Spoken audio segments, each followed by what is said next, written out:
Subscribe please, cause it motivates me to post more. Returning of the Whirling Tides.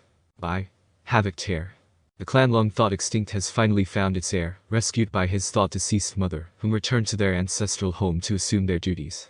Moving in the shadows, under masks of light, the shinobi of Uzumaki moved to combat the threat their greatest ancestor sealed away, maybe taking several pounds of flesh along the way.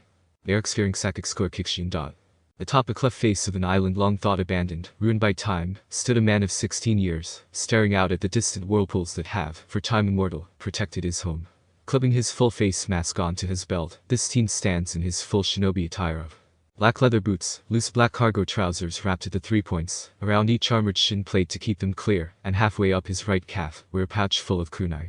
His light navy shirt covered with a dark navy leather-like scale jacket with a plate of a whirlpool upon his left breast. We have a mission, Naruto-sama. The voice from behind calling out to this young shinobi, drawing his attention as he glances back with his ruby-violet eyes peering back at his closest confidant Karin. His shoulder-length scarlet horsetail float in the ocean breeze as he fully turns back to her, his other half since they both arrived back home to this ruined isle. We have a mission to get to, the red-headed woman says softly. Into the wind that carried over to him on the cliff's edge, her uniform matching his okay. As he steps towards her, Rina-sama and Ashina-sama are requesting our presence. And the two begin to stroll back to the village. It still feels a bit wired, right? She continues and he nods. We spent years in there, Naruto responds as they return to a worn dirt road, but out here only mere hours. I wouldn't change it for the world. Karin states, grasping his hands, their fingers intertwining with practiced ease. We aren't kids anymore. Our minds and bodies are that of 17-year-olds, so our duties to the revival and protection of the clan have increased. You heard what the council said, their ruling is law, neither of us are free for ourselves, he says as he faces her with a serious look, her face turning a slight pink hue, though we will look, falling for one another. Who said I fell for you? Growled Karin, only to be hit with a glare so predatorial it would have caused even the mighty lions to squeak like a house kitten. She blushed hard. With a face as red as her hair. Karin, I fell for you, Kate, to Tebi. Crying out and his gaze softens, the clan's hopes are resting on us both. She nods along to his words. Yes, we rescued the Uchiha from slaughter. Yes, we picked up the Yuki clan from scattering to the winds, and yes, the Namikaze clan is rebuilding alongside us, but our enemies are not idle either. A growl escapes both their throats as they think of the most prominent threat they've faced thus far. Root, she spits the name is a facet, not just them though, the clan heir states, staring off to the horizon. Thanks to the Uchiha, we now know of another group, S-rank shinobi pulling together for a plan involving the Biju. That means, she almost whispered, and he nodded. According to Kuruma-sama, there is only one reason as to why one would try to unite them, but refused to say why. Is that why he was moved into the... Yes. Having a container out in the open would have been asking for trouble. Naruto says while rubbing where his seal once stood. Well, we better get moving. Glancing back to her with a big goofy smile. In an underground chamber, lit by glowing pieces of paper, was filled with a group of 3 elderly individuals sitting, Caesar in the center. These were the clan council of the Uzumaki clan, a clan betrayed by their closest allies, crushed by their shared foes, and long thought destroyed, but a sliver of red remained, and now slowly the clan of less than 20 eredites remain of the few hundred. Despite this, the survivors had regrouped and rebuilt. Now standing before this council, Naruto Uzumaki, heir of the clan and son of 2 of the greatest leaf shinobi since the village's founding, but now having returned to his roots, he kneels before his forefathers, his crimson katana presented. I, Naruto Uzumaki, present myself before this council. Speaking formally despite the snickering at his back. Welcome my grandson. The man sitting center right of the 4, I need you to head to Wave Country. Naruto raised his head. Wave. A request from the daimyo.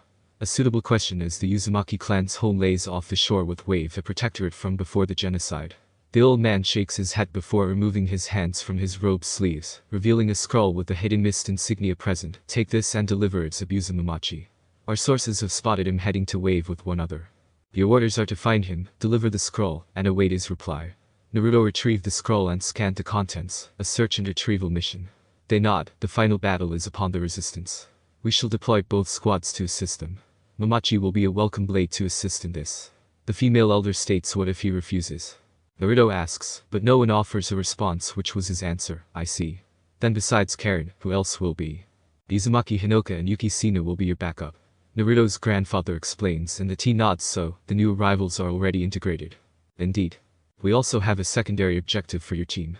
The elderly woman states, and Naruto raised an eyebrow to this. The Wave daimyo hasn't been keeping us up to date with Wave's condition in recent weeks.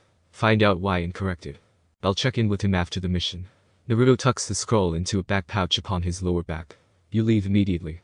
And Naruto and his companions immediately vanish in a swirl of water, appearing at the entrance to the ruined village gates. You acting formal is freaky.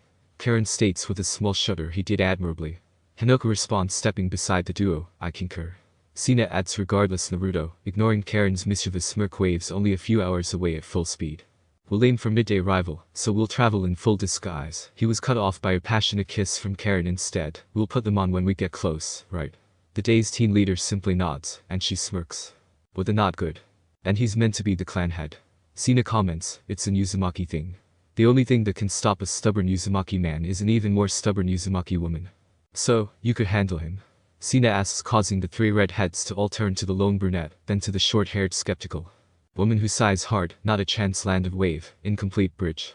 The Uzu squad approaches the Land of Waves just before noon, yet notice an unusually thick mist over part of the island, which causes Naruto to look to his fiancée. She nods in confirmation of his thoughts, and he signs to cover up, and just as swiftly their figures are blocked up by black coats and white masks with a Kiri, hidden mist, face plate marked with 4 wavy lines in place of the normal 3, their clan crest beneath it. The 4 shinobi split into 2 groups, one heading directly into the mist made up of Naruto and Karin, while Hinoka and Sina move towards the exposed area. Sounds of combat can be heard within the mist, as the 2 new arrivals land silently between the combatants, a wind jutsu blasting the mist away with their blades drawn against blades, stopping all combat. More fake hunters. The silver-haired Jonin of the Leaf asks as he looks over the new mask that stands before him in a defensive position, Uzumaki. Naruto asks in front of the bound missing ninja, currently bound by numerous ninja dogs summoned by the Leaf shinobi, who's asking. He growls before Naruto pulls out a scroll from his back pouch, unrolling it for him to read. You are being recalled. Your services are needed for the upcoming fight. He continues while the bulky swordsman of the mist reads the article presented before him. Kid, this true. We pushed him back. Only for the masked man to simply nod. Will you respond to the call? Will I get to fight that madman? The missing ninja growls and another nod confirms this. Then, get me out of this and lead the way. And immediately the dogs were cut through in a single swift motion. Hey. The Leaf shinobi growls, charging up a lightning jutsu in his right arm, but it was squashed swiftly by a seal suddenly appearing on his chest, applied by the hunter shinobi before him, which shut down his chakra system. Zabuza retrieves his blade from the concrete before looking to the hunters and notices the irregularities of their uniforms, paired with their red metal blades, and realizes who they are. Oh, he pauses upon noticing one pulling up a finger over where their mouth would be, and he nods before glancing over at the Leaf shinobi. Guess our battle is over. We have business elsewhere. As he says that, his partner, an ice wielder by the name of Haku, appears along with the other 2 Uzu members, and the bridge builder captain, drawing Naruto's attention. This is Tazuna. He is the one who called the Leaf shinobi here. A nod before the leader looks to the scruffy-looking old man. Tazuna-san, why were we not informed?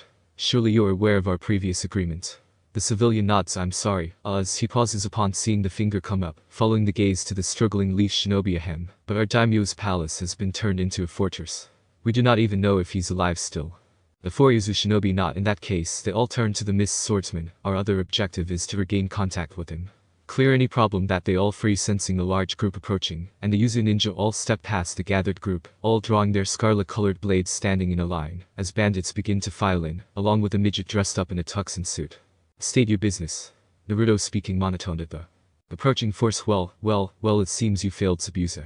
Perhaps these friends of yours will state your business. Naruto cutting him off once more. The small man sneers. I am Gaido, leader of Wave. You are not the daimyo. State your business now or die. Naruto states clearly as Zabuza steps up beside them, his head chopping blade. He's killed the daimyo, trying to make this island his base of operations. He's a slime ball. I want his head. Can you handle the rest? It will be done, Captain Momochi. Naruto replies, and all 5 charge forward, and the Leaf ninja watch the force of nearly 200 bodies be reduced to a bloody mess, with the last, the business tycoon, being beheaded by the now blood-covered Zabuza. Land of Wave, Daimyo's estate. The Uzu Mist team arrive at the estate to find it largely abandoned, with scant number of bandits as defenders, which were promptly disposed of. They find warehouse full of contraband and captives, with Naruto barely containing his rage at the sniveling runt of a bastard formerly known as Gado. That bastard, he growls at the state of the woman and children kept in cages in various state of decay. Captain Sina calls out, drawing both Naruto's and Zabuza's attention. We've confirmed the death of the previous daimyo. Successor? Naruto asks, and she shakes her head. He has one, but she seems to be elsewhere. Karin suddenly dropping down. We'll have to put out word. For now, we must move on with our next mission. They all nod. For now though, he turns back to the direction of the bridge. Let's leave the bridge builder. Tazuna was it. Receiving nods. We will leave him in charge and move on. Turning to the reinstated Ando Captain Mamachi. Please be ready to move in an hour. No sweat. The swordsman responds before leaving with his apprentice. Naruto then turns back to the warehouse. Now then he places his finger in a cross-shadow clone jutsu. The others seeing this do the same and together along with over 100 solid clones, began to help the people get home and cleaned up. Land of Wave Town. The people watched as a group of masked ninja arrive carrying their friends and family down toward the town from the direction of the crime lord's manor. People rushed over to help, and many families are united with plenty tears shed and thanks exchanged. Among the crowd comes Tazuna and his family who watch in awe. Tazuna-san. Naruto calls stepping out from the crowd. Shinobi-san, I don't know how to thank you enough. No need. Naruto responds with a shake of his head. On behalf of our village, we must apologize for not responding sooner. We should have been here sooner. His fist clenched so tightly it trembled. Kid. Tazuna sighs, placing a soft hand on his shoulder. From the looks of it, you guys are young and no doubt very busy. It was our fault for not calling upon you, but that is neither here nor there. The masked teen looks up at the smiling man. You did good. So again, thank you for helping us out. Naruto nods at him again. Tazuna-san. Karin. Stepping forward, gaining the man's attention, we have confirmed the death of the daimyo of the waves. As such, until we locate his daughter, will you lead this land? We could ask for our elders to come and help, but I think everyone here would be more comfortable with you in charge. This caught the crowd's attention with many murmurs and cheers soon erupt, leaving the choice a moot point. Fine. A growl from the aged man, but only after we finish the bridge. That is agreeable. We will send word back to our village and have a patrol come through to check up on you all periodically. Naruto states as Zabuza and Haku arrive, drawing the attention of everyone nearby. Alright, we're packed. Let's get moving, we got another country to save. You got it, Captain Mamachi. The Yuzu all bellow before Naruto returns his gaze to Tazuna. Will you be okay on your own? After receiving a nod, what about the leaf shinobi? Zabuza snorts, they won't be an issue. If they ask for more money, then take it from that fat midget. Don't let yourselves be indebted to them. Naruto instructs somewhat forcefully, causing the scruffy old man to nod. Immediately. Now then he looks to his new companions. Are you ready to depart? Yeah, we are. Why? The bandage-wearing man asks as the mask glances around at the gathered crowd. As much as we all want to head back, I want to help them rebuild even if a little. Naruto says with his voice trailing off at the end. The brief pause lingered before they all nod. Fine. We'll run patrols and ensure we got them all. Zabuza announces and Naruto nods in agreement. Before the missing nin could leave, the Yuzu team leader pulls out a hidden mist hitate and presents it, to prevent any misunderstandings. Zabuza nodded as he replaced his scratched-out hitate. Very well. He nodded before vanishing. His partner, a female by the name of Hakuyuki, looked to Sina, who nodded, smiled before masks were replaced and jumped off after her master. Naruto then turns to his team. Let's do this. Land of Wave, Tazuna's house. After 2 days within the Land of Waves, the town has taken a 100% turnaround, now looking like an actual town. An orphanage had been set up for the parentless children, and a new hospital sprung up near the center of town, to cater for the wounded and traumatized. It was staffed by a pair of Yuzu's apprentice doctors on a short-term mission. The Yuzu Mist team escorted Tazuna back to the house after another day of work within the town, and the long-awaited confrontation between the Yuzu and Leaf teams was finally about to take place. It's all thanks to you all, so please allow us to cook for you this one time. Tazuna bellows as they arrive outside his house. I am sorry, Tazuna-san, we have to leave. We have delayed long enough. I see the old man sighs, downcasted, causing the Yuzu team to smile softly beneath their masks. We will return once our next mission is over to check on things. Karin states before they all stiffen, turning to look at the newly arrived Konoha team's Jonin. Leader appears in Leaf Shinshinyo. Can we help you, Leaf Jonin? Kakashi Haddock. Naruto asks monotone while he and his team all look to the silver-haired man staring back at them. Are with the mist. Our mission here is done. You may continue to assist Tazuna-san until the bridge has finished construction. After which you are to depart immediately, no discussions.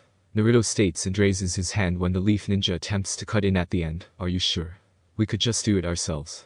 Tazuna asks, looking at them, and they all nod. You asked them for assistance. Paid for a mission. We will not interfere now. Sina adds, we have sent word ahead. Our patrols will expand to encompass this town and the bridge. You will be safe. Tazuna was almost brought to tears by this and bows his head. Thank you so much. But the 4 Yuzu ninjas shock their heads. No need to thank us, we just hope to make it up to you all about coming around so late. This never should have happened. Sorry to interrupt, Kakashi cutting in, but this was a C-rank mission turned A-rank when your swordsman showed up. You want compensation? Zabuza growls. I stood down and, he pauses when Naruto raised his hand. When he did, you should have returned home with your genin team. Standing operating procedure for the hidden village after a client gave faulty information, correct? They all spotted the subtle stiffening of the elite Jonin. You will receive the C-rank pay, but do not push it, or next time we meet as they all hold their blade handles. The threat was thick, definite, and very real. You think you can stand against? You barely stopped me. You think you can handle all of us? Zabuza smirks before Hinoka throws a kunai at a nearby tree, narrowly cutting a few strands of raven black hair. Its owner's hands froze mid-sign. Did you really think we didn't notice your chakra flaring for a fireball? She adds as Haku and Sina both prepare ice kunai and stepping toward the hidden Uchiha. Are you there behind the wall? Those ink pets of yours are useless against us.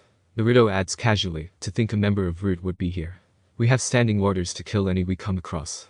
Drawing his crimson blade with graceful confidence and none of your little notes got home, so your master is unaware of your situation.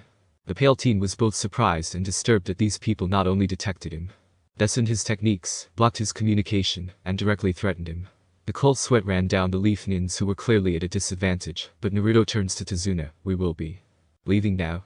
We'll see you later. His words were accompanied by his squad all putting their weapons away or dispelling and vanishing. Land of Wave, Harbor. Are you serious? Mizu bellows much to the annoyance of the group. He was promptly slapped across his head shudder. Zabuza growls. The rebellion is about to launch its final assault on the village itself. We need to get there to help out. Then, what are we waiting for? Mize question which caused the former ninja swordsman to growl again. You fools. He yells. Without shouting causing them both to flinch. Sorry to interrupt, but we really need to get moving. Naruto chiming in. The Miss Ninja all looks to him before Zabuza nods while shooting his two subordinates a nasty glare. Then let's get moving. Naruto says as the user team all jumped away, landing on the water and began gliding across it at high speed that was far superior to that of the Mist team, could fathom woe. Mizu comments well, they are from Yuzu. Haku adds before running off to catch up alongside her master and the others. Seeing as they were out front, Karin displaced her mask to enjoy the flowing wind as they glided across the ocean, as if they were ice skating, despite moving faster than most jet skis. Be careful. Naruto says glancing over at the woman whose red hair flew in the wind, the HUD that once concealed it lowered to allow its freedom. Did you say something? She responds with a smirk as she performs several maneuvers, skating around him before turning face to face with him without losing momentum. Her face turning from mischievous to furious in but a moment. Despite the mask donning his face, she could clearly tell he was somewhat flustered. Are you questioning me? Naruto speaking softly, which was far more threatening than most could manage, and she immediately settles back into the arrow formation at his left side, replacing her hood but leaving her mask on her head, allowing the wind to dance across her flushed face. Pervert. She whispered through her blush. Chapter 2. Chapter 2, Dawn's Day. Land of Water, Rebel Base. Naruto and his group arrived at the forward base of the rebel encampment, many of the shinobi there nodding in respect to his party, with many smiling at the sight of another ninja swordsman. The already high moral clearly climbing further, much to the hidden amusement of the tall swordsman who noted just how everyone was giving his escort a good amount of respect, which was very telling in his opinion. Reaching the command tent, the guard saluted the group before parting the curtain, and in steps the party drawing the attention of the occupants. Captain Red. Good to see you made it. The woman in front of the map table speaks with a growing smirk, and yet again with a completed mission no less. We have retrieved your swordsman, yes. Naruto responds stepping aside. Captain Momochi, surprise. She asks as the man in question chuckles lowly. You could tell, mate Terumi. Well, I suppose, seeing as we've been friends for so long. This mate Terumi had long reddish orange hair down her back, piercing emerald eyes and a round face, a very attractive frame that would make many men drool at the sight, but many more would speak of her very sharp attitude and destructive personality. So the swordsman glances around, noticing how his escorts had silently moved to the edges of the tent. Who else do you have? Everyone except Riga and Chunin, the latter remaining loyal to the Mizukage. Ha, that's Slimebole. No surprise there. You were the missing piece. May then sighs with her hands finding her hips. As much as I would love to also bring Kissin back, having you two together would be more trouble than it's worth. You know where Fin Face is. Zabuza growls, but May simply shook her head before looking toward Naruto on her right. The swordsman followed her gaze, and Naruto stepped forward. According to our own information network, he has joined forces with a group of S-rank criminals. That is all I'm authorized to disclose at this time. Before stepping back, but this only causes Momochi to cock his head to the side. Authorized. Snapping back to his good friend. Aren't you the leader of the rebels? She nods before realizing that he didn't know about the chain of command. Oh, right, you don't know about. That was purposeful, Terumi-sama. Honka speaking up from the woman's left, drawing the room's attention right. May turning back to the swordsman. Technically, they aren't my shinobi. We're paying for their services at a discounted rate, seeing as we are lending them our headbands. Zabuza looks between the masked foremerks. Assure you he was cut off by May. They have worked harder than most. Their exploits and drive for our success are unquestioned. They are a crack unit, working with your comrades on over a dozen missions. I suggest you drop that line of thought. Zabuza growls with slamming his palms on the table. I've worked as a merc. I know what. Lighten up there, bandages. An eerily familiar voice to the man from behind, causing him to freeze and growl deeply, as he turned to the face of one Amayuri Ringo, her ever-present smirk on full blast. Amayuri. You're still short, she punches him in his arm, and you still lack eyebrows now then. She turns to the masked shinobi. I heard you were back, and figured we could either spar or… She licks her lip at Naruto, who showed no indication he was even aware of her presence, though the culling intent from the three others told her she had the right mask picked out. They sighed again as she folded her arms. Amayuri, we need everyone to rest right now. You know the assault begins in 3 days. Could you not antagonize our allies? The girl in question shrugs. What? He's the only one that I could actually spar against without accidentally killing him.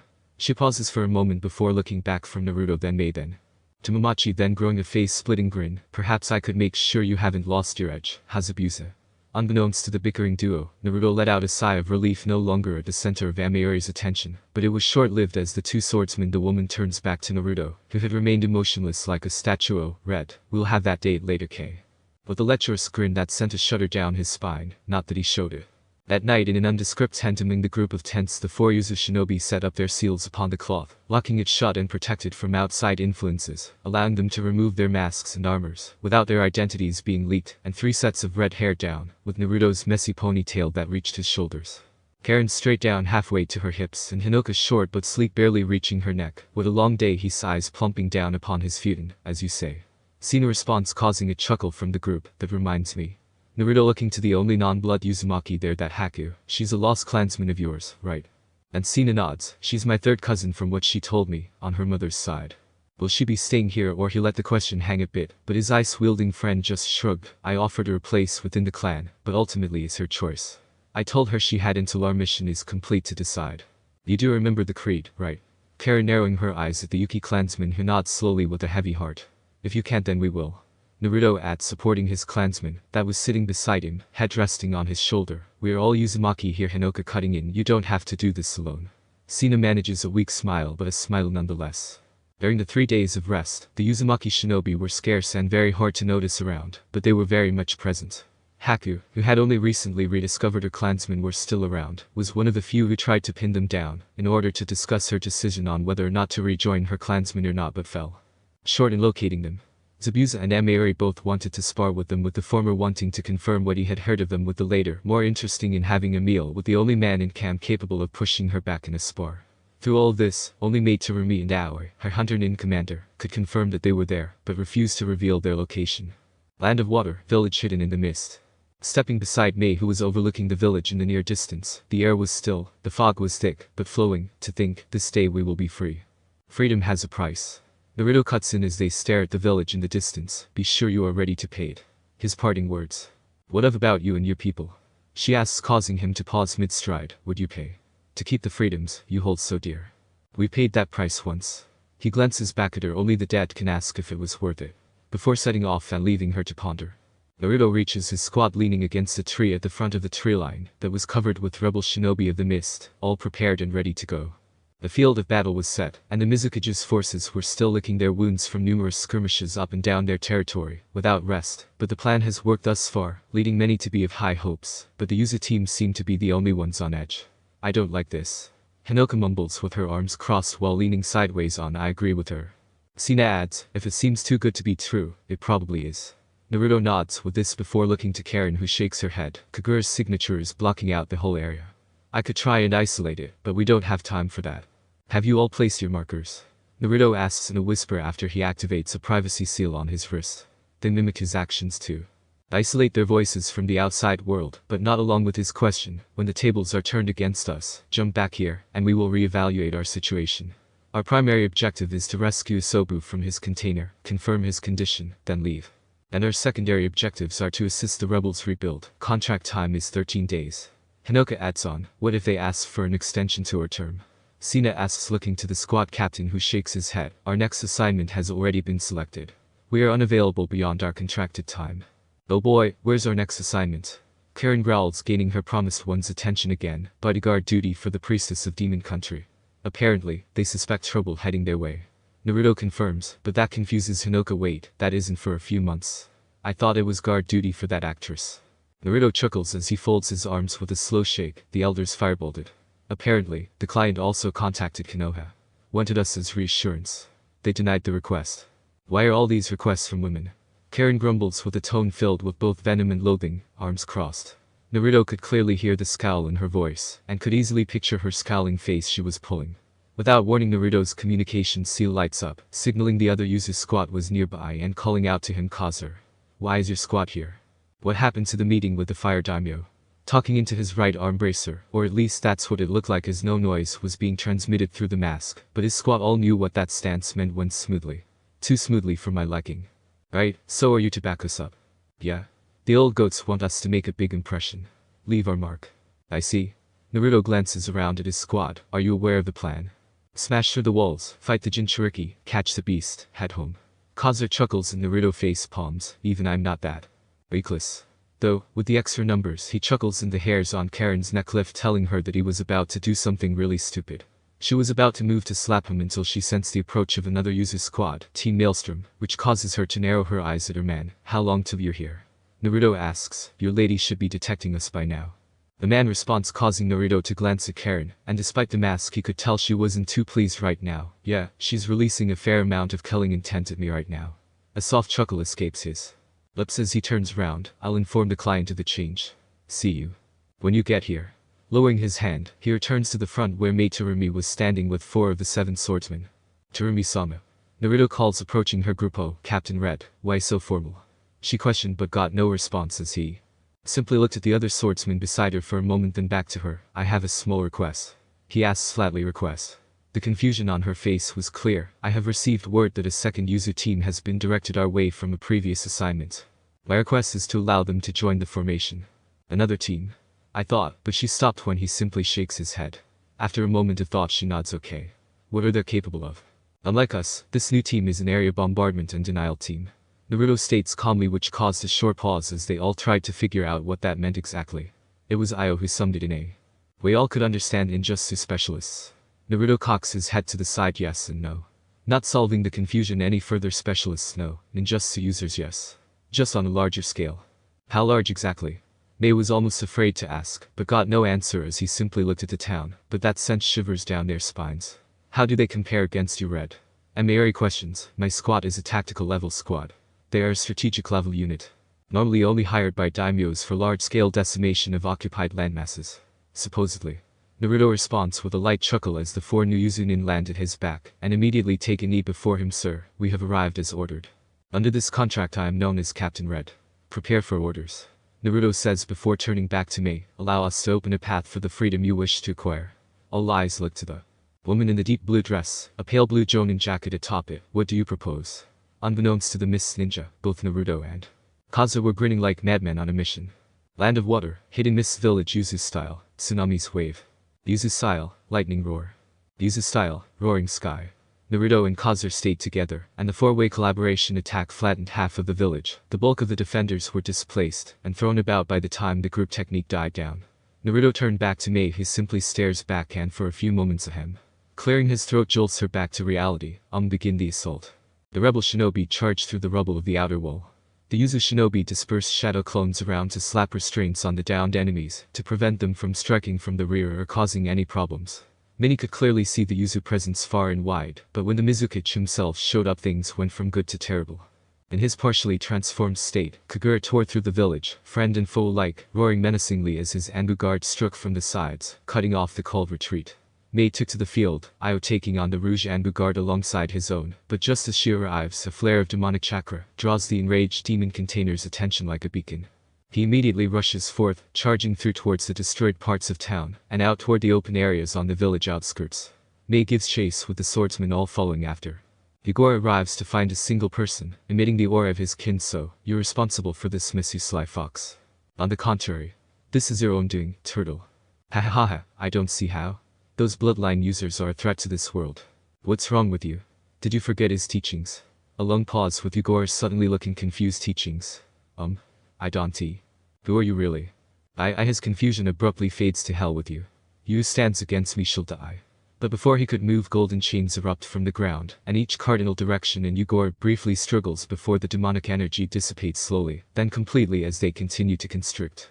A second figure drops beside the first masked one and begins to step forward toward the now kneeling Mizukage, stopping before him and kneeling down and staring into his eyes. Psychoyomi was whispered, and in moments the figure nods back at the first who steps forward. What was that? Yugora huffs and puffs before the second figure taps his forehead. Kai. And immediately a powerful surge of demonic chakra is pushed through the man's system and disrupts a powerful jinjutsu that was placed upon the man. After his fit of screams from the burns of this foreign energy passing through him, he slumps forward coughing and wheezing, but immediately a crimson blade blocks the kubikura. A massive shockwave of air from the clash was felt all around. Would you calm down, Zabuza? Naruto asks before glancing up at the growling man. He slaughtered thousands. He must die. Hanoka kicks him clear of a barrage of demon windmill shuriken, laced with fire chakra. So, you finally showed yourself, eh? Naruto says as his team all turn to face the new rivals. Hoei Choho, you knew. An orange-swirled masked man sitting on a nearby dead tree, legs casually dangling as if a child. You're the whole reason we are assisting the rebel faction in the first place. After all, we had reason to believe this man was either psychotic or under some kind of external influence based off all reports. Naruto says, stepping forward with his two teams moving to encircle the two men. This comes as a shock for the mist group who arrived shortly after Zabuza's attack. Aren't you all smart cookies? His childlike voice and clapping do not sway a single shinobi who stood against him with a clearly defined purpose. The situation continues to grow in tension as the user teams all start going through hand signs in unison. Over 50 in under 30 seconds and slam their hands down, and the whole field is surrounded by a pink barrier which causes the orange masked man to notably stiffen. I see his voice deep, dark, and full of malice. You truly have come prepared. You die here today, traitor. A feminine voice calls out from the masked shinobi beside Naruto, which promptly draws the man's attention. Traitor, you say? He chuckles. Seems that even I fell for that ploy. Turning his gaze back to Naruto at his front, it seems you truly are. High black flames explode in his position, but both he and his cohort disperse in moments. Kill them. Naruto roars and his men vanish and engage the two men cell. The battle for the hidden mist was rather anticlimactic, as the rebels swiftly disable and overwhelm the loyalists without much bloodshed. Of course, there was much in the way of resistance in regard to the few holdouts, but they were promptly squashed by Io and the trainee swordsmen Chijuro and Sujetsu. Though the village was being secured, many saw the pink barrier go up and rushed to assist their leaders, only to find a battle like none other. But it wasn't against the Mizukage, who was chained up and secured with a pair of the ninja swordsmen guarding, while the others and the user teams engaging a masked man, wearing a black cloak with red clouds, but a second smashed down near the edge. Fuck. You've gotten better, kid. A blue man with fin-like protrusions near his pale white eyes. You've gotten rusty, kiss him. Roared Momochi with a supersonic downward slash that was deflected by the shark-skin blade of Samehada TSK. The bulky blue man lands on his feet, smacking his former comrade away with a swing of his own sword. Glancing at the barrier, he grins as he draws back the jiggered blade, only for his boss's scream of pain to hit his ears. A quick look behind him showed a severed arm, and the user shinobi pushing their attack stopped the shark. Yell but was too late as Kisum struck the barrier, but was repelled, causing a brief bout of confusion before he struck before it cracked. Then suddenly the masked man appears beside him, and the two vanish in a time-space vortex, just before a blast of black flames exploded from where they were. Damn. A voice as Naruto lands with another beside him. Who was that? Amiri asked, huffing from the high-speed combat. The bastard. He's been acting within the shadows. Growled out the masked ninja beside the one preserved as Captain Red. Did you confirm it? And they nodded full scan, and there is no doubt. Now then, as they all look to the still-bound Mizukage, what should we do with him? Naruto asked, the groups converging. Originally, we were to cut him down, but as we confirmed that he was under a unique jinjutsu that even influenced a Bijuru, a tailed beast. And no one noticed this. Zabuza growls loudly while looking to the gathered Anbu from both sides. You lot are a disappointment. They all hang their heads in shame. Mei steps forward ahead of the whole group. Attention. Naruto roars and immediately every shinobi stands ramrod straight, facing their leader, with Naruto promptly stepping back to be a half step behind her right side. We have won the day, the battle is over, but we are not yet done. Let us move together, cease all hostilities, and rebuild a better tomorrow. She pauses a moment. We all have much work to do, but for today, and only today, we shall party. They all roar in approval. After the night of celebrations, the reconstruction efforts began anew with a new fervor, with the help of the solid clones of the user team. Even without the threat of combat, the team maintained their professionalism with their cloaks and masks still affixed, preventing their identities from being known. Many of the mist shinobi were curious as to why they remained concealed, with more than one incident between the Yuzu and mist shinobi, with the latter trying to remove their masks or cloaks. Mei issued a warning to her shinobi to not mess with them, and not one accident happened beyond that. The inauguration of Mei Terumi, the god Mizukage, ushered in a new age for the village hidden in the mist. Her speech highlighted the efforts of both sides, not wanting to create a further rift within her forces, and thanked the reformed 7 ninja swordsmen for their efforts both abroad and domestically. But the closing statement to the mercenary shinobi, but pointed more directly towards the user team, and even singled out Captain Red. The cheers were numerous, and the tasks ahead were laid out, and the new age had begun. Land of Water, Mizukage's office. Are you sure you have to leave? We could really use your support moving forward. Mei asks Captain Red, who stands before her, hands clasped behind him with his squats at his back. Our contract ended yesterday, ma'am. A simple stoic response that caused a raised eyebrow in the missed swordsmen that were leaning on the walls at the back of the office. Can we not extend it? I can't. She stops. When he shakes his head, I'm sorry, ma'am. My squad's services have been requested elsewhere. I can pass along a message to dispatch another team, one perhaps more specialized, to assist in rebuilding efforts in place of a combat or demolition unit. Naruto states, causing the new cage to sigh. I would much prefer to keep you here, but I guess war is your business. As for the prisoner, we can't just. Yes, you can and will. Naruto speaking rather forcefully. This caused a few to clutch weapons, yet none of the user teams moved a muscle. Oh. Mei raising a delicate eyebrow, and do tell me why I should. Simple. When we leave, our seals leave with us. The chains currently keeping him subdued. He raises a hand and snaps will vanish. We can take him. Zabuza declares from behind, but Naruto didn't even acknowledge his words. This isn't a negotiation. We are taking him. Period. We need our tailed. No, you don't. The use of human prisons is a disgrace on this page of human history. If you walk this path, you will make an enemy of us. Is it a threat?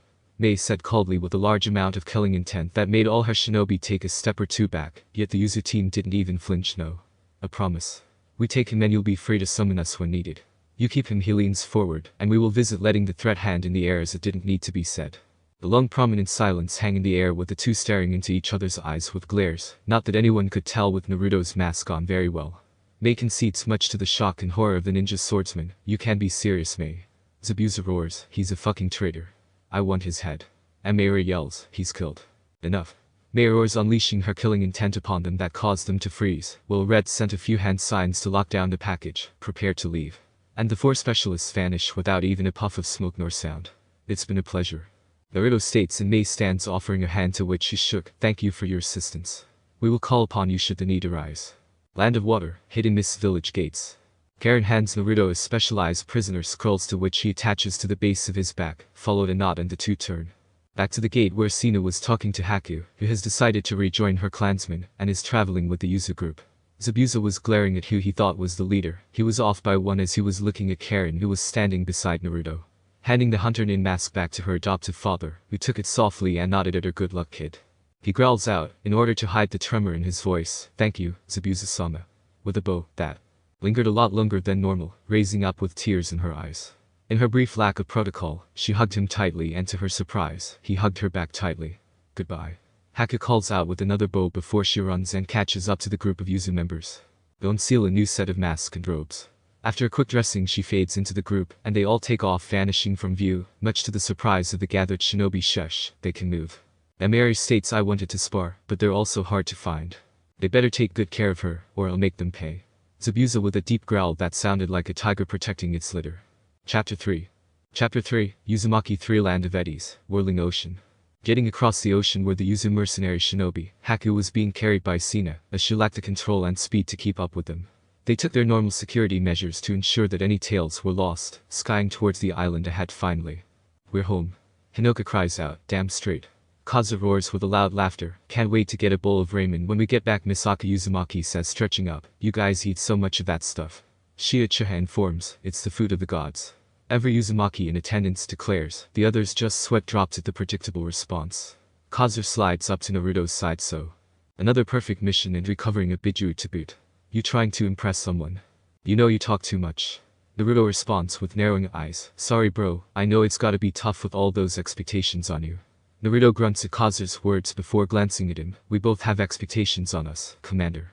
Relax a bit, man. We aren't alone anymore, man. I know, Naruto whispers, glancing over at Karin, who he knew was listening indiscreetly, and I am thankful for that. How long before your next mission? A day or two at most. Geez. Thought they'd give you a week at least. No rest for the best. Naruto smirks, looking back at his cousin who, despite the masks, could tell he was scowling. We're only 3 missions behind. Make that 4. This was a double Karin ad sliding up next to her fiancé. The two teens knew she was smirking at them both, but more towards Kazu. Break it up, you two. Naruto cutting in before they both get carried away. We're approaching the cliff. Kazu, bring up the rear. Yes, sir. As he slips back and Naruto leads his team into the narrow waterway, hidden by the sharp cliffs, and a cleverly disguised Jinjutsu reinforced by seals. Land of Eddies, Uzumaki southern entrance. Ah, welcome back everyone. An elderly man speaks firmly at the stretching group, some growing rather stiff from the high-speed transit back, gliding across the ocean surface. Thank you, Ashina-sama. The group all bowed when the man notices an extra head. Oh, you have someone new. And the group parted to show Haku standing at the end with Sina by her side. Yes, Ashina-sama. This is a lost clansman we found in Wave. She bows her head further. I am Yuki Haku, pleased to make your acquaintance. The man grunts and looks to his grandson Naruto. Did you complete your missions? Yes, Shiji. Naruto presenting the scroll from his lower back. Lowering his head as Ashina takes it before whacking his head with a bamboo stick, causing him to cry out, remember your manners in front of others. We aren't at home. Yeah, Gramp-sama. A mumbled reply, but Naruto falters when Ashina glares at him fiercely. Yes, Ashina-sama. Karin snickers at his back, the only one who dared to do so in the presence of the Uzumaki clan head. That scroll holds the sacrifice of the three tails. He had a Jinjutsu placed upon him in Sobu. Strong stuff. Uchiha then. Without a doubt. Naruto confirms, nodding. Shia and Mikoto both confirmed it. And the two in question stepped forward. Name. Obito Uchiha. He was presumed dead in the Third War. Mikoto states as she places her mask on her hip while shaking out her long raven hair. He was such a good kid too. I wonder what happened to cause him fall so low. Can he be saved? Ashina questioned, looking at the Uchiha clan's current matriarch, who frowns. I'm afraid I cannot say. His mind was so shattered. We fought him, wounded him pretty badly. Naruto growls in frustration, slippery bastard. Language. Ashina smacking his heir's head with his bamboo stick again. Did you trap him? Yes. We had a level 8 hexagon barrier up. Naruto adds, glancing at Kazuha, who shrugged his back up. Kisame Hashigaki. The old Uzumaki nodded. Swordsmen of that caliber were no joke, and would give any trained Uzumaki a good beating very well. We have much to discuss. You are all dismissed. Come, Naruto. Leading him off, we must confer with the council. Yes, Grandfather-sama. Naruto sighs, following after Ashina while. Karin looks back at the others. Well, we were dismissed. I'm heading home. Same, Mikoto-sama. I'll see you tomorrow for the clan meeting. Yes, Shia-chan. That man needs to be stopped, and the duty falls to us as his clansman. Land of Eddies, Uzumaki. The streets were almost barren, well maintained with the scars of war long since removed, but the memories remained there. Naruto walks through the streets in the shadow of his grandfather with practiced ease, the void walkways and deafening silence, stretching for what seemed to be miles, before they turned into a large building near the center of the ghost town. In silence the two moved like specters through the meticulously kept office building, that once housed the bustling bureaucratic machine that was once the center of the ruined Hayden village. Naruto never strayed a step, walking purposefully behind his grandfather with an uncharacteristically serious look upon his face. They reached the council chamber, turned into a meeting room to which they entered in all due haste, where the other surviving members of the clan reside, all seating upon their ankles respectively. Ashina sits at his spot at the far end of the two columns, as Naruto stops in the center, taking a seat with no wasted movements, as instructed by his grandfather. Now, we are all here to listen to my heir's mission reports. The eldest man announces, nodding to Naruto, who begins. My two-part mission was both successful, the second being a critical success. Explain. The first mission, primary objective, recover missing Nin Momochi's abuser, his sword. Secondary, regain contact with Wave. Daimyo. If incapacitated, select best point of contact. We were able to locate our first target with little difficulty, however he was embroiled in a battle with a genin team from Konoha upon the incomplete bridge. The mention of the treacherous village's name caused those within to tense ever so slightly, but as highly trained as Naruto was, he noticed, we intervened while remaining inconspicuous. No jutsu, equipment or voices that could lead them back to us. Naruto reports gaining approval from the group though. We were able to identify the Jonin sensei as one Kakashi Hatake. He noticed that most stiffened at the name. We also came across the missing Uchiha. Sasuke Uchiha. The second son of the Uchiha matriarch. Yes. We informed her of this, and although she wanted to retrieve him, she followed my advice to hold off until we have solidified our connection between the fire and water daimyos. Very well. We stayed as long as time allowed, helping with the reconstruction, and assisting with getting them back on their feet, laying the groundwork for further assistance. Very good. Ashina continued to nod along with his approval, after dispatching of the Rouges and bandits in service of the black market mogul Jaido. We departed for the land of water and took part in their final battle, where we were joined by our fellows and fought on the front line. Kazu's squad, with my assistance and guidance, launched the opening volley with a four-way collaboration technique. We blew open the walls to the village and leveled half of the south side. He smirked at their smiling faces. We then moved in and combated the remaining loyal group of shinobi, Anbu, and even the Mizukage, after he came out. A feral grin played across the teen's face, which was soon matched by his grandfather. We moved fast as he appeared already partially transformed and subduing him in record time with 5 chains, forcing him back into his base human form. When our newest members subdued them further whilst confirming a theory proposed by this council. A Magicum Jinjutsu.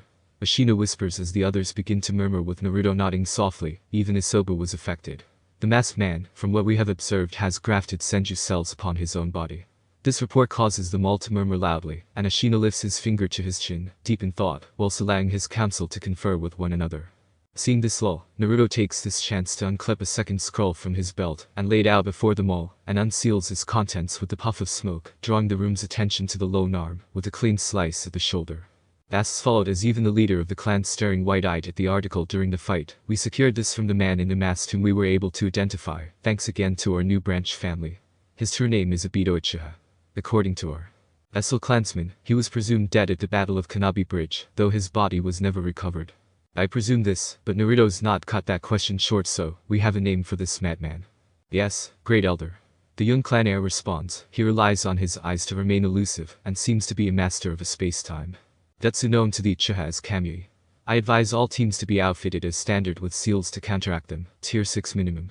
His declaration caused a great stir among we don't have that many seal masters of that rank. Kana Uzumaki, another elder, states, we have no other choice. Ashina mutters to himself, we must step up our supplies should any of our teams have a run-in. The silence dawns on the room, ahem. Naruto gaining the room's attention again. Continue. Ashina commands and Naruto nods. Our foe was able to escape due to the Rouge 7 swordsman Hisam Hashigaki using his sword, Samahata, on the barrier to open up a hole for the Rouge Uchiha, to teleport them both away, before we could intercept them. The last part with an underlying growl of both frustration and anger. Land of Eddies, Uchiha District. Makoto steps into her house to find her eldest son and his wife, Izumi Uchiha, asleep on the back deck whilst being careful not to endanger their child within her. She smiles softly at the couple, though part of her only wished that her own husband had not gone through with the choice to stand and fight, if he had only left his pride aside for once, and came to this new land alongside their cousin clan. After placing her sandals on the rack, she heads into the kitchen only to find another Itachi there making lunch. Welcome home, Kasen. How was the mission? He says with a soft smile. It only took a brief moment before she realized that this must be a shadow clone, and she breaks off her shock. It went to plan, luckily. I believe we are in good hands with our cousins here. Smiling back, her eldest could see through that mask of hers and lost his own. What happened? And she sighs heavily while assisting in the lunch preparations. The other team with us found out Sasuke is a genin of the leaf. Seems to be under the assumption that he is the last Uchiha. Seems to be the work of their council. A dark look settles upon the clan heir's face. I see. Naruto-kan is speaking with the council, but he already said that there was nothing they could do yet. Considering our current position. Mikoto sighs again. As soon as our position allows us to, we shall recover him. With a smile, he's promised us that. He is his father child. Itachi comments and she agrees with a smile that soon falls to a frown, that he is. Though, I wonder how Kushi-chan is holding up.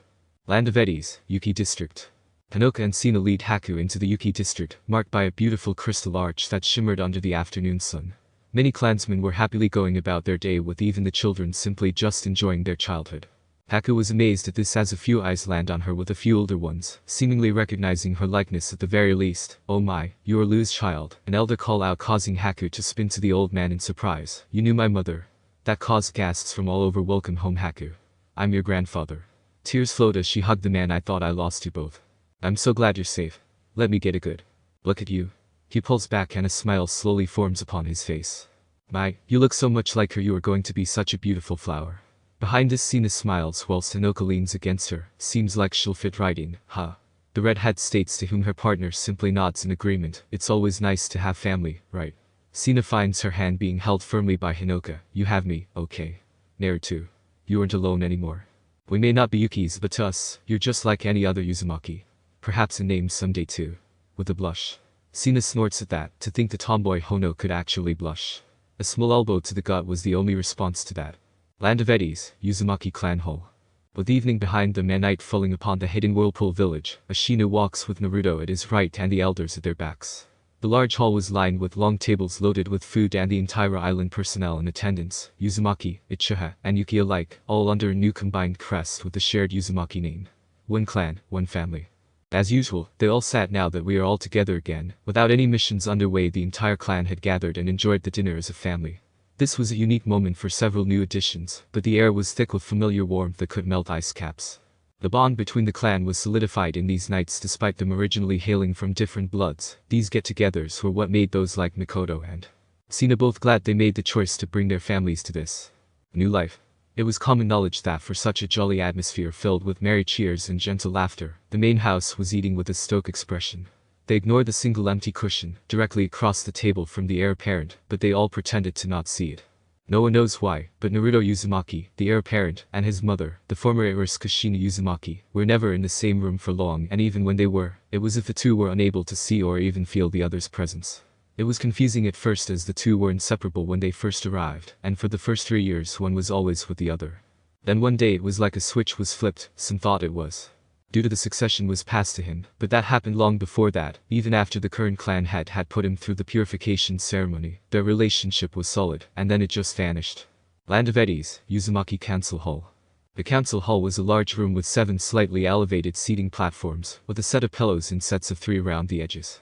At the far end of the chamber was now considered the traditional Uzumaki swirl now used for the main house of the clan. Directly on the right was the updated Yuzu swirl, in the shape of what was once the white fan of the Uchiha clan. The second to last on the left was the Yuki crest, which was now clear blue Yuzu swirl, with 4 white ice spikes crossed behind it. A final clan insignia. The Yuzu swirl with a lightning bolt across it that was currently empty. With all the leaders in place, the summoned shinobi, Naruto Uzumaki. Good, you have arrived. We have received a request from the daimyo of Land of Snow, a protection of his daughter. Secondary objective. We suspect that a coup d'etat is in progress. Either stop it, crush it, or reverse it. Understood. Yes, sir. Naruto, Bo's, Sina, and Hinoka are both on leave for the next week. Who are you replacing them with? Naruto asks, unfazed by this news. Knowing this already, squadron leader Naruto Uzumaki, Yuki Haku and Uchiha Fenrir are both new to the force, but we can trust that you will lead and train them accordingly. Ashina states and Naruto nods. Then, gather your troops. You are to leave within the hour. Dismissed. Upon the moment the last syllable left his lips, the teen had already vanished with no sign he was even there. Land of Eddies, Northern Beach. Yo. Naruto waves down the 2 new arrivals, arms crossed while leaning against a tree with Karin resting against his chest. Captain Uchiha Fenrir, a very by the books kunoichi with short black hair traditional of the Uchiha clan, however her brown eyes were a clear indication of her non-Uchiha parentage. At ease Fenrir.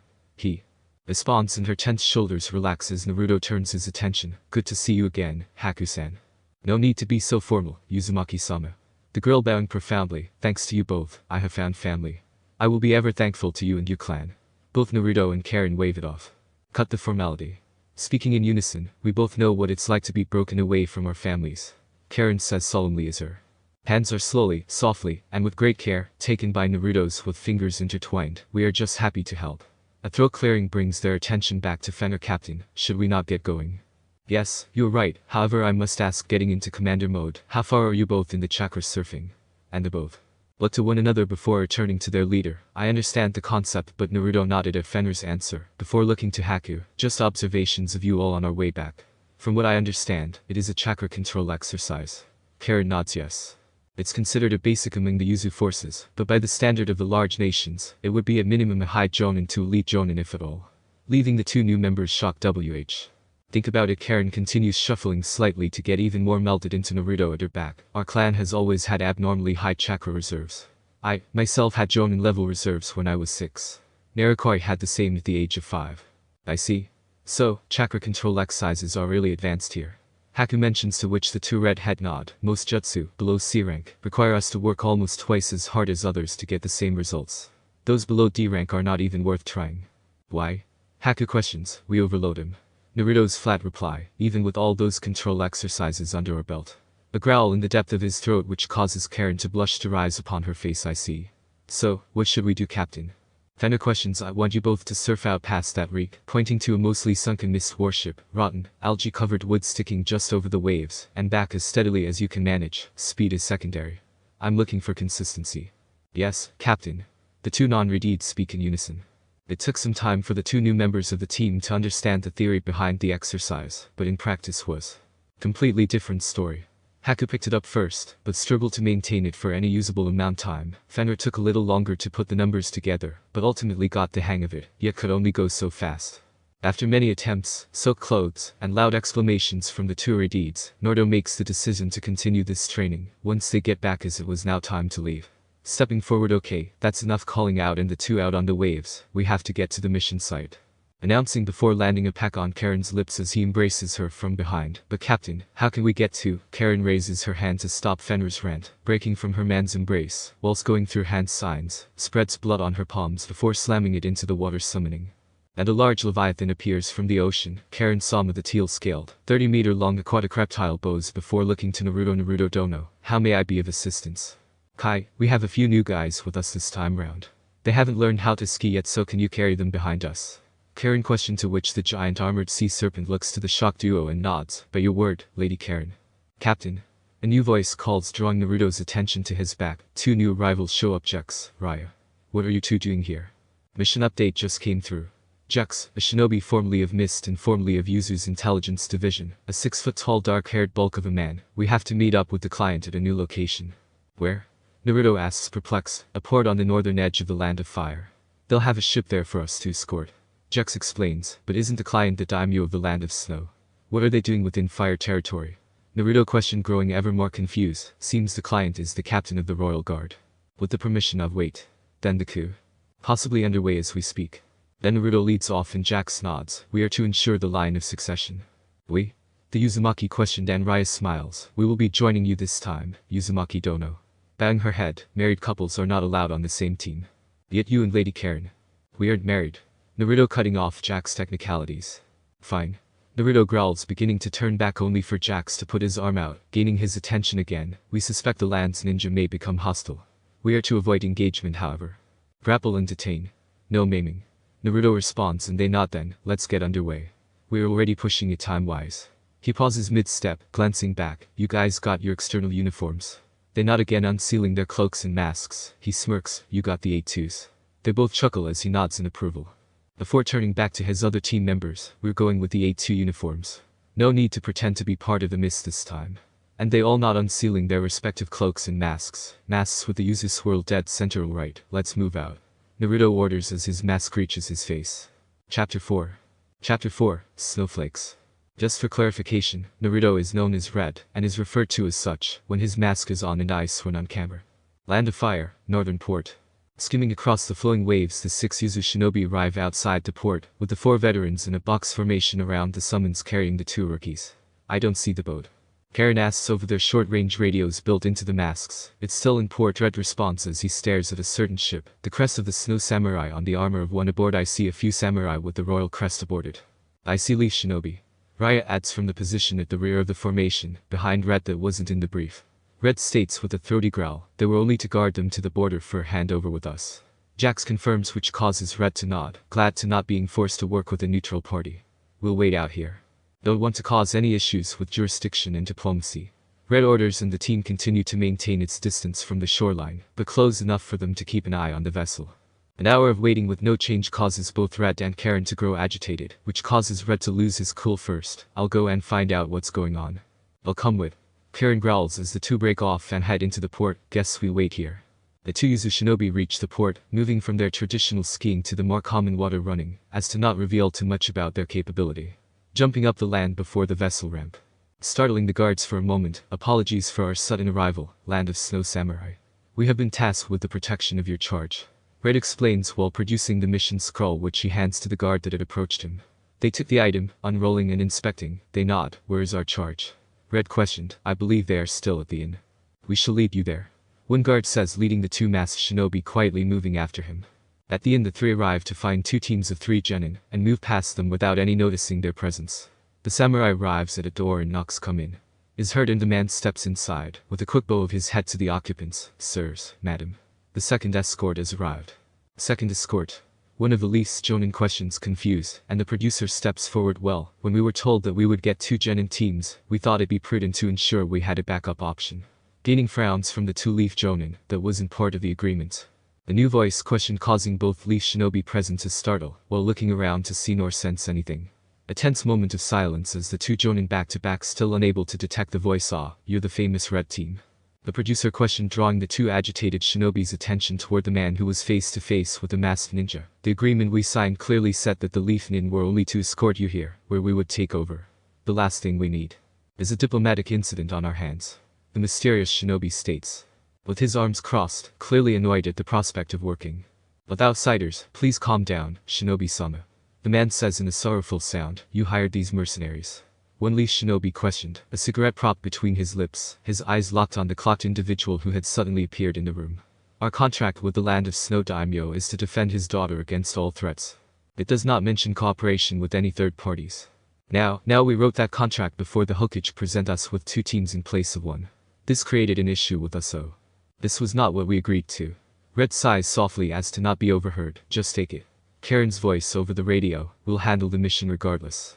Our objectives won't change." He nods to her words and then looks to the producer and nods. "We will continue the mission. My squad is waiting outside the harbor for your ship to cast off." He then looks to the bed where the dark-haired, makeup wearing princess is waiting. "We await your instructions, milady." The woman in question eyes the cloaked man curiously, an eyebrow raised. "We." Without a sound another masked shinobi appeared on the far wall. "We, ma'am," it said, surprising the leaf shinobi again, but this time able to see the swirl design on the mask. "You're from the leaf?" The smoker questioned, eyeing the symbol, earning a low growl from both masked shinobi. That promptly ignored them. "What are your instructions?" Red asks as the second one steps beside him. "Fine. I'll go with you all." Raising a hand to the mysterious man who promptly takes it and softly lifts her to her feet. "Great." The producer roars. "Red, was it?" The woman questioned. "I've heard of your exploits." "I do not know what you mean." Red responds as he and Karin flank the disguised princess, who looks to him, noting his eye has drifted from her to the leaf shinobi, and puts 2 and 2 together. "I see." She smirks. "Then let us go already. The sooner we leave the sooner we can get out of that wretched place." The 2 Yuzu shinobi over here, the 2 Jonin. "Hey, Kakashi, these the same 2? "No idea, Asuma. They all wear those cloaks, but the masks are new. They don't have the hating mist symbol anymore. They aren't from the leaf though. The only ones who are allowed to. They were wiped out at the end of the Second War though. The only other died 9 years ago. He would have been on my team if he had lived." Kakashi sighs mournfully. In the lobby of the inn the 6 genin are all conversing, while 5 are with the last one off on his own, with an annoyed look upon his face.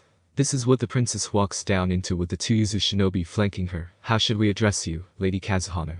Karin whispers just enough to be heard. "I am Fujika's Yuki," she says, announcing herself to the group of young shinobi ahead of her and to the 2, truly only, shinobi at her sides. She promptly walks on past the gathered group without further word. The leaf genin all stare at the 2 mysterious guards at her back and start discussing among themselves who they were. Reaching the ship, they rush aboard with the leaf genin bring up the rear. Red stands at the ship prow, and does several hand signals, and receives a response via his radio in the forms of taps. He nods in agreement and turns back to see the leaf jonin staring at him. "Can I help you, leaf shinobi?" The 2 continue to look at him with ever critical eye. "I think we should create a stand." The gray-haired man stops when the masked man before him raises his hand. "My men and I do not fall under your command. Our mission may coincide, but remember, we are not your shinobi. If you, or any of your genin become a threat," the 2 jonin glare intently, releasing killing intent at the one before them. "You touch any of our students." They both freeze as I touch their throats by 2 more shinobi, same outfit as the one ahead. "Then, be sure to tell your students to behave themselves then." Red states as for the first time all the Uzunin arrive on the deck. The leaf shinobi could tell they weren't clones, as there were differences between them, but they were minor things. "So, Red, this is your squad?" The princess questioned, to which the leader simply nods. Standing in her cabin before them, she gives them all a once-over. "Can I see your faces?" And the whole squad stiffens, with the others all turning to Red, who remains silent. A hand sign and the others all vanish before he goes through hand signs before slamming his hand against the wall, and ceiling script expands to cover every surface within the room. A sizzle is heard from the nightstand, drawing the duo's eye, but only the civilian dared ask what. "The wiretap." Someone was listening. Red shrugs. "Now they're not." "I see, but before she could finish, Red reaches for his mask, which causes her breath to hitch. "I'll be in big trouble if the elders hear of this," he says as the mask leaves his face, his pale complexion paired with glimmering purple eyes, and the locks of scarlet red hair that erupt as he pulls down his hood, cause a minor breath hitch. "So, it would be best to keep this to yourself, nah." With a soft serene smile which caused a very notable blush upon the actress's face. This man before her was a work of art with the perfect toned physique, and towered slightly above her just oozed protection, to which she felt all warm and fuzzy. "Princess?" he questioned with a slight tilt of his head, but his heart throbbing as that was his words caused her to come crashing down to her situation at hand. "Right, princess, me going home." A hand grasps her shoulder, tenderly snapping her back from the minor panic attack from setting. "And Koyuki?" Speaking so softly his voice felt like a cloud touching upon a meadow. "I know you are not only scared, but in truth you are frightened, right?" She nods while looking up at him as if a lost child. "I won't lie to you, Koyuki, but your uncle's men probably already know you are coming." "He knows you are coming." She gulps hard at that. "However, you are not alone this time. You are the little girl who can only run away in fear." Liba has shaking head cut her off. "There are people waiting for you to bring the spring right." Her eyes widen at that. How did? Your father's work was something that piqued our elders' interest. To heat an entire country. A radical idea. He smiles. Those are the best kind, and us Uzumaki are nothing but an eccentric bunch. He pauses a moment in deep thought. At least, that's what our friends say. I don't really get it though. She giggles softly at that. Admittance, you're that spring, Koyuki Kazuhana. Just focus on getting home. His big foxy smile makes itself known upon his face. We'll take care of the little things. Her look turned from apprehensive to determined, but again he saw it falter slightly. You could just act like you're fine. We'll be acting far more exaggerated to help you along, but rest assured, we won't allow a single hair upon that beautiful face of yours. Trailing off into a whisper as he slowly ran a finger down her cheek and jawline, said cheeks glow red at this point. I can trust you, right? My real name isn't something I should tell you, far too dangerous and far too many. We aren't on Kamara yet. She said in a deadpan. Naruto Uzumaki, ma'am, heir of clan Uzumaki and soon to be daimyo of the restored Whirlpool Nation. Her eyes widen in stunned surprise. Captain of Red Assault Platoon, second in command of Whirlpool's military forces, and bodyguard to one Koyuki Kazuhana. His gaze falling on her. Are my credentials enough? You're a daimyo? And a ninja? Yes. His stretched out response, and the twinkle appears in her own eyes. Then that means land of snow, northern waters. After the meeting between the Yuzu shinobi and the princess, the mission continued with the leash shinobi on guard atop the vessel in plain sight. They often tried to discreetly observe the Yuzu shinobi, much to the said shinobi annoyance, as they couldn't use any techniques, which meant their normal escorting techniques were out of question. They remained hidden most of the time, with occasional sightings by the jonin, but they were never spotted directly, and the genin had no idea they were being watched. The producer began to yell and shout as an iceberg came into proximity. Red didn't pay attention to the contents until the princess stepped out onto the deck. Immediately Red and Jax faded into view at the back of the group for a moment, vanishing with only the two jonin noticing the movement. The ship pulls up beside the ice mass, ramp dropping down when the producer pulls out a storyboard with a small skirmish between the princess's forces and that of her uncle. Karin looks to Red, who looks back at her, shaking his head, but she continues to stare. Red knows beneath her mask she is glaring at him, and he sighs before vanishing beyond a small hill, and creates a small army of shadow clones, transformed into a group of random shinobi. The Leaf team had no idea of this, however, and when they saw the approaching hostiles, leapt into action only for the Yuzu team to blur past them. We must move forward, my loyal shinobi. The princess bellows rather dramatically as they rush past behind her, deliberately in line with the camera, as blurs. Said camera follows the six as they very playfully dispatch the group before they withdraw. As the clones reach over the cliff, they dispel the camera. They turn to the princess and her ninja who kneel before her. We have dispatched your foes, Milady. You are my strength. I implore you to never kneel before my Captain Ice. Yes, ma'am. The man stands, which causes the leash shinobi to raise an eyebrow upon noticing the new masks the Yuzu shinobi were now wearing. You have served me well. Many foes will lay ahead of us. Our allies may turn on us. Will you still stand by my side? Forever and always, Milady. The now named Captain Ice responded formally and cut. The producer yells and everyone broke from their positions, and the Yuzu shinobi moved into an escort pattern around the princess as she strolled back aboard the boat. We didn't know that you would be starring in the movie. The smoking jonin asks as the Yuzu group approached. I asked them too. Fujikazuki exclaimed in their stead. Is that a problem? Not at all, Fujika-san. The man responds with all due politeness. They don't look so tough. A duck-butt brunette snaps from the side, yet none of the masked shinobi showed any outward notice of the boy's words. Yeah, those wired, I can't smell them at all. A feral boy adds, they're skilled.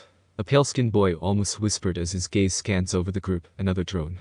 One of the Yuzu members turned to look at the odd-looking leaf shinobi. Should we end him here? No. The leader of the Yuzu says as they all turn to look at the leaf genin. Their killing intent not lost on any of the Konoha shinobi. You know the rules. Outside the mission, however, the threat was clear as a snowflake, to which the jonin instantly tense, but they also seemed uncomfortable on how cautiously they spoke about their own suspicions of the target of their ire. Come. Fujika's ordered, and the Yuzu shinobi snapped back to their duties in escorting her back to her room. I grow cold out here. In the dark depths of the boat sat the Yuzu shinobi Jax with Fenrir at his side. Find anything? Their armor is chakra-based. Negates majority of chakra-based techniques including my eyes. Fenrir explained as the two turned to look at the trio of tied up and subdued and pretty dangerous stuff. Then, Jax grumbles and Fenrir nods. See what you can find and put a report together for the captain. Yes, sir. Fenrir says with mirth in her voice that was not lost on the more experienced man who silently smirked behind his own mask. Land of snow, Port Cal. The port came into view and the next scene was being played out. Disguised clones played the part of the bad guys, as the Yuzu shinobi are led into battle by Fujikas in an epic clash. Though fate, there was plenty of flashy-looking jutsu that the Konoha shinobi watched with critical gazes, as many were lowly ranked. Nothing too powerful to gauge the strength of the mercenaries, but great for the cameras. The Jonin sigh, but the genin all snore pathetic. When Ichiha chuckles at the flashy display, can be much of a threat. If this is the best they can do, a fear-looking boy proclaims so cool. Sasuke-kun. A pink-haired woman squeals, much to the ire of the entire country. Out of nowhere, a kunai was placed at the pink-haired genin's neck, a masked shinobi at her back. Be quiet or die, the cold voice chilled to the bone. The mission continued with several stops for the storyboard, but as they went, that would change when a train pulled into a town. The user team all stiffened as the locomotive unseals the carriages. A large group of shinobi backed up by samurai, charging forward like a flood. Red turns to the princess, trouble approaches. Upon hearing this, a gleam in the eye of the producer could not be stopped. The Leaf Jonin expand their senses, and to notice the sheer number of signatures approaching them, and that causes them to tense. Perfect. The producer roars as his crew began busying around, and before anyone knew, the stage was set. The town was silent, cameras set in place. The small group face off against the seemingly endless horde with Fujika's front and center, with the Yuzu shinobi standing either side. A wide shot of 6 shinobi panned over towards the actress at the front. Captain Ice, please remove these stains on our honor. Yes ma'am. They all chorus overly dramatically move out. She orders, and a brutal battle took place. The Leaf shinobi watched in horror as their Yuzu counterparts tore apart the army. They used simple weapons, but more often using the enemy's weapons against them. Slashing and hacking, stabbing through ribs, and plenty of blood flew as the hidden Leaf genin were left green in the face at the sheer viciousness of the other team. They clearly had no mercy, no hesitation in their fluid movements, and yet their teamwork was flawless, with combination attacks and defending of one another's backs. It was a sight to behold. The Leaf jonin, however, were impressed, as they had only used C-rank jutsus at most with seamless teamwork to give these low-powered jutsus the power needed to overwhelm their aggressors. The winds changed, however, and the 2 older shinobi sensed it as several blue fireballs dart up toward the sky, only to see some kind of flying machine shimmer into view.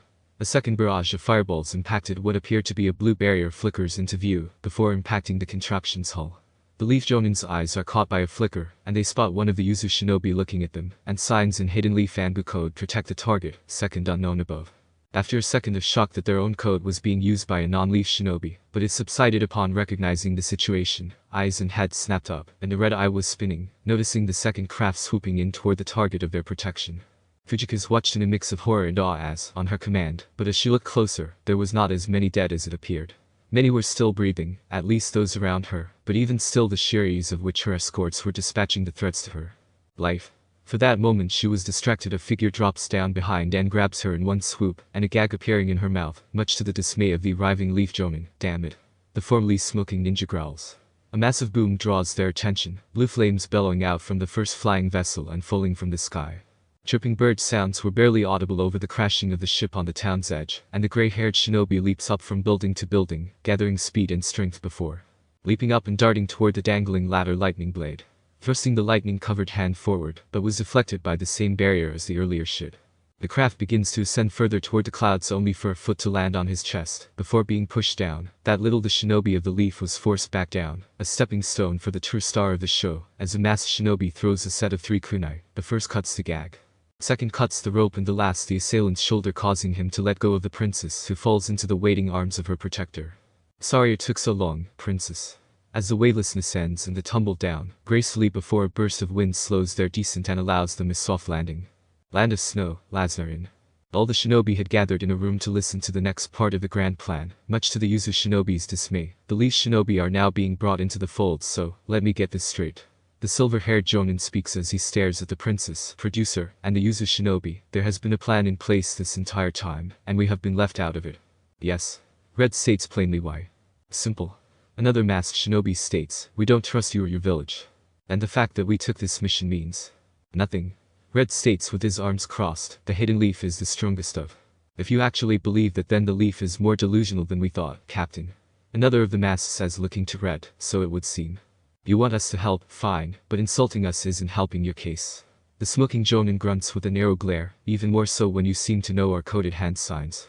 Irrelevant. Red declares, pulling out a map of the land, for a moment before small lights appear upon it which confuse the group. This is the location of the Yuki shinobi forces remaining on the island.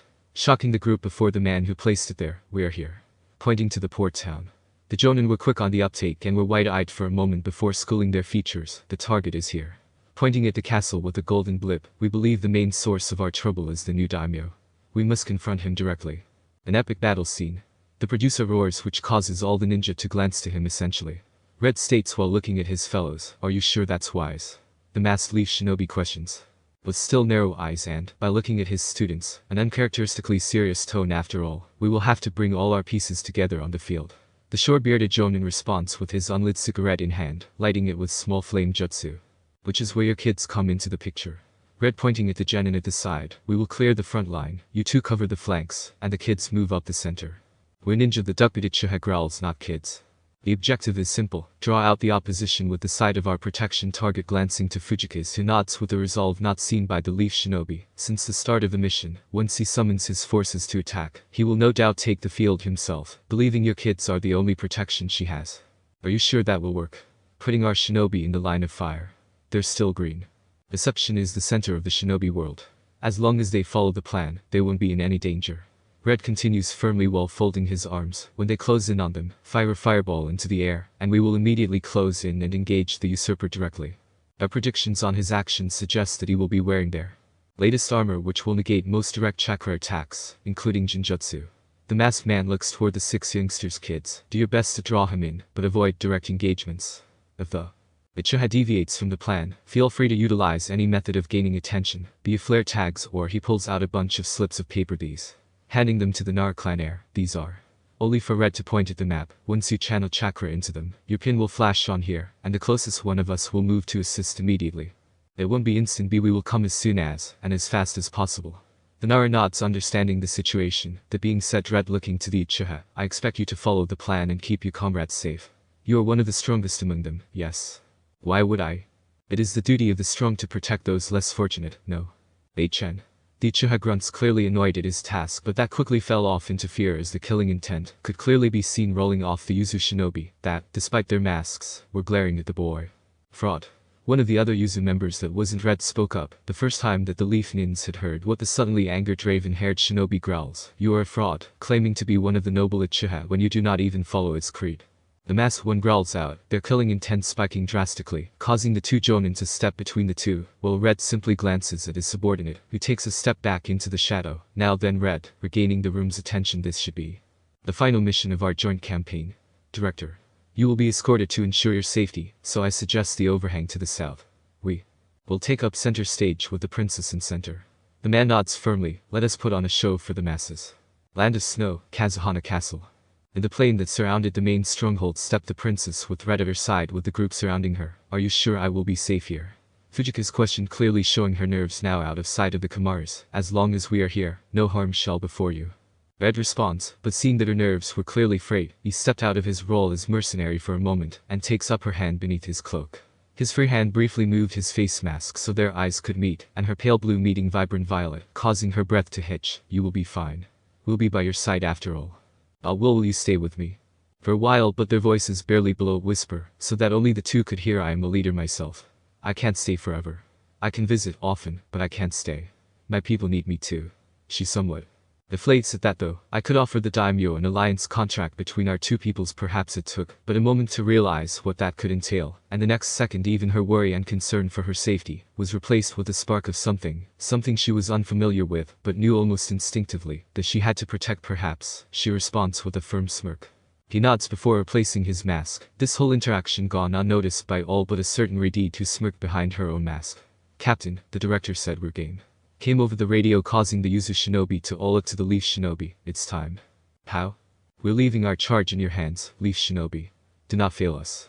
Red states with a pulse of killing intent to ensure his point was being understood. They nodded, somewhat fearfully, with one of the masked ninjas staring at the lone Uchiha for a moment, as the group moved quickly toward the tower in plain sight. As expected, the snow ninja rushes off, and as the group arrive near the halfway line, they find themselves coming forward and in line.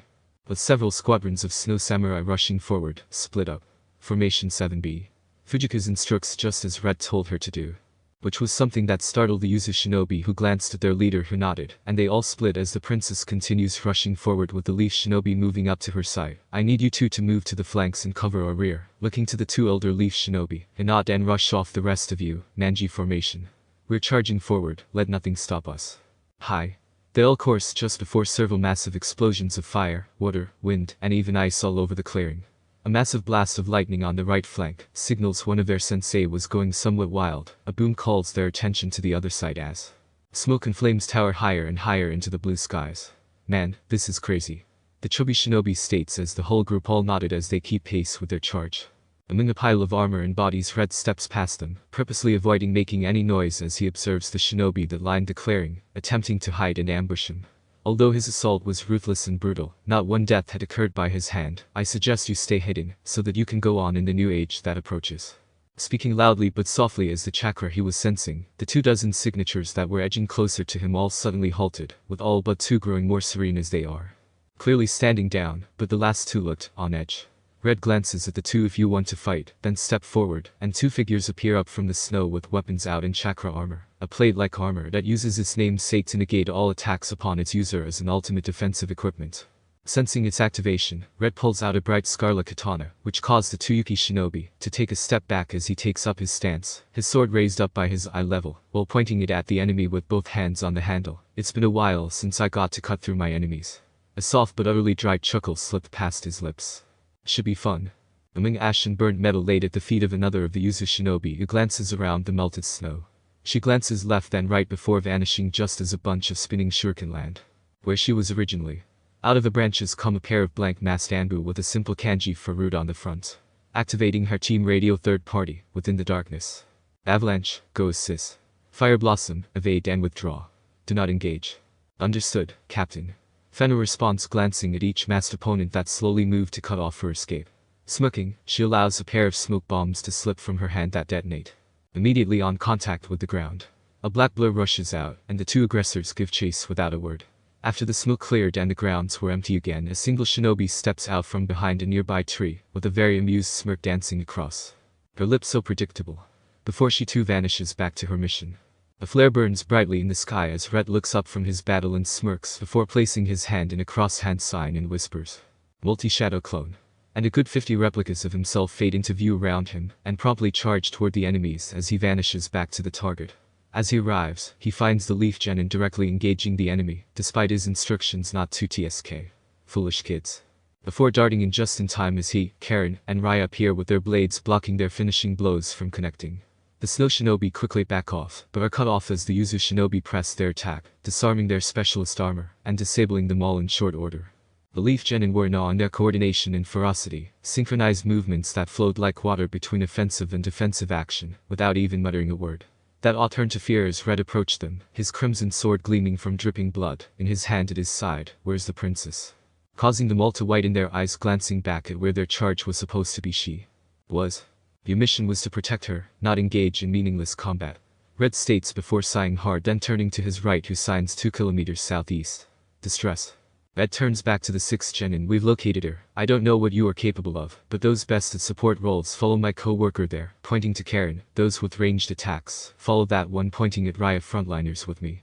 And the Genin nod before chasing after the Yuzu Shinobi, 2 per which worked out well as they closed in on the decisive battle. Red slows to fall back to be in line with the 2 frontliners at Chiha. "Do you have any lightning attacks?" "I am at Chiha. I have a fire." Your line has produced several prominent lightning users. A shame. Red says, shifting to the other frontliner beside him, a chubby Seti Nakamichi. "Correct." The boy nodded as the 2 pretended not to hear the indignant growls from being ignored from the other side. "How fast can you transform into the human boulder?" "About 3 seconds, with another 5 to get up to speed." "Why? What if I were to throw you? Can you spin whilst airborne?" Red asks, and the chubby teen thought about it for a moment before shrugging. "Dunno, never tried." "That's it's a first for everything." Red declares, looking at his 2 supporters. "Time to go." Looking back at the Uchiha just as a group of samurai attempt to cut them off. "Give me your largest fireball." The Uchiha smirks while running through the hand motions for his attack, blowing out what the Yuzu forces saw as a fireball on the smaller side of things. "Is that it?" The Yuzu Shinobi questioned in whilst he went through his own for an empowering wind that causes the small ball of flames to expand outward before exploding and knocking the group of samurai off their feet, hold them back. But before anyone realized, another shinobi lands in the center, and a blast of lightning shocked them all into blissful unconsciousness. The group continued moving forward without breaking stride, though the Genin did stumble. Target location. One sign to another, moving east, fast. They all nod before one glances back. "Go find your commanders. We're going to moving faster than you can track, so good luck." Before the duo jump away, surprising them that indeed they couldn't even follow their movement. Land of snow, forest edge. Moving through across the ice at speed, the group were intercepted by a squadron of Chunin, which forced them to take a far more aggressive than their previous actions. Swords drawn, hands going through signs fire style, majestic flame destroyer. Wind style, grand breakthrough. A massive blast scorched the entire area, the snow and ice completely vanished into mist and steam. The team pushed through only for 4 to break off and clash with the survivors, allowing their leader to keep on the trail. Let go of me, uncle. A desperate cry which causes Red to stiffen slightly. The cold fury overtakes his very being as he spots the older man calmly strolling toward the trail line with a pair of samurai dragging along the protesting Koyuki behind him. But as Naru dropped in, they noticed as her fear and struggle had suddenly fallen off. When Kazuhana Koyuki, who was disguised Fujika's Yuki, looked back, he saw his men cut down in a single, well-placed slice, but even though surprised he was able to parry the follow-up strike from the Yuzu shinobi. Sword to sword, you who are you? Answer me. The man growls but slides back slightly before he pushes hard, forcing the shinobi before him to leap back, standing protectively in front of his charge. Are you injured? Red whispers, and no, I am unhurt. Good. Stand behind me, princess.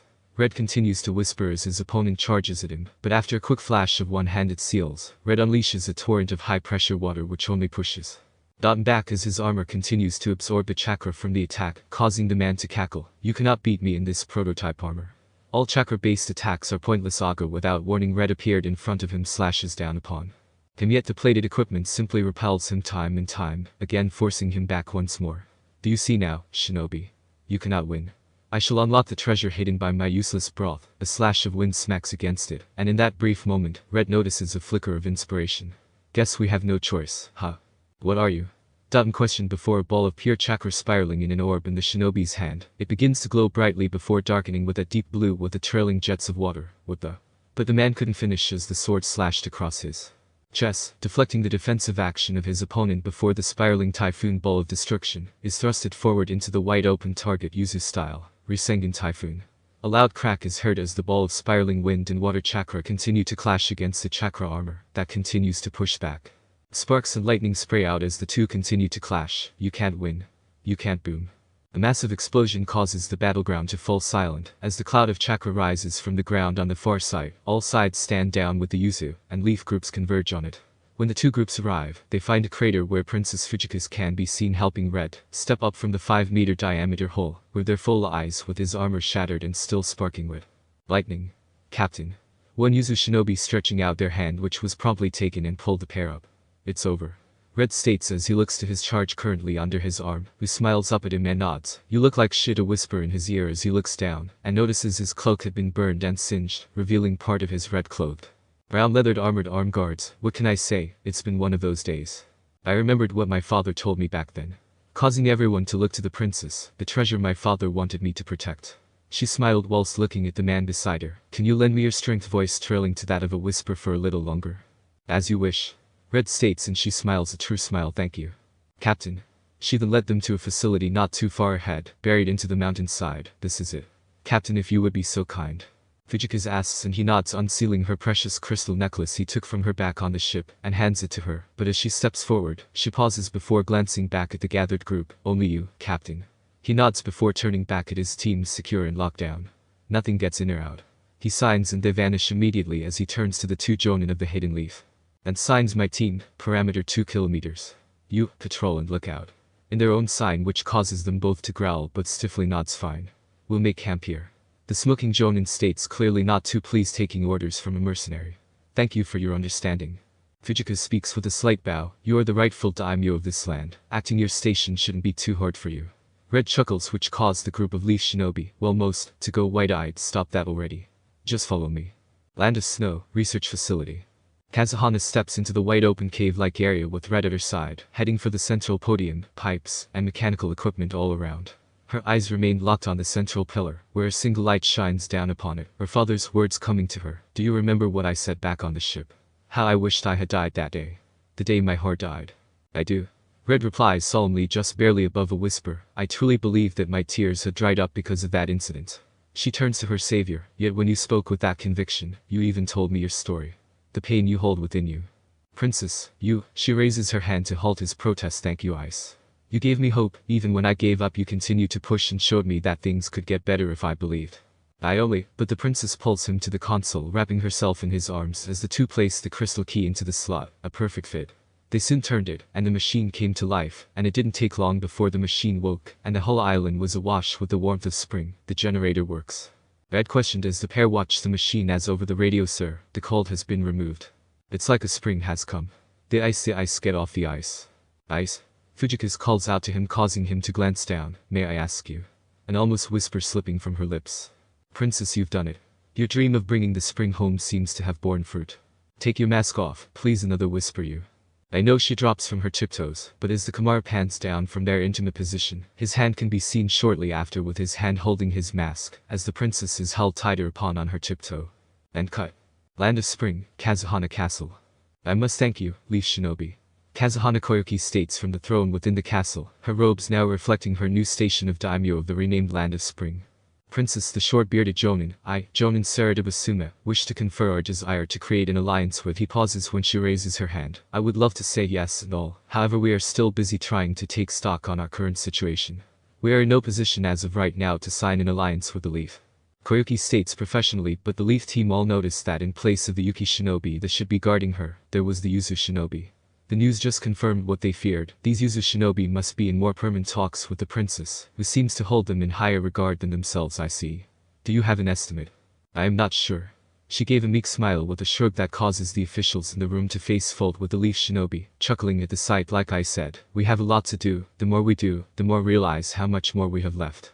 She says with a hard breath, I was not prepared for this. I am an actress. Princess. Her aides all yell. She then turns to the Leaf Shinobi. So, until we understand where we are exactly, I can't say anything. I see. Very well. Saradip sighs. In that case, we will take our leave for now. Please be safe. But before he and his colleague could turn to leave, a figure is thrown before them, bound, gagged, and subdued. Captain. I found the drone snooping around the heat generator, placing basic level explosive tags around. Another Yuzu Shinobi stepping from the fling open door, announces as the Leaf Ninja froze. One of their genin had just been found actively trying to sabotage another national secret facility. Figured he would try. Red growls out as the group closed in on the bound, pale, almost translucent skinned Shinobi who was beaten badly already. Guess we get to hold up our standing orders. Drawing his blade. Wait. Saradip shouts, stepping between the genin and the approaching masked ninja, his fellow jonin following suit. Surely we can. He trespassed in a secured facility, stole, and copied classified information whilst also attempting to destroy said facility. One Yuzu Shinobi announces, whilst also trying to become allies. So, while shaking hands above the table, you try to stab below the belt. Red says whilst pulling his sword out. Wait, I'm sure this is just a... Red, freeze. Koyuki calls out and all four Yuzu Shinobi freeze in place, allowing her to stand up and head over. Even though everyone was very much alive, the whole room was still as if frozen in a snapshot of time. Is he restrained? She asks, stepping beside the Yuzu forces who nod. Then place him in the dungeon. I will send word to the fire daimyo. Ma'am.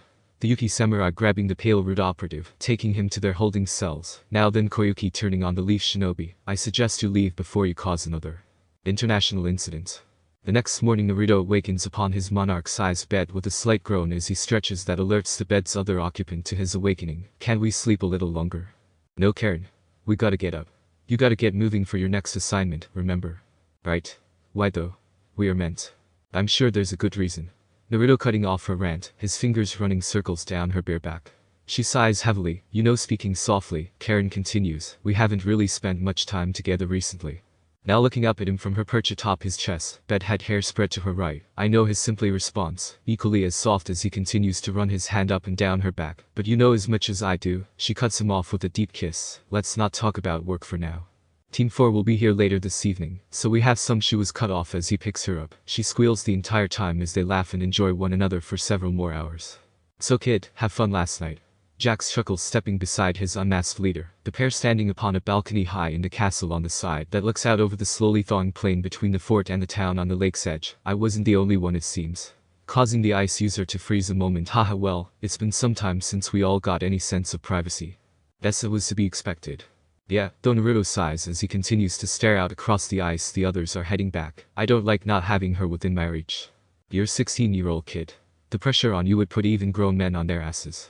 Right? Well, old man Naruto with a playful smirk that was evident in his voice, we should finish up the negotiations here and get moving ourselves. Stepping away from his frowning colleague. Those Ikigaku shinobi, they want us to help with training. Are they serious? Jax growls as he steps beside his captain, the pair heading toward the royal court with their masks back in place. You're Red nodding. That being said, we can't be letting our teachings out without contacting the elders. Have you sent word? Yeah. That's why we have sent a kestrel ahead. Then, we must wait for a response. And then send back their response. Grr, if the elders just let me do my actual job. Yeah, being called heir apparent in name only. And responsibility with no actual power. Red sighs hard with head hung low. This is troublesome. At the gates of the Hidden Leaf village, a certain dark-haired Nara clan heir sneezed. Thank you for coming, Koyuki adds, shaking Red's hand whilst leading him to the table. I was unsure of which ones had left late afternoon. I'm sure. Shall we get to business? Red asks as he holds out his hand and Jax hands him the scrollets. I sure hope it's good news. Koyuki, who was looking a little worse for wear, having non-stop meetings and paperwork depends, Red states as he unrolls the scroll. 2 clicks and puffs reveals several documents. Several hours later and much deliberation, the two were about to leave it for the day when a Yukigakure shinobi arrives with a scroll. Lady Kazuhana, Lord Red, a message from Umwell. Whirling tides. Red supplies, noticing the emblem upon the scroll's end, causing the man to blush out of embarrassment while handing it over to his new daimyo. Thank you. You are dismissed, she says, and the man bows before rushing off while she reads in silence. Red continues to pick up and clear documents away, but notices the growing smile upon the woman's face, which does not fill him with confidence. As he returns to her table, having filed away some scrolls and the like, she wordlessly hands him the document she was reading. Lady Kazuhana, we are grateful for the chance of furthering our alliance together, and do agree that a well-trained force to which we can call upon for aid will serve both parties well going forward. As such, we shall, for a time, allow Team Red to stay and train your shinobi forces to our minimum requirements. Further instructions shall be relayed later. As for your personal request, it is under advisement and will be taken under consideration. We shall be in touch. Signed, Rena. P.S. Feel free to present this to our captain currently in command of the contract. I see. Red speaking softly, I will see to their training from now on. I thank you. Speaking equally softly, Koyuki stands from her seat while signaling the samurai to leave. But can I ask something, a favor? He looks to her. Can I see your face again? May I ask why, ma'am? But she did not respond, just stood there staring at him with the type of intensity he was used to get from Karin. No. You said, only if we were alone. No one else is here. I ordered them out, Koyuki states as she gestured to the now vacant room. Red sighs, not that she could hear through the maws, but before he starts to raise his hand, a small seal on the order catches his eye, and he quickly unseals a second scroll which appeared blank to Koyuki, but to the seals within the mask, it was clear as day. Naruto. The council meeting has just concluded and confirmed that your team is temporarily disbanded. You are being reassigned to Snow-Spring Country on a long-term basis. We have dispatched Raven Company Commander Makoto to act as your second. Once she arrives, send Jax and Riot back. The other matter discussed is a political one. Princess Koyuki Kazuhana has requested a political marriage to Tai Spring and Whirlpool. Her council has requested you, however talks are still underway. You will be informed once a decision is made. Your grandfather, Ashina. Red places the scroll down as he retakes his seat. Koyuki watches him with bated breath, curious of what was going through his mind right now. With a sigh, Red removes his mask, dropping it on the desk, and held before his violet eyes lock onto her pale blue can. We talk frankly. To which she nods. Why do you want to marry me? Her eyes widen. I get that since we met, I've remained at your side to reassure, guide, and protect you, but now you have to stand on your own. I know that, she shouts. A deep breath later she continues. I will stand on my own, but it's just that, how can I say this? I can do this, but having you with me would be much better. You're rambling.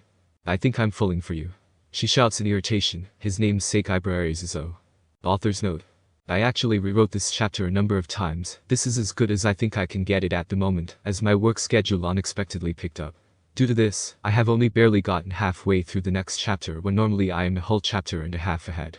Regardless, I suspect the next chapter will raise some metaphorical eyebrows with new clans, new people, and a new true hidden village.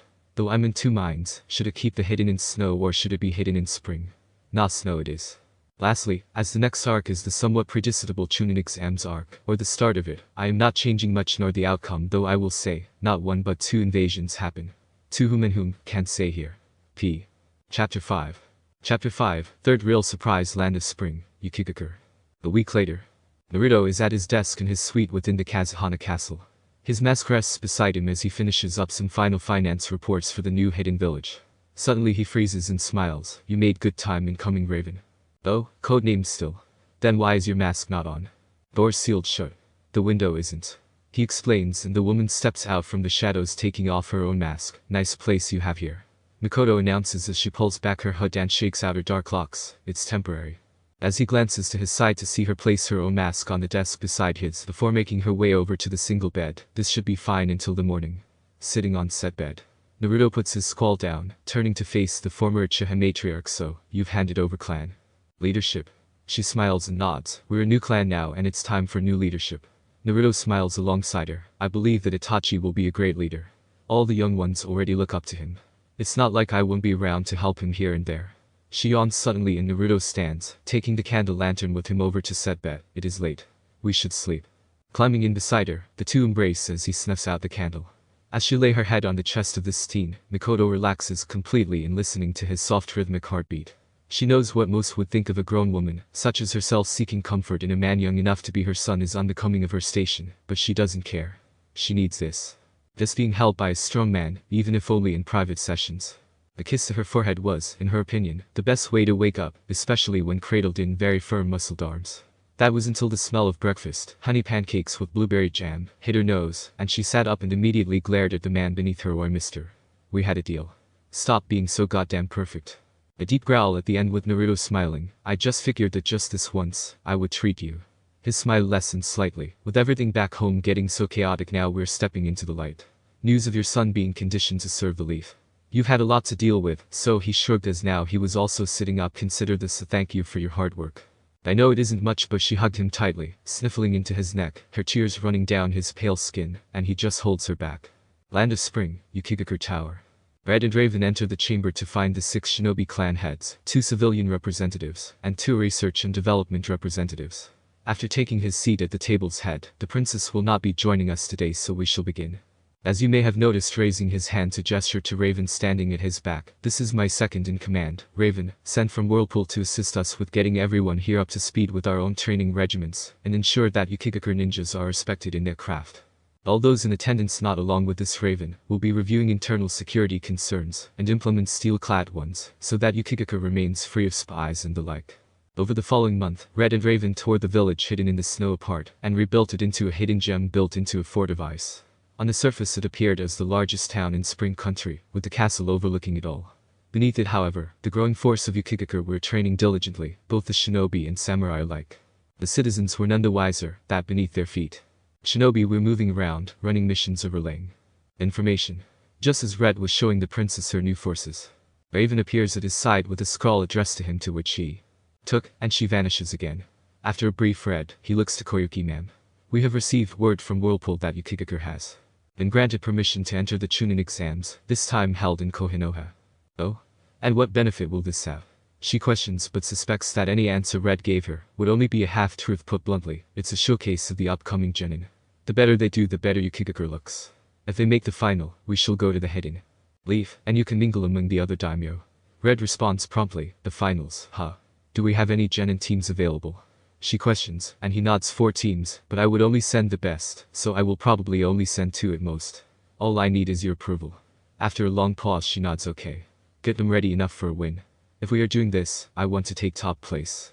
With a big grin, to which Red just chuckles and nods. Very well, my lady.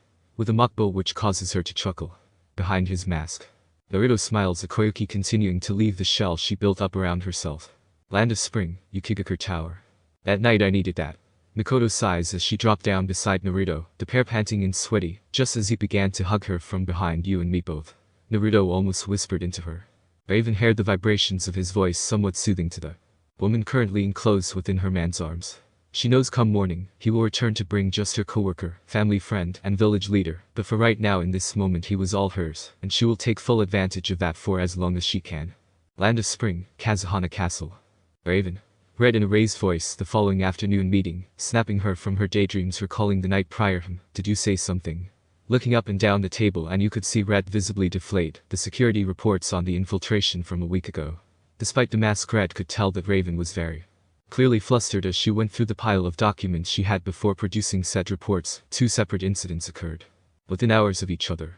As they were not synchronized, we believe them to be 2 separate groups. One committed suicide when caught and restrained, the body then combusted before we could get a sample. Both Whirlpool shinobi knew who sent them, but didn't voice that to the group at large. The second was caught trying to blend into our shinobi force, and was caught by the gate seals. After questioning, we discovered the body of one of our own. The spy was promptly executed. What kind of fools try and infiltrate our ranks? Kori Canis, of the Canis clan, which could be considered an offshoot of the hidden Leafs in Izuka, but far wilder with larger fangs and sharper claws on their hands. They all have pale white hair, dull and unreflective, but slit-like predatorial yellow eyes. Do they think us fools? Clearly. Telia Yuki, of the Yuki clan, but not the same as the Yuki Red was familiar with, but an offshoot he guessed, as they couldn't create ice the same way as new clansmen do, if I remember correctly. Did you not protest these new security measures, Canis-san? Looking at the Fiero man who growled back at her. Yeah, I did. I own that. He looks to Red, then to Raven. My clan have lived in these snowbound lands, as long as records exists. Seeing you newcomers tell us where to live and how act us the wrong way. You are? But the man cutting off Red, I admit. Our pups are far happier, and it's easier to keep track of them in the new clan grounds you gave us. You have my thanks and my trust. Red nods at this. We will endeavor to make sure your trust is not wasted. Raven ensures, and he just grins. I concur with this course of action. The smooth-talking Jur clan head, Erikature. This clan focuses on the use of birds of prey to assist in tracking and remote chakra use. Very versatile if Fred was to comment on. I, as many of my clansmen, did not believe in this idea of a singular living area for us all, but it has been productive in our work with one another. It is a change to be sure. I know we have caused quite an upset and destruction on your norms, but in doing this, I am doing my best to ensure that the future is ensured, and no child grows up alone. Red states rather passionately, causing them all to stiffen at his commanding presence. Canis Alpha couldn't help but smile at that statement, being a pack-type clan family and those close to them. Very good, Raven. Red nods at her as the topic was promptly changed. As you are all aware, the Chunin exams are coming up in the Leaf, and our two teams will be setting off tomorrow. He received several nods from around the room. Unfortunately, the princess has decided to personally see to it that they make it there. You can't be our. She is dead serious. Red responds, and again everyone could tell that this man was defeated in every way conceivable, just by how low his shoulders sunk as he sighed. As such, I will be leaving things here in your very capable hands. I will be selecting the security detail for our travels, whilst Raven will take care of the patrol routes that pirates have been seen nearby. Any questions? No hands raised, but everyone seemed willing to help. That night. Glaring at me with your jujutsu active is slightly intimidating. Naruto comments as he takes off his mesh shirt while Makoto sits on the bed. Why am I not part of a? You're too involved. Naruto cutting her off, having foreseen this coming. In my loft, we'll be in Konoha. Not just Fire Country but the Hidden Leaf itself. He sighs while dropping down beside her. I really wish I could swap out with Jax or even Kazer, but he shrugs again as she falls into his shoulder. I know, but still. We're all being deployed during the finals. She almost smacked him when he said that. What? She barely whispered, and he. Not a Jax sent me a report this morning. Didn't read it until after the meeting. In it outlays a possible invasion of the Leaf during the exams. He suspects the other new village, Atogakure, the village hidden in the sound. All those upstarts. Made up of missing nin and rogues. So, does the Leaf know? She comments, and he shrugs. Just received the info. We've been told to probe the Leaf when we get there. If they haven't, speak to their leaders and inform them of our intent. We're being paid to do so. He unconsciously rubs a burn mark on his right wrist, but Makoto's delicate fingers grip his hands. You'll be fine. Just remember the mask. He nods as she pulls him down into the bed. Land of Spring, Yukigakure main docks. The group of 2 genin teams and 6 Anbu disguised as regular jonin, Red as their leader, and Koyuki step aboard the boat, and Rivan nods to Red, who nods back as they salute one another in their whirlpool way. After all the goodbyes were exchanged, the ship set sail for the Fire Nation. Out at sea, Red approached his squad. Where Canis Kori, the clan head of the Canis pack, was his second Kori. Are we all ready? Well, the retraining of our ninjutsu was hellish, but we are combat capable. The wolfish man growled, if only barely. What level of wind manipulation have you reached? Naruto questioned while looking over the group of shinobi, currently under his command, working on stage 2. It isn't looking too good. Keep working on it. Without snow around, Kori nods agreeing. With him we're at a disadvantage off the start. Red nods at that. I've drilled you all incredibly hard since I've been in charge of the shinobi forces of spring. And we are thankful. Killager, a woman of the bird-type clan with her 2 Barnaul companions sitting atop her shoulders, thanks to your new sight, our own weaknesses have been seen and corrected. We owe you much. Just doing my duty. I am still assigned to Spring for the foreseeable future. As such, you are all my responsibility, and I take responsibility for your lives. Lighten up, man. Kori slapping his back. We're packmates now. I'll cover your back as you have mine. He then looks to his fellow hidden snow shinobi. Killa will watch both our backs, right? With a toothy grin, to which she simply nods, offering a barely noticeable smile in return.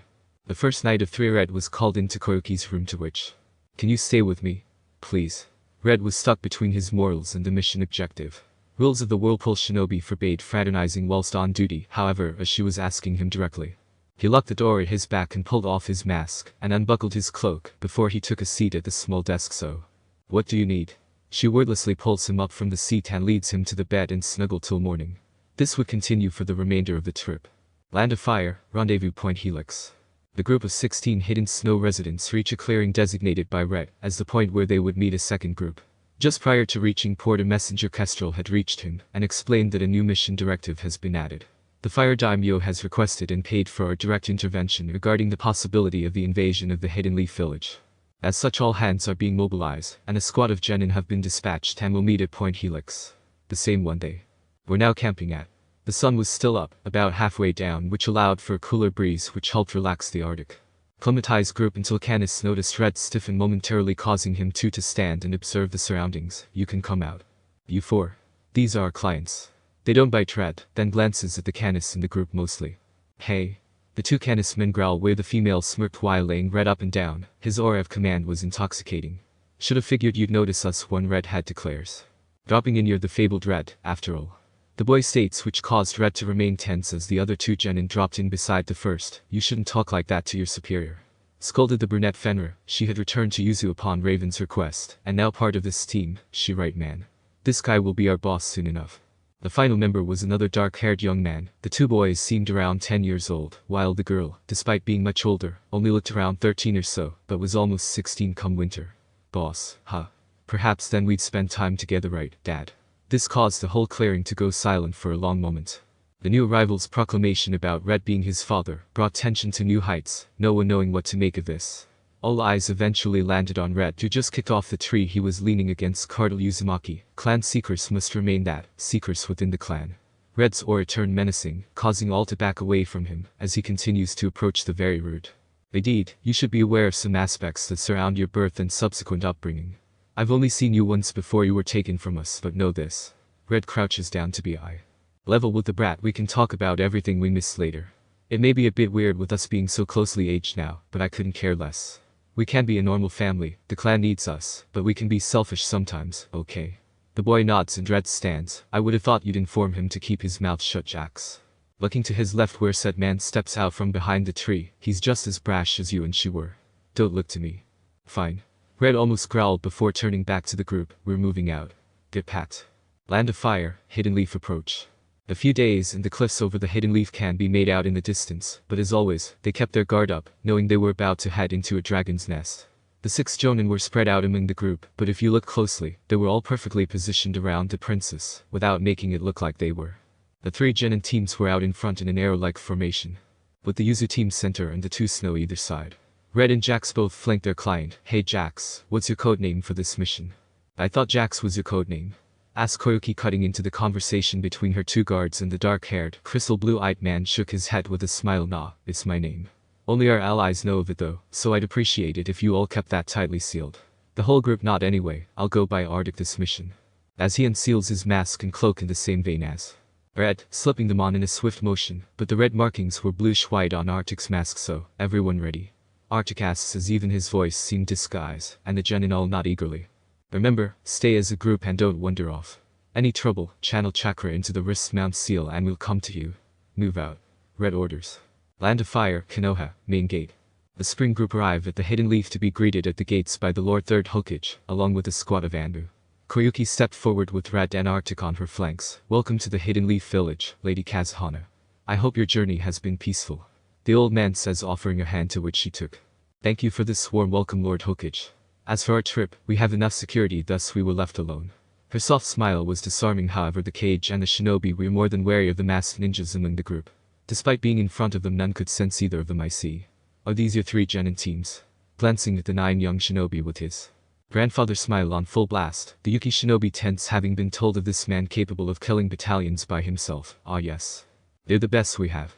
She smiles at them, and they all brighten up, causing the old man to chuckle. Very well, allow me to guide you toward your hotel. Leading them on through the village. The Anbu guard was almost solely focused on the 2 masked shinobi, watching them for any signs of identity or threats. I have to admit, I was surprised when the Mizukage requested an invitation for you. The Mizukage did? Koyuki questioned, which raised an eyebrow. With the aged leader as the princess turns to Red, who simply nods. I see. You should have told me. He didn't respond. Well, I'll have to send them a thank you. She sighed. I hope this means we can have closer relations. We do need to discuss the matter of our shinobi currently being held by your forces. The old man gently reminds, to which the soft gentle nature of the Yuki group immediately vanished. A frigid cold air replaced it. Ah, yes. The pale shinobi who tried to sabotage our research institutes whilst copying everything down. When Yuki Jonin casually remarks before Red glanced at him and he shut up at that. The old man sighed. Ah yes. That shinobi was assigned by the council.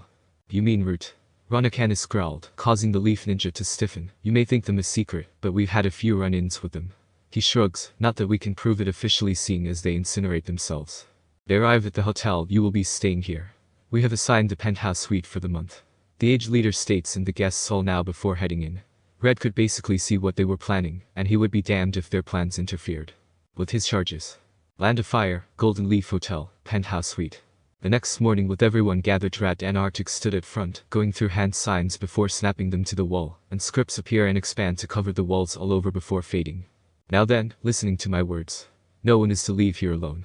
Travel in trios and remember not to break any protocols we've covered. Understood. They all chime in. Red nods. Team Snow, Team Red, Team Yuzu, you need to get to the academy in the morning for the first part of the exams, said Jen and nodded on confirmation. When leaving the hotel, be sure to activate the seal on your gear.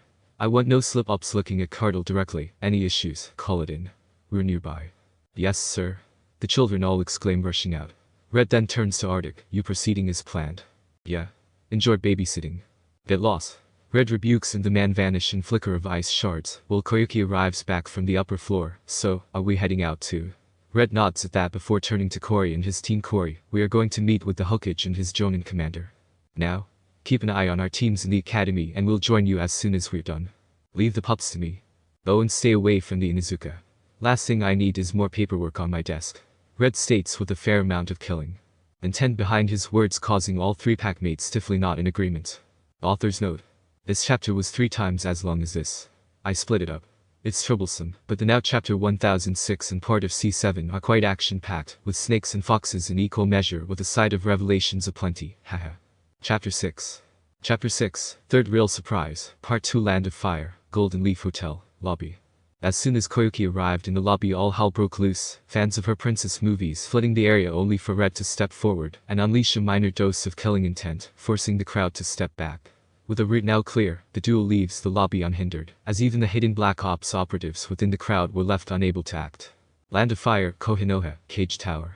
After being led up to the Hokage's office, they were instructed to sit and await the signal to enter despite having an appointment. Red remained standing, clearly on guard, as he could sense all the hidden Anbu operatives in hidden cabinets around the corridor, and the 2 visible ones in front of the door. Isn't it kind of redundant to have such high security this far into the village, even more so when considering the presumed strongest shinobi is sitting bored out of his mind behind a desk? Any chance to flex his might will be met with haste, no doubt. His musing was cut short as they were told that said man was now waiting for them to enter. Red offered a handout to Koyuki, who took it gently and was guided into the room. Land of Fire, Konoha, Cage Office. Stepping into the office of the strongest shinobi, commanding over one of the premier fighting forces of the 5 great nations, was somewhat surreal for Lady Koyuki Kazuhana, as hers was bigger. Red was unfazed, having been here before. Not that anyone would know. What Red was more interested in, however, was the presence of 3 extra bodies that he knew shouldn't be here for these talks, but remained silent until it was his turn to speak. Lady Kazuhana. 2. What do we owe this pleasure? Said the man in the fire hat and white robes. Well, I can't answer that yet, as I am unsure of the entire situation myself. She replies, confusing the group, but before they could say anything in reply, Red steps forward. If I may, Lady Kazuhana. To which said woman nods and steps aside. It was I who requested this meeting, with my lady's blessing. Oh? And why is that, Shinobi-san? Asked Hiruzen, noticing the masked glance at his old friends. I will get to that once these civilians leave. This is a military matter after all. Causing outrage from the 2 vocal elders and a slight stiffening of the bandaged man, unless Ruda's been reinstated, to which the bandaged man could stay. This caused a heavy, tense silence to drag on. I have no idea what you are. Sure you don't. Just as how I certainly don't have over 20 former Rude operatives among my ranks that, after being freed of their tongues, spoke rather highly of their working conditions. Surely. I must be imagining things then, right? The old man just left. No word spoken, but it was clear to see he was mad, really mad, and the other 2 elders too quickly left without another word. Now then, the 3rd Hokage bellows, drawing attention back to him. Shikakunara and Anbu commanders flanking the old man. You wanted to speak to me, Asol? Yes. And upon Red's nod, Naruto steps forward before that. Do you really have those rude operatives under your command? I do. That was no mere bluff. Red states, glancing at the man, and depending on how things play out, you may have the opportunity to haggle for that information. Surely you could. I am not one of your shinobi. There is no good faith between us. In fact, were it not for the fire daimyo paying us, we would not even be here right now. Red announces, shocking the group. What does the fire daimyo have to do with anything? Asks Hiruzen, but Red just pulls out a scroll with the Fire Lord's personal seal upon it, handing it to the old man, who promptly breaks the seal. What the scroll presented were very clear instructions to listen to the operative presenting said scroll as if he were a Jonin commander, but reminded them that he was not theirs to command. What caught their attention, however, was the symbols at the end were what raised alarm in their heads, as Hiruzen looks up at the shinobi before him. Why is the symbol here? Presenting the scroll to the man, pointing at the swirl, but also a hidden message visible thanks to his mask.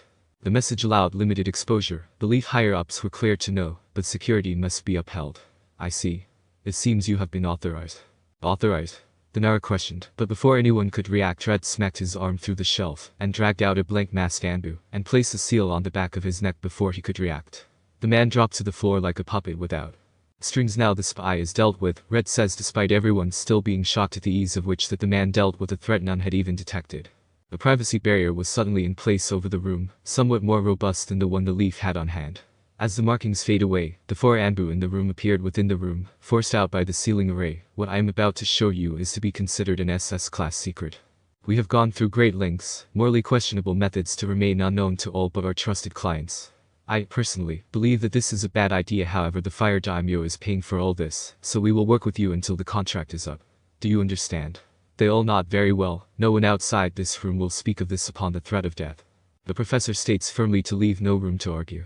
Red nods as he reaches for his mask, removing his hood, revealing his bright red hair. The cloak shows off the brown leathered armor, soft red jacket bearing the Uzumaki swirl on his left pec. What caused the old man to drop his pipe, however, was the face, a face he had thought he would never see again. And Naruto, with eyes wide and shock clearly visible, it is good to see you again, old man. Naruto states as he seals away his gear, allowing the room to see this well-built 6'1" Uzumaki shinobi standing before them. How? I thought news of my death had been greatly exaggerated. I am here on a mission, so let's get. Wait. Your hair's red. Why is it red and not clan secret? I wouldn't be going into details. Naruto states firmly, steel in his violet eyes, causing them to settle down. Now then, taking a deep breath, our information tells us that this village will be attacked by 2 others during the invasion. Asks were heard all around, but Naruto continued on. Our best guesses are that new village, Hidden Sound, and your old allies, the Hidden Sand, to which seem like the most likely. Thus, at the request of the fire daimyo, we Uzu shinobi have infiltrated the village hidden in the leaves, and will either prevent the destruction of the hidden leaf, or cause the invasion to fail to launch. How can you be? Your arrogance is your undoing.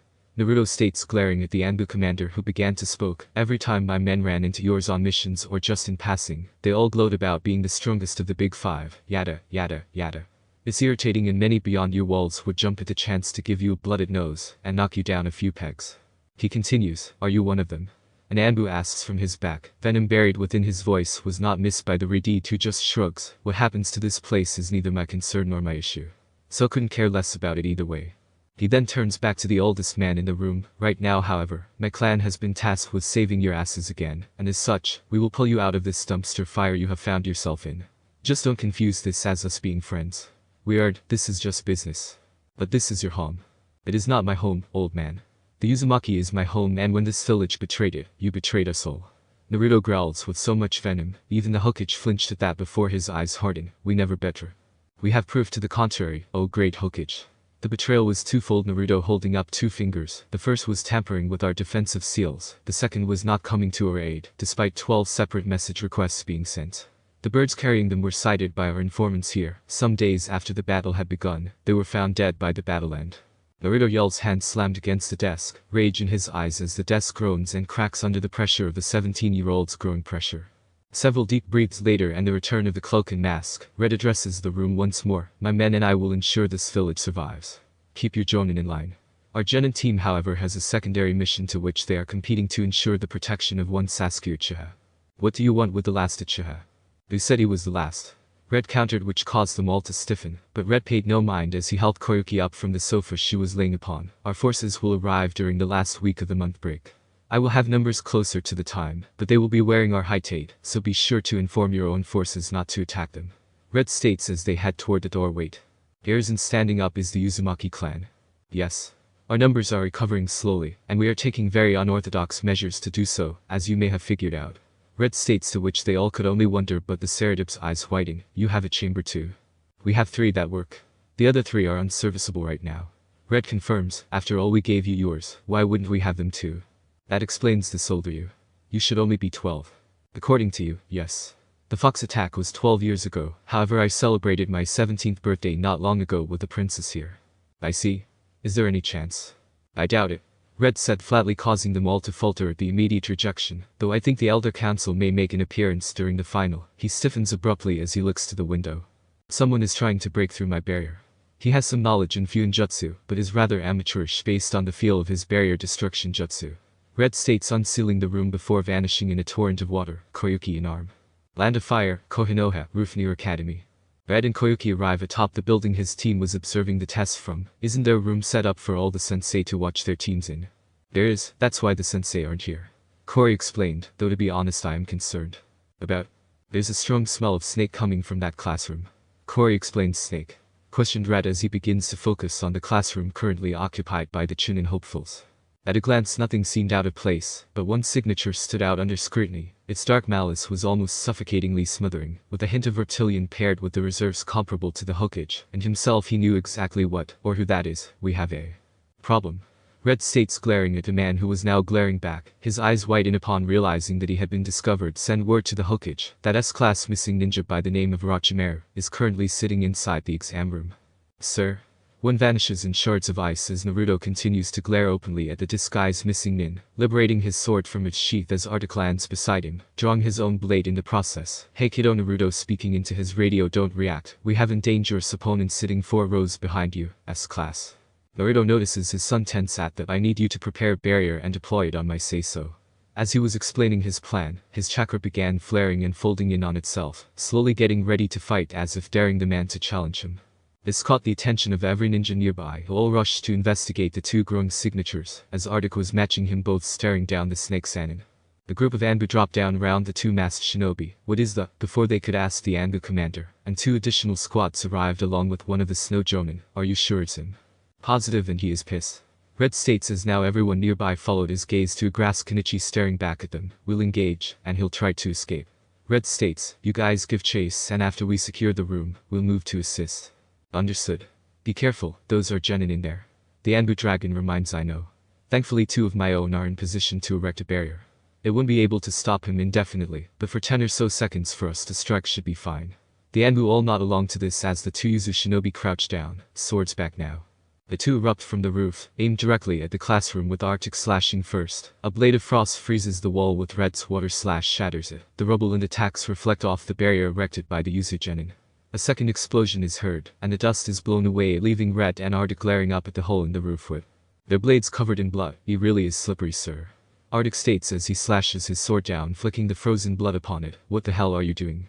Morino Ibiki, proctor of the first exam, roars, approaching the duo with Red approaching the man, and placing a hand on his shoulder, a privacy barrier surrounding to pair. Sorry for interrupting, but I just erected a barrier around the 2 of us. Time is short, so let me finish before questions. Ibiki nods. Orochimaru was here, and we lured him out. Right now, 3 squads of Anbu, the Anbu commander, and a few jonin are in pursuit. A flash of something caused him to snap toward a white-haired teen staring at him. Mornino follows the gaze of the man before him to also look at the teen. Him. He's a double agent. Red states, are you sure? Positive. His greed, concern, and anger toward me is no joke. He hides it well, but my sensory abilities are on par with Lady Mito. Uzumaki. Red states, and the man nods. Very well. I'll clean up here and read your report later. Get moving. Ibiki states, and Red nods before letting the man go and barrier dropping, turning back to Arctic who nods, and the 2 vanish. Now then Ibiki calls out with a sinister smile, should we continue? Land of Fire, Konoha streets. Orochimaru was pissed. Somehow, he was discovered whilst masking himself perfectly, among a group of fresh genin. Even that full Ibiki didn't notice him, yet that masked shinobi did and forced his hand. No, he was not happy at all. Right now, he was desperately trying to outrun the Anbu on his tail, child's play for him of freaking Sanin. His thoughts go back to those 2 masked ninjas. The white on blue mask only stood out, as most Anbu would have used darker colors. No. That mask with the red markings, and, though only for a second, he saw a spiral insignia beneath their cloaks. Then that. A deeded boy within the exams had it displayed on his arms. Could it be? Orochimaru suddenly leaps left, avoiding the frozen slash of Arctic, but found himself losing an arm to Red, causing the Sannin to hiss and sneer. Who are you people? He snarls at them, trying to buy himself time, but to no avail, as the pair charge him upon opposite sides, swords gleaming with murderous intent as they descend towards his pale flesh, forcing him to spit out a new body, the previous trisected, frozen, then shattered. Red ducks a fast punch, but takes a knee to the chin before Arctic slashes down, and cuts the man's combo short, his hand covered in frost from the near miss. The leaf Anbu arrived just as the Sannin begins to sink into the ground in an attempt to flee, but was stopped by a flash freeze that forced him to leap up as to not be frozen in place. Whilst airborne, the Sannin was impaled by numerous shuriken, kunai and even a few senbon, causing him to fall like a sack of potatoes. Slippery bastard. Arctic growls as the group of trained assassins look down at the mud-clone pin cushion that lay in the crater, made from the fall of their target. Looking to his current leader, any luck, Captain? I have 3 separate signatures matching his. Shadow clones most likely. I can't distinguish them apart at this range. Red states with a soft growl, where's Levi when you need her? Arctic chuckles as Red snaps to him, despite the mask Arctic was sure he was being glared at. Sorry. Regardless, this isn't our call. Red turning to the hokage who had just arrived, it's yours. That was rather reckless of you, was it not? A threat is a threat. More importantly, how did he get in? Are you not updating your security matrices? Red question, causing the man to sigh hard. Every year of age now visible for a moment. You don't have anyone to update them, right? Red guesses, and the old man. Guess not, we can maintain them, but not. He must be using that to get in and out. Red talking to Arctic who nods, sounds probable. Should we plug the holes? Bigger issues lay before us. Red says, creating 3 shadow clones. They will lead a squad to each signature. Move out. And with that, each Anbu squad moved with the clones in separate locations. Red then looks to the Hokage. So, what brings you here, Lord Hokage? The formality in his address caused a pang of guilt. Within the old cage's bones, this young man who once called him so affectionately was now a stone-cold professional. The council wishes to speak with us. Seems your presence has not gone unnoticed. I see. So, if you would. We are your shinobi, Lord Hokage. Red states, and Arctic nods. You may request it of us, but ultimately, we are not required to follow it. Right now, the only one who could order he stiffens upon receiving the memories of one of his clones, a forest. Large trees. Keep out signs. Looking to the old man, any ideas? The Forest of Death, Training Ground 44.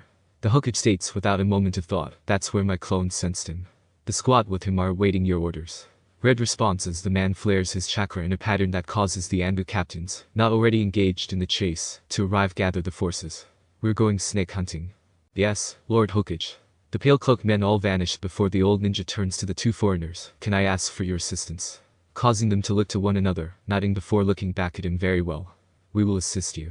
Land of Fire, Konoha, Forest of Death. Red and Arctic drop in beside the Hokage. A full platoon of Anbu appears before them, all knowing their objective. The old man threw off his robes, his battle armor coming into view as his staff appeared in his arm move, and declaring the group was now empty. Orochimaru was in a bit of a pinch. After escaping, whom he assumed were Black Ops, he slipped into the Forest of Death, believing his shadow clones would lead off any pursuit. This all he had to do was wait for his prey to start the second exam, and he'll slip in and out right beneath. He ducks beneath a horizontal slash, vaulting over another masked shinobi before being slammed into the ground by a very familiar staff, the earth shattering around the impact from the fall. Several coughs. So, you've come, sensei. The snake man peering up at the 3rd Hokage, standing within the trees, Anbu Black Ops surrounding him on all sides, and those 2 new masks were flanking Saradub. You have fallen so far. Orochimaru, the steel in his voice was not lost on anyone, especially the one addressed, who for the first time in a long time felt genuine fear. Land of Fire, Konoha Academy. Sit down and shut up. Ibiki growls, unloading corpus amounts of killing intent that shut most the genin up, sending them back to their seats. Now, then he begins to pace due to security concerns. You all shall remain here until further notice. Your Jonin sensei have been apprised, so until we hear back, get comfy. It didn't take long for groups to form. Most elite teams began to congregate around the Uchiha, but what caught Cardle's attention was the white-haired Konoha genin, whose chakra signal was clearly at Jonin level. As in Uzumaki, his reserves were always higher than his peers. Moreover, his father's a Jinchuriki, which only further increases his reserves, but this man still matched him. Oi, old man. Cardle speaks, updrawing the room's attention. His eyes, however, were firmly locked on the white-haired teens. Hey now, I'm not that. Let's drop the niceties and get down to business. Cardle almost growled out, causing everyone else in the room to fall silent. Your chakra reserves are that of an high Jonin level shinobi with control to match. Do tell us how the fuck you managed to fail 7 times, old man. All eyes flicked to the white-haired shinobi who was growing very agitated at the constant belittling by this condescending whelp before him. Or what, perhaps your hearing is as bad as your eyes. Their teacher must be ashamed. Cardle sidesteps a Jonin-level speed punch that craters the wall, slipping behind the teen, with the fluidity of an ocean wave. That stench. Is that rotten flesh? The Redeed continues to belittle, knowing one more step should draw in the rest no snakes. Upon his words being spoken, the next 5 seconds passed in a blur. The Itaga ninja leaped at the disrespectful red-headed genin, but was put down by a shuriken. The losing courtesy of one fenner, the white-haired genin was tackled. Sealed and pinned by Biki and Cardle, his teammates encased in ice, and finally another wall of ice shielded the other leaf genin from assisting the traitor. The stillness of the class was broken when Fenner caught Sasuke's fist, without even looking, then deflected his follow-up kick, then ducked his wide swing before grappling him and forcing him to the ground, pinned in place. She had done this all without so much as a strain, not even using her bloodline, as opposed to the leaf boy who was glaring at her, Tomo spinning furiously. The whistle brought the second silence to an end. Got handled like a bitch. And Inuzuka chuckles at his comrade's expense. Get off my Sasuke-kun. Screeched the pink-haired genin who suddenly went stiff when the cold steel of a katana was pressed against her neck. Screech like that again. Cardle growled deeply. I dare you. Let's all just calm down. A very timid Hyuga speaking up from the group, but the Uchiha Avenger wouldn't let this disrespect go, growling out, "You're no Uchiha." He stole those before he could finish. His face was slammed into the floor. Listen here, you mongrel. Fenrir growls right back, killing intent flowing off her like a thick toffee sauce, freaking out the other leaf genin. You are nothing but breeding stock for this pathetic excuse for a hidden village. You think your name entitles you to the world? Pathetic. Weakling. This world is dark, cold, twisted and unforgiving. We lucky. Few who have bloodlines should feel honored. True, however, as my ancestors have done before me, I shall train my ass through the dirt, blood, tears, and pain to protect what I hold dear. Many in the room found nothing but truth in those words, however the spoiled brats like you who seek nothing. I am an elite. Sasuke's rant was ended prematurely with another love tap with the floor. You're a joke pretending to be a shinobi. Looking up at the others in his generation, that goes for all of you. Jokes a lot of you.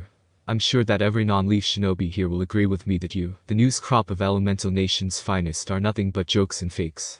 Big words from someone who stole our emblem.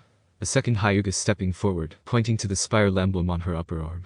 Seems like you are trying to pose as. His rant was very rudely interrupted by several snorts and deep laughter coming from the non-leaf shinobi in the room. The older leaf ninjas were fully embarrassed by that statement. You should reread history there. Hyuga. Fenner speaks with a very hard edge. How dare a blade appears across his vision, as the Redeed appears in his line of sight. Scarface. I didn't mishear that this kid actually thought the spiral emblem donning our uniforms are an imitation of yours. Judging by your hair, I guess you are one right. The gruff man asks, brushing off the poke at his face, but the kid nods and the guys sighs. If anything, we took it from them. This caused the leaf genin to gape at the man. Allow me to introduce myself. The name is Cardle Uzumaki, of the Uzumaki head branch. The red head bows his head. Fenrir Uzumaki, first branch.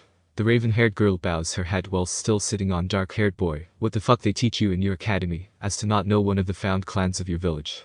Asks Tsukumo shinobi, which draws blanks from the leaf group again. Full-blown laughter then breaks out, aimed squarely at the rookie genin. The leaf Chunin and lone jonin are clearly uncomfortable with this, but anything they may say could only pour more fuel on this fire. Land of Fire, Konoha, Forest of Death battleground. Delta cover Beta's retreat. Gamma moves to assist White. Hears an orders as he slams his staff down at his former student who barely bends clear before nicking his cheek on the edge of Red's katana, twirling around it before being forced to leap back instead of counter-attacking by Delta, unloading a rainstorm of kunai at the man. As the pale man lands her kari. The silver-haired jonin rams a lightning fist that chirps like 1,000 birds right toward the man's heart, but it was caught and redirected, causing the hand and the arm connected to it to explode. Yet again, however, the slipperiness of snakes was not to be underestimated, as the rogue Sanin shed his skin and darts into the shrubbery. There was no delay in the pursuit, with all hands diving though the shrubbery, explosives and jutsu aplenty, leaving a scarred land in their wake. Boom. The snake man smacks into a tree, back first, dropping down into the dirt. The snake man smacks into a tree, back first, dropping down into the dirt. A pair of swords run through his legs, one each, causing him to his as a slap on the back followed shortly thereafter, and all chakra usage ceased, got him red huffs and puffs, winded just like the others in the battalion. The hokage dropped back on his ass, his staff proofing back into his animal form, and Minky King Enma followed as summoner, sighing hard. We did it. Finally. The brief break on protocol followed as the Anbu members all cheer and celebrate at finally catching Orochimaru. There were losses but no fatalities. The wounded moved to the rear whilst the able moved forward. The two Yuzu shinobi led the charge on the heels of the hokage. Both Red and Arctic pulled their blades up and take defensive positions over their captive, a move that caused all the Anbu members on high alert. Arctic threw up a 2-meter thick block of ice in front of him and Red only for it to partially shatter by a strange arrow moment. Later, Red goes through rapid-fire hand signs, and the second and third shot go wide, explosions at the rear. A flute is heard playing, and a dizzy spell takes over both Red and Arctic for the briefest of moments, which allowed them to slice through the massive bulk of a man that charged at them. The whiff of the foul chakra that rolled off their blades as they cut him through curse-sealed, growled Red in disgust. His sword slashed up, another boom at the rear from a redirected arrow. That sniper is pissing me off. Wanna switch targets? Arctic questions causing Red to glance back briefly, only now taking notice of the Phantom's good idea. And after another 3 redirects before the 2 swap positions, and Red is confronted with 3 Phantom illusions and smirks beneath his mask piece of cake. As chains of chakra erupt from his back with death on the menu, and moments later the aberrations were sliced to pieces, the residual chakra signal allowed him to track the caster, and he immediately shunshined to her position, and wrapped her up in the same chains, the end of one punching into the cursed seal, shattering it as a pulse of Red's dense Uzumaki chakra purges the girl's system of the taint. A scream from a man rings out, snapping Red's attention to where they left the captured Sannin to find him gone. Damn. He growls, punching the tree he stood on, the trunk exploding on contact. He spreads his senses to the max, but only briefly picked up 4 signatures. What caught his eye though was the signature right beside him. He snaps his head over to the girl still wrapped up in his chains, breathing heavily. Willing his chains, they left her up before him, the girl tiredly glaring at him should had her response. You Uzumaki. His sharp response. She just stares at him, the last her almost inaudible whisper.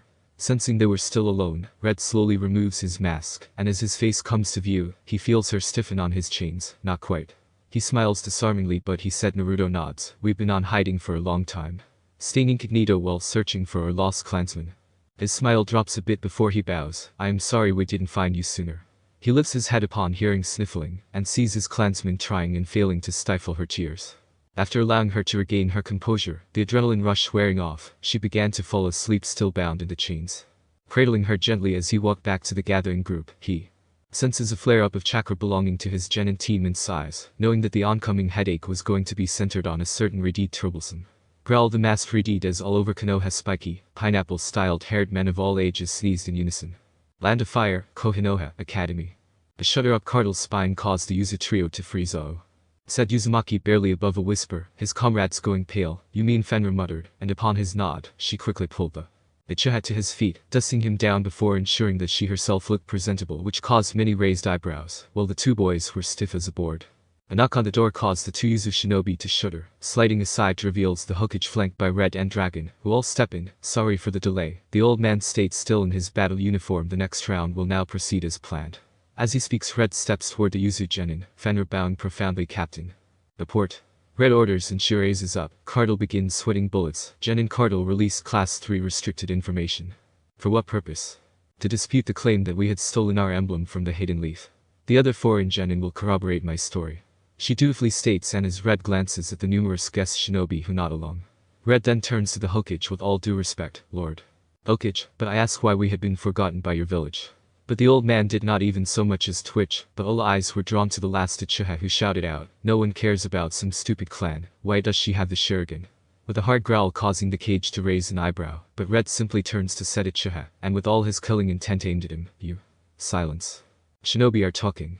Said boy fell on his ass, breathing labored as he struggled to stay awake. We can discuss this later. Saradib states, drawing the attention of the room. There is a test underway, and they are going to be late.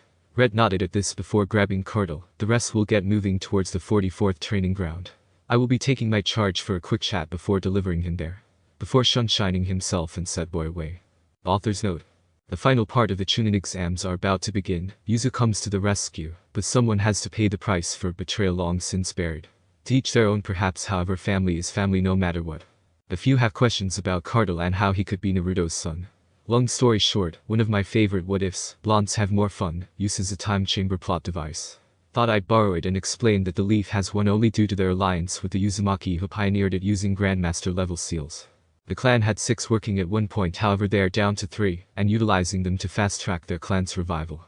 I do go into slightly more detail on the hows in the chapter after next, though the finer details are clan secrets, thus deal with it.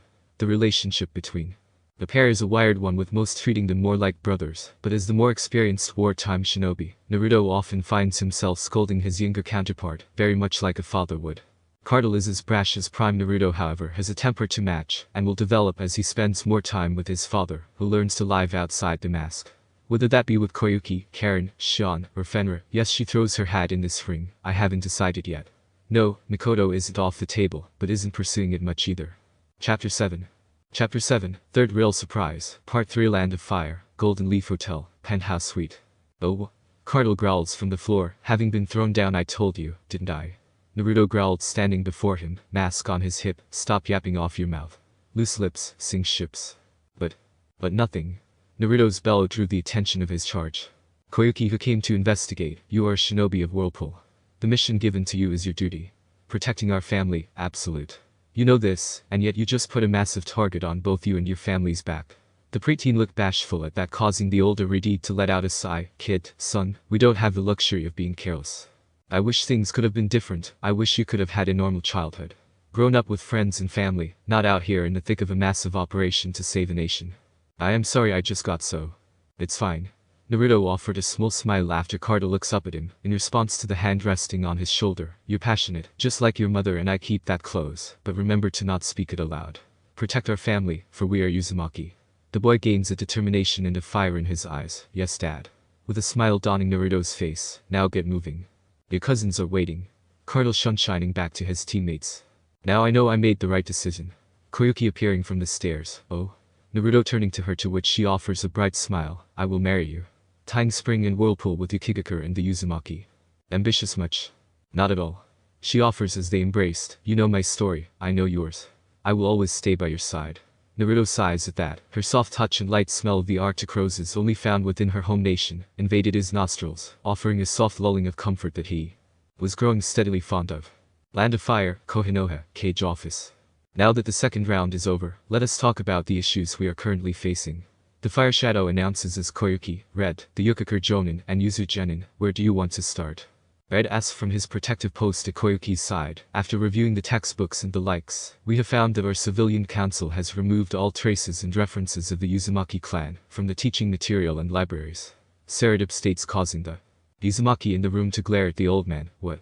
Cardle growls out rather loudly, but a slight shift from Red caused him to step back, with his head lowered. Please explain, Lord Hokage. Koyuki asks, also somewhat angry at that fact, but it was Red who spoke up. Because of me, right?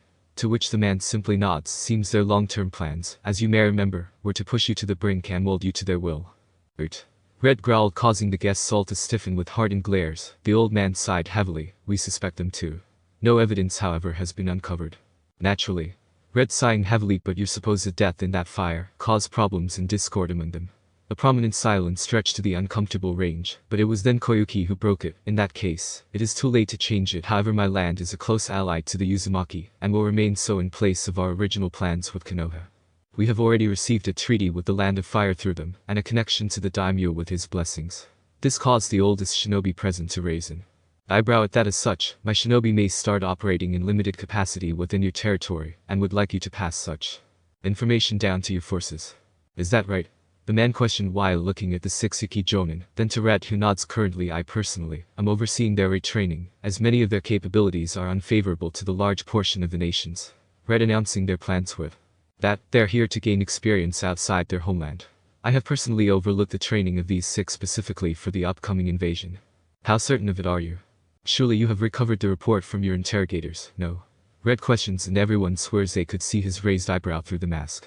The old man sighs while glancing down at the report resting in his top drawer. It is as you say, Suna and Odo are conspiring against us. Anything definitive? Red urges, wanting any new information he could get, but a shake of his head was the only response, causing Red to actually snarl at the cage. Very well. We shall undertake our own separate investigation. Turning to Koyuki, with your permission, ma'am. Get to the bottom of this at once. The daimyo orders, to which Red nods before turning to his shinobi. Just as we have discussed. I expect great things. His 9 shinobi nod along. We won't fail you. Hori states, receiving a nod from Red, who offers a hand to Koyuki and supports her to her feet. Well, Hokage-san, the woman states, we will be taking our leave. Good day. A short bow as the man offers one back. Good day. Suddenly 2 senior shinobi enter. The air of arrogance could be felt across the room. Hiruzen. Why were we not called for greeting our guests? Himura questions rather heatedly, causing raised eyebrows among the visiting shinobi. Lady Daimyo, request an audience with me alone. It does not concern you. The aged Cage responded softly, his anger only faintly veiled. Regardless, the council is awaiting our guest's arrival, and we have come to escort you. That will not be necessary. Red states firmly, causing the retired shinobi to look to him. Lady Kazuhana has expressed her wariness and we are escorting her back to the penthouse Lord Hokage has prepared for her. A small smirk played on the village leader's face at the predicament Red had placed his old advisors in. If they insisted, it meant they cared not for her opinion, which meant the whole meeting was for naught, but if they left, their plans were ruined. Well played, my boy. Hiruzen chuckled internally as he watched his advisors try and wiggle out of this. The two busybodies nod. Very well, however, we must also discuss this lady, gesturing to Fenrir revealed bloodline. It is of great. These are my ninjas. Koyuki speaking up with the full weight of her country and the position she held within it. Through their held hands, she could feel Red's growing anger and frustration, so chose to step in before he did. You have no right to discuss my people, as if they were objects. We meant no. Yes, you did. As an actor, I can very clearly tell of your intent. She then turns to the Hokage. I suggest you keep your counsel on a closer leash, or my fire counterpart will be most displeased. I will be sure to do that, stated the Hokage with an icy glare at his two former teammates. Now then, Koyuki turning back to her escorts, let us be off. Stomping toward the door, yes ma'am. The 9 shinobi respond following after her, the senior citizen silently fuming while the Cage smirks beneath his hat, the smoke from his pipe flowing around it. Land of Fire, Golden Leaf Hotel, Penthouse Suite. The user party arrive back at the penthouse, and immediately the seals they placed light up and 3 shadows are forced into the light. Without delay, both Rat and Arctic dispatch of them, slicing through them with their finely sharpened blades, and sealed them in seconds to avoid making a mess. Rude. Corey question to which both nod at as expected though. Red says, glancing over his shinobi, okay, listen up. They all straighten as they stand in the living space with the princess plopping down on the coach. From now on expect a hostile environment. We can't openly react unless directly engaged, to which defensive options are our only recourse. Understood. We can't fight back. We can. Arctic snaps back just like Red explained, fight back but no further.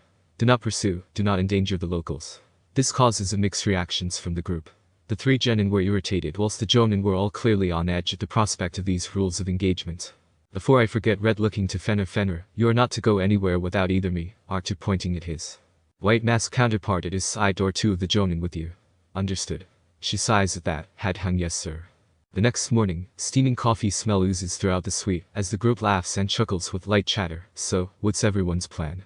Asks Koyuki with her cup of coffee upon her lips. Seeing as we are really in need of training, Cardinal explained, I wanted to check the library. The library? Why? I'm sure the library at home is better than the one here. Spoke Cal as he swallows another helping of rice. True, but I want to be sure. Cardinal says, looking to Red, I can, right. Tai and Rana, go with him. Try and stay out of trouble, Squirt.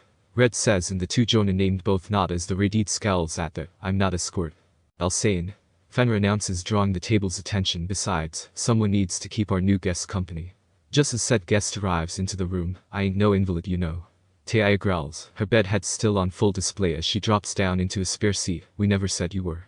Arctic states from his place leaning against the wall behind the princess. Are you sure you should be walking? Asks Koyuki with a clear sense of concern upon her face. Save it. The girl snapped angrily, only to recoil as Red's killing intent floods her senses. I am sorry. The intent falls off. I am not used to all this, gesturing to the room at large, and those within it understandable, but keep that anger in check or you won't last long. Red comments cautiously, placing his now empty mug of coffee in the sink, while everyone present wondered how he drank that without removing his mask. I wanted to check out the weapon shops. Cal says, placing down his own cup of tea, see if they have anything of worth. You 2 will be escorted. Arctic announces, but before he could argue the man continued, I too would like to see their collection. I shall escort you. The kid then smiles at that. It had been a while since he had spent time with his uncle. In that case, I want to check out the shopping district. Koyuki begins, only for a knock at the door to break off that train of thought. Red stares at the animal mask of the hidden leaf bamboo that stood at the door to the penthouse. Yes. You have been summoned to the council chamber. No. Red's response was candid and final. This isn't a negotiation. You're right. So, leave. Red says that leaves a growing tension between the 2, with neither standing down, and just as it appeared that a skirmish was about to break out, Koyuki stepped in. Why do you want my shinobi guard in the council chamber? The council demands his presence. The council cannot command me. Red growled, unseen by the bamboo, but his grip deformed the door handle that was groaning under the pressure. He's right. If the Hokage needs us, then I want written confirmation and his stamp of approval. Koyuki reports, causing the bamboo to nod. Very well, Lady Daimyo. I shall relay this. Before vanishing in a swirl of leaves. Bastards. Red growled as he closes the door, keep your anger in check. A certain Radiant speaks pointedly whilst looking at Red, who growled at her cheap shot, causing the girl to grin wickedly at that still counts. An hour later and another knock at the door is answered by Red, who is confronted by two Anbu operatives and a familiar elite Jonin with silver, gravity-defying hair. Ah, Red. Good too. What do you want? Red snaps, causing the two Anbu to tense, which did not go unnoticed. Mama, no need to be so aggressive. Kakashi says as his eyes seem to move into an upside down U, and I smile aggressive. No. Annoyed. Now speak or leave. Red almost cleared it without a growl, almost. The Hokage would like to speak with you and your charges in the council chamber. My charges? For what? Red quipped, back to which said man just shrugged, we weren't told. I'll ask my superior. Red says, closing the door, but Kakashi stops the door, his hand and foot preventing its closing. We'll have to insist. You will back off. Red growls with his culling intent rising slowly, but surely I am under orders. So, my repulsive chakra and a cage level of intent causes all three to fall back and allow Red to shut the door calmly. Stepping back inside, he is greeted by Koyuki glaring at him. Was that really necessary? With a shrug, they're annoying. She sighs as she walks off. You'll have to make it up to me later. I can live with that. Red chuckles. Another hour later comes by and another knock on the door and a very, very slow casual walk to the door, which parts equally as slowly as the Hokage himself, flanked by a squad of Anbu Lord Hokage. To what do we owe this meeting? I have come to ask for your presence in a meeting I have just been made aware of. According to the Anbu, you didn't believe they were acting in good faith. So, they actually told the truth. I was sure they'd fabricate something or other. Red states dryly before glancing back, my lady, the Hokage is here. A brief moment of silence before soft footsteps approach and surely enough Koyuki comes into view. Ah, Lord Hokage. How can I help you? We requested the presence of your guards at our meeting, however there seems to be a miscommunication between my Anbu and your guardians. She glances at Red, who just stands like a statue, unmovingly, unapologetically. Well, they take their job with the highest of sincerity and devotion, so I doubt they'll leave my side for anything besides death.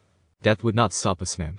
Red counters, causing her to smile at that. Right, so, she turns back to the robed cage. If you wanted them, then you should speak to me first. Very well. Then can I implore you to attend our meeting? Saradib asks of her, to which she looks thoughtful before glancing at Red, then back to the Hokage. Very well, but if something I find distasteful occurs, then it will be our last. This caused the old man to swallow the lump forming in his that as he offered his greatest asset, his grandfatherly smile. I thank you. We will escort you. Give me a few minutes to get ready. Koyuki says, moving off. Can I come in? These old bones aren't very good at standing for so long. Koyuki looks to Red, who looks up to see Arctic nod, looking right into the kitchen to see four of his Jonin all nodding, with Fenrir and Cal moving toward the stairs, before his eyes return to Koyuki and nods. Okay. You can sit in the living space.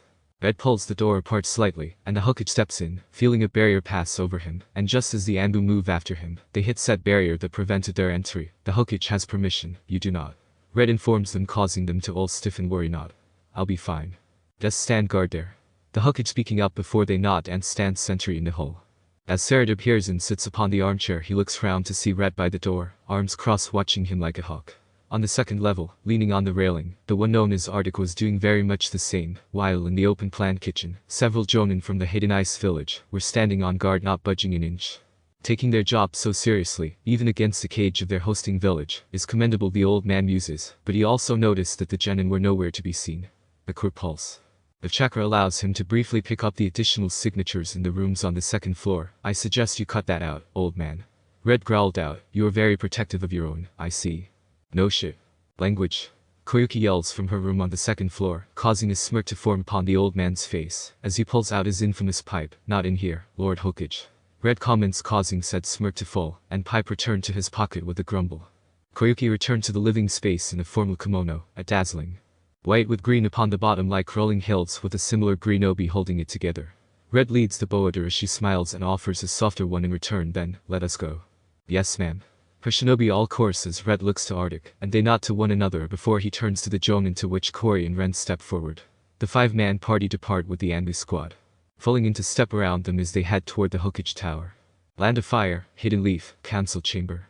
The Hokage leads the group into the chamber, the various clan heads already at their places, with the Inuzuka noticing Kori immediately and was set on edge as this alpha just strode past, not paying her any mind.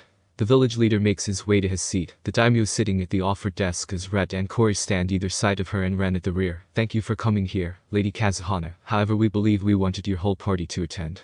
The elder known as Karin mentioned, I was asked to bring my shinobi here. Not which shinobi to bring nor how many. Koyuki responded causally. Besides, why do you want my entire force to come to a friendly discussion? Those that remained are only genin, soon possibly chunin. They have no need to be here. That may be true, however we wish to discuss the presence of the bloodline that originates from our village, and wish to know why she is not here where she belongs. She belongs? What is she, a shinobi or stock? Koyuki almost hissed at that comment, knowing full well how protective Red was of his kin, Fenrir being one of them. You misunderstand, lady. Kazuhana. Oh really? Do you wish to tell me I misheard your intent? I recall telling you that my job as an actor has granted me a useful skill of reading beneath those fake smiles of yours. Now, no need for such hostility. Homura Mitakato speaking up, we simply ask how she came to be within your care, and if it was at all possible to return her. Return her? Red growls very loudly, his voice dripping with disdain for the people before him, causing several raised eyebrows. My subordinates are not objects to be returned, nor have they been spirited away into our custody. She is one of us and we do not hold her against her will. How dare you insinuate to the contrary? You are but a mere bodyguard. Do not speak out of turn. Kaher sneers only for the hokage to raise his hand before her, causing silence to dawn once more, his teammate returning to her seat. Can you enlighten us as to how the Sharingan came into your possession? No? Red states flatly, much to anger of the elder council, if this is all you wish to speak of, we shall take our leave. No, you will not. Homura declares, clicking his fingers, and Anbu dropped in, and immediately Red drew his katana, his subordinates taking up fighting positions around the princess, covering all avenues of approach and of. Roared Herzen, causing everyone to freeze. We did not call them here to ambush them. We simply wish to talk. You mean threaten? Red growled again, despite our assurances from the fire daimyo. Koyuki sighed as she stood up. You're joking, right? Shikakunara inquired, standing up, to which she shook her head. You will hear of this. Threatening a daimyo and her guards. How low you have fallen. Call your Anbu off, or they'll die. Red instructs as he eyes them all up and down, no fear on his blade as a cat-masked Anbu draws her own katana, but upon noticing her stance, hair color, and the hesitation in her blade, Red nods at her, to which she nods back. Which did not go unnoticed by the Kate. Stand down. Said man declared, and the Anbu all vanish, with the cat being the last before vanishing into the shadows once more. The Land of Spring contingent left as Hiruzen turned to his former teammates. Do not order my shinobi around, or next time I will have your heads. He then notices how quiet Danzo Shimura, his rival for the seat of Hokage, had been so quiet during the whole meeting, and narrowed his eyes at him. He must be up to something. Land of Fire, Golden Leaf Hotel, Penthouse Suite. Red's group returns to find three blank-masked shinobi frozen solid in the living space, Arctic sitting on the chair in front of them with Fenrir at his back. So, they did try then. They waited 10 minutes after you left. Arctic turning to Red, the barrier disabled them. The ice was because I was bored waiting for you. Seal them and send them back home. I'm sure Lord Itachi would be more than happy to relieve them of their self-awareness. Red stated as Arctic nodded, pulling out several sealing scrolls. Koyuki sighed. I'm really glad now that we have you all in place of the Hidden Leaf. If this is how they act. They may act more benevolent, but you must remember that they are still a hidden village, just as we are. Red states blankly, moving off toward the bedroom. The next afternoon Red was at the bathhouse, waiting for Koyuki to finish up washing as he rests against the outer wall, arms folded. A slight shift draws his attention to a tree not too far away, a brief bout of focus, and he picks up a heavily suppressed chakra signature in the tree. Moving as silently as air itself, he reaches the tree and hears a not so subtle giggle coming from it. A swift draw of his katana, a swift slash, and the tree is cut through, and a man, long white hair wearing kabuki clothing, smashes down along with it. Before said man could react, he finds a red katana aimed at his throat. Identify yourself before I slit your throat. Red growled venomously. Whoa there. Calm down. The man raising his hands in surrender. Give me one good reason to calm down, or by the sage, I shall cut you down for peeping on my charge. I am Jiraiya of the Sannin, from north to east too. He pauses as the sword seems to glimmer with the intent to kill. So, the leaf has fallen to such length that allow the peeping of my charge. In that case, killing you will send a message. The katana is thrusted forward as the man puffs into smoke, and Red turns back to the side where that same man is seen running away, TSK. As his sword returned to its holder. Land of Fire, Hidden Leaf, Hokage office. Hey sensei. Jiraiya jumping through the office window, much to the ever-annoyance of the old man behind the desk. Jiraiya. Thank you for coming. I assume you got my message. Yeah, I did. The man's jovial attitude fades. You didn't tell me that the infamous Red was in town. You've met him already. Saradip comments, puffing on his pipe, mischievous gleam in his eye. Yeah, almost killed me down at the hot springs. He is rather protective of his family and honor bound to his duty. You must have encroached on his charge. His charge? Lady Koyuki Kazuhana. She's his charge right now. Noted. The large man nodded. So, Orochimaru is here. The old man nodded. We believe so, keeping a very low profile after being discovered by our allies. Allies? More than just Red. His is referred to as Arctic. Much like Red, he is always masked but as his name suggests, uses ice techniques to great effect I might add. The Yuki? More than likely however among their genin team there's another, Cal I believe he is called, but announced himself as an Uzumaki. The Uzumaki? They've been extinct since. Yes, well until recently I too thought that. Here's an ads causing a raised eyebrow from the Sannin and his former student, that's changed. A nod followed. One of the other genin in that team announced himself as Cardinal Uzumaki, red hair and purplish eyes. The full blood. Jury gasps and receives another nod. That isn't all. Hiruzen chuckling as the privacy seals went up. A quick scan of the room confirms they were alone. These measures from the hokage caused the hair on the Sannin's neck to stand on edge. We know of Red's true name and identity. Oh. It is to be considered a secret of the highest degree. SS class of minimum. He told us in good faith however should we break it, even the daimyo will get involved. That's some secrecy. So, you going to tell me? Naruto Uzumaki. Those words left the old man's lips and caused the frog sage to freeze in place, eyes widening, and skin going pale, and Naruto. He's alive. Hiruzen nodded at that, and he is not happy with any of us. But he's my godson. Surely. I doubt that. Hiruzen speaking up causing the Sannin to frown. And why is that? He's 17 and well trained. He flushed out Orochimaru during the exams, and forced him to reveal himself, brought us time to assemble a strict group and pushed him back. The cage response causing the man to whistle. Damn. He's a powerhouse. Moves like a veteran, anticipates the enemy's movements and strikes without hesitation. A perfect shinobi. Damn. Maybe I should just give him the Toad contract and take him as, but Jiraiya pauses when the old man shakes his head. He's not a leaf shinobi, but an Yuzu shinobi. Yuzu? But apparently not. They've been operating in the shadows this entire time. Oh? Really? My network didn't catch wind of them. Jiraiya questioned. I bet. They have the support of several daimyos, including our own, so they are untouchable. The hokage states. Sounds like a headache. The white-haired shinobi chuckles, eyeing up the pile of papers upon his sensei's desk. You have no idea. Land of Fire, Hidden Leaf, Konoha streets. A week after Red catching the peeper found him escorting Fenrir and Cardle, with the trio eating at the local ramen shop. As the Uzumaki continued to finish off the shop's inventory, Red noticed a new presence slipping into the kitchen, as the two cooks tended to the shop and just vanishing shortly afterward. He rolled his eyes at that pitiful display of subterfuge. His group watched as the next batch of ramen bowls came out, and as they all reached for it their gauntlets all blinked purple repeatedly, and they all sigh. Check please. On the way back to their hotel they found themselves confronted by numerous hidden leaf jonin, all stone-faced and clearly unwilling to talk. Can I help you? Red asks, knowing full well that his words fell on deaf ears. Your presence is requested in the council chambers. The monotone voice of the leader of the group of 12 jonin. Vested group, they had no expressions on their faces which told the Yuzu group exactly who they worked for. For what purpose?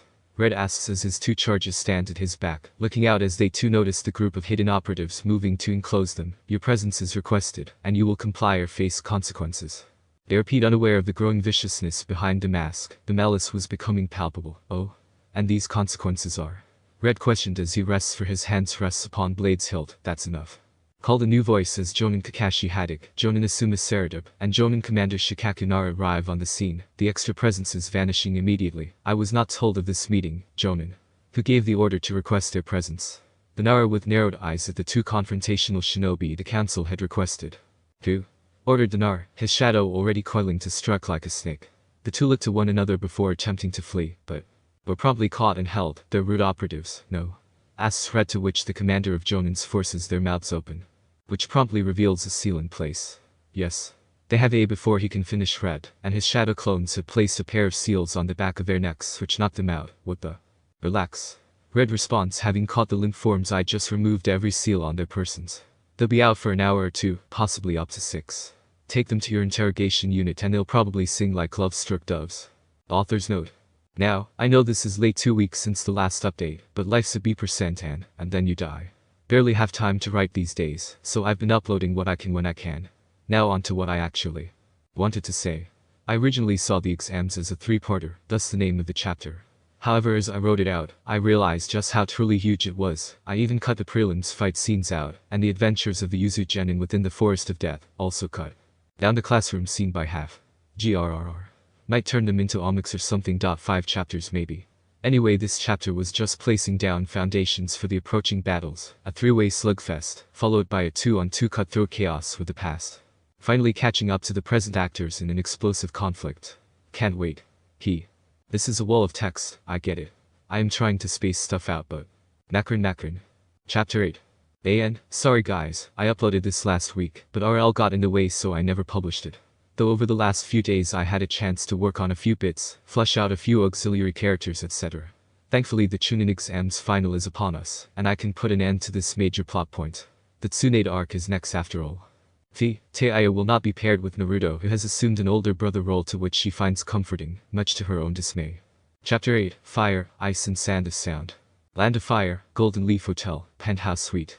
Naruto opens his eyes, yawns lightly before going for a stretch, but pausing upon feeling incredibly warm. Glancing down he spots Taiya gripping his clothes for dear life, causing him to remember how, ever since he had recovered her, she was constantly plagued with nightmares.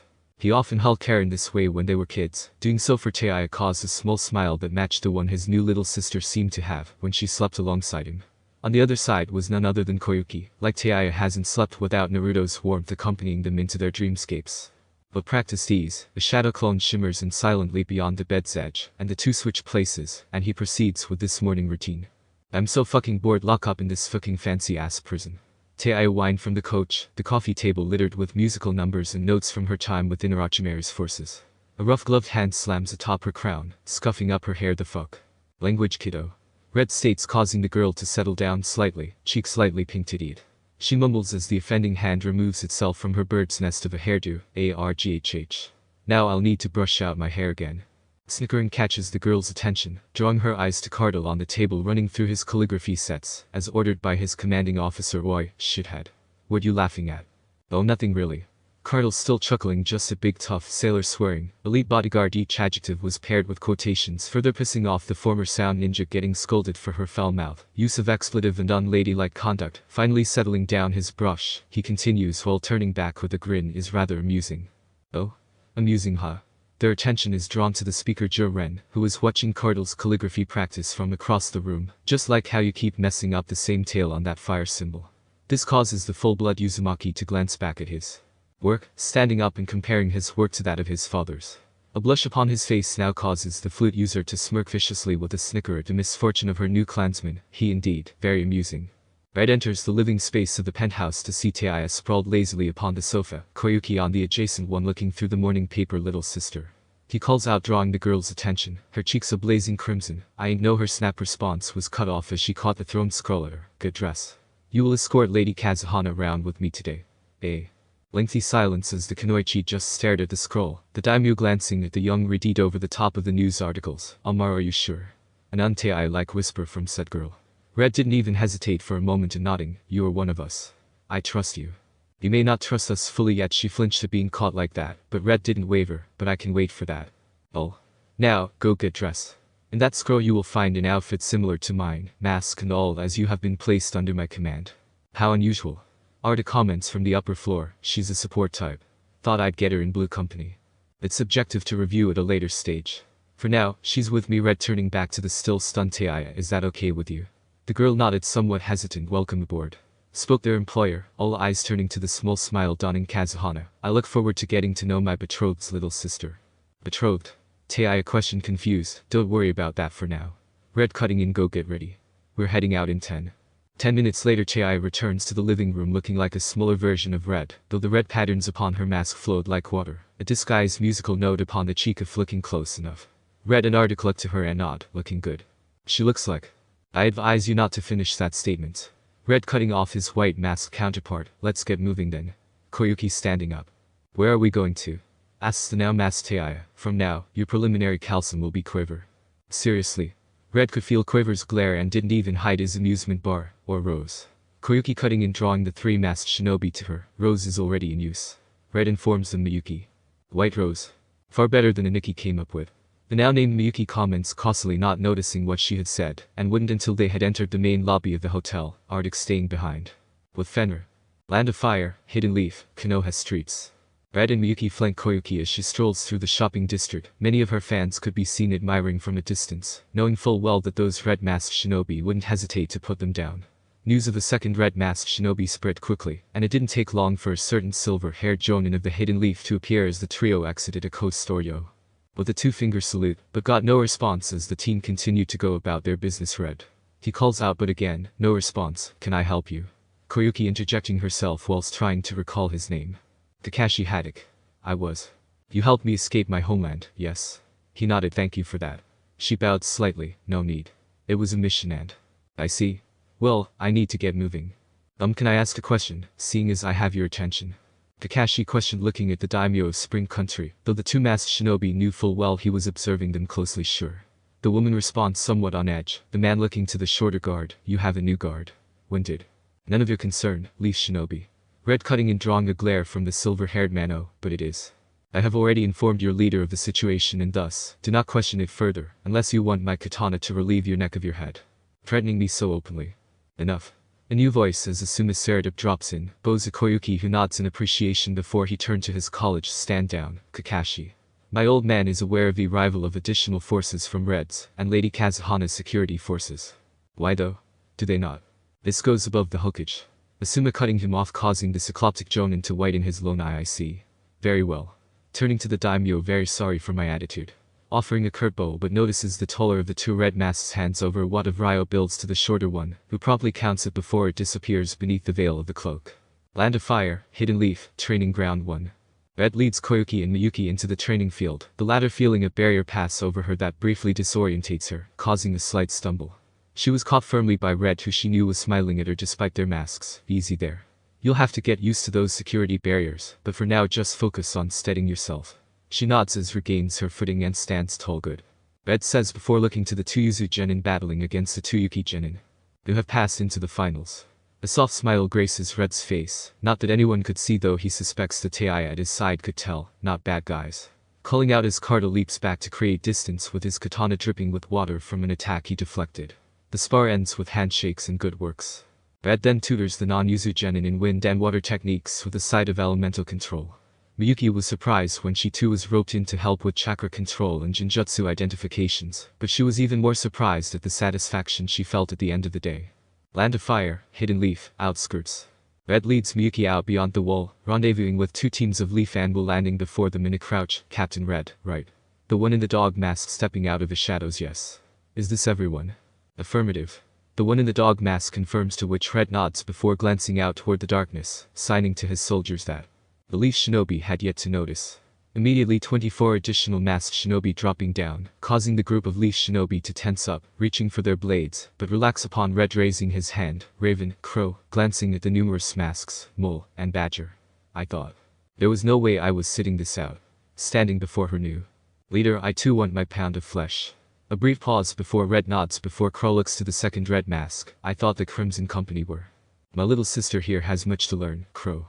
Red remarks seemingly offhandedly, causing Crow to nod before stepping in line with the others onto Raven, their midnight blue masks painted with gray and silver markings of various birds. Mole and Badgers, only having 6 members each here, are members of the intelligence department, or more accurately, former root operatives who have been freed of their programming and now loyally and willingly serve alongside the Yuzu forces. Red suspects the reason for their deployment here was to loot everything and anything of value, be it personnel, files, experiments. Hell, if they could pilfer Danzo himself, they would. Their pure matte black masks, dark gray markings of various underground animals, fit them nicely, and one of the first things they chose for themselves.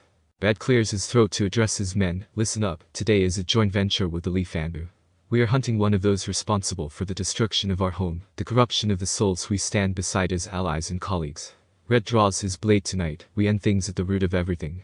Raising it upward, but remember, in the reports that would be filed, many would claim to see a demon in place of the man named Red, as he made his proclamation that mummy is mine.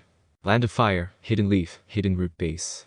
Explosions ripped through the crisp night air that leaked into the subterranean facility. Yuzu and Anbu forces sliced through the defending root drones with little effort.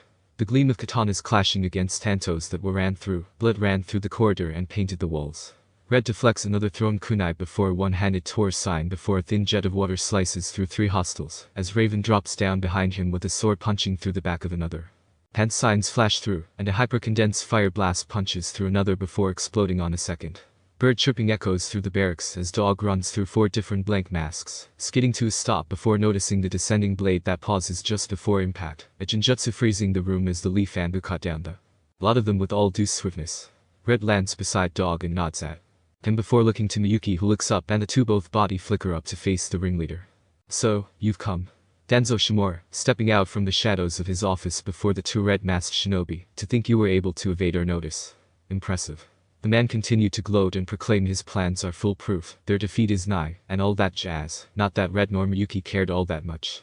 Blood dripped from the scarlet katana as Red raises it up into his combat stance, the blade held horizontally aligned with his eyesight with both hands upon its handle. You think you can defeat me?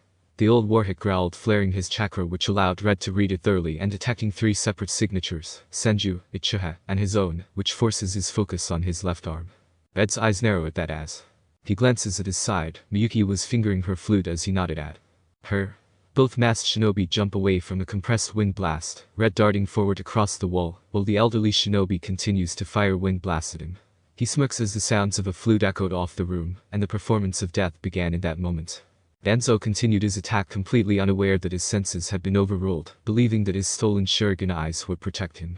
A vacuum of air slams into the sharp edge of the gleaming rogue blade of Red, slicing the attack clean in two as Raven appears from the shadows and slices clean through the man's left arm, and within the next moment, before his brain had even registered the pain of the loss, Danzo Shimura's head was removed from his body, and Red slides to a stop opposite with the blood upon it flung against the black stone floor. It's over.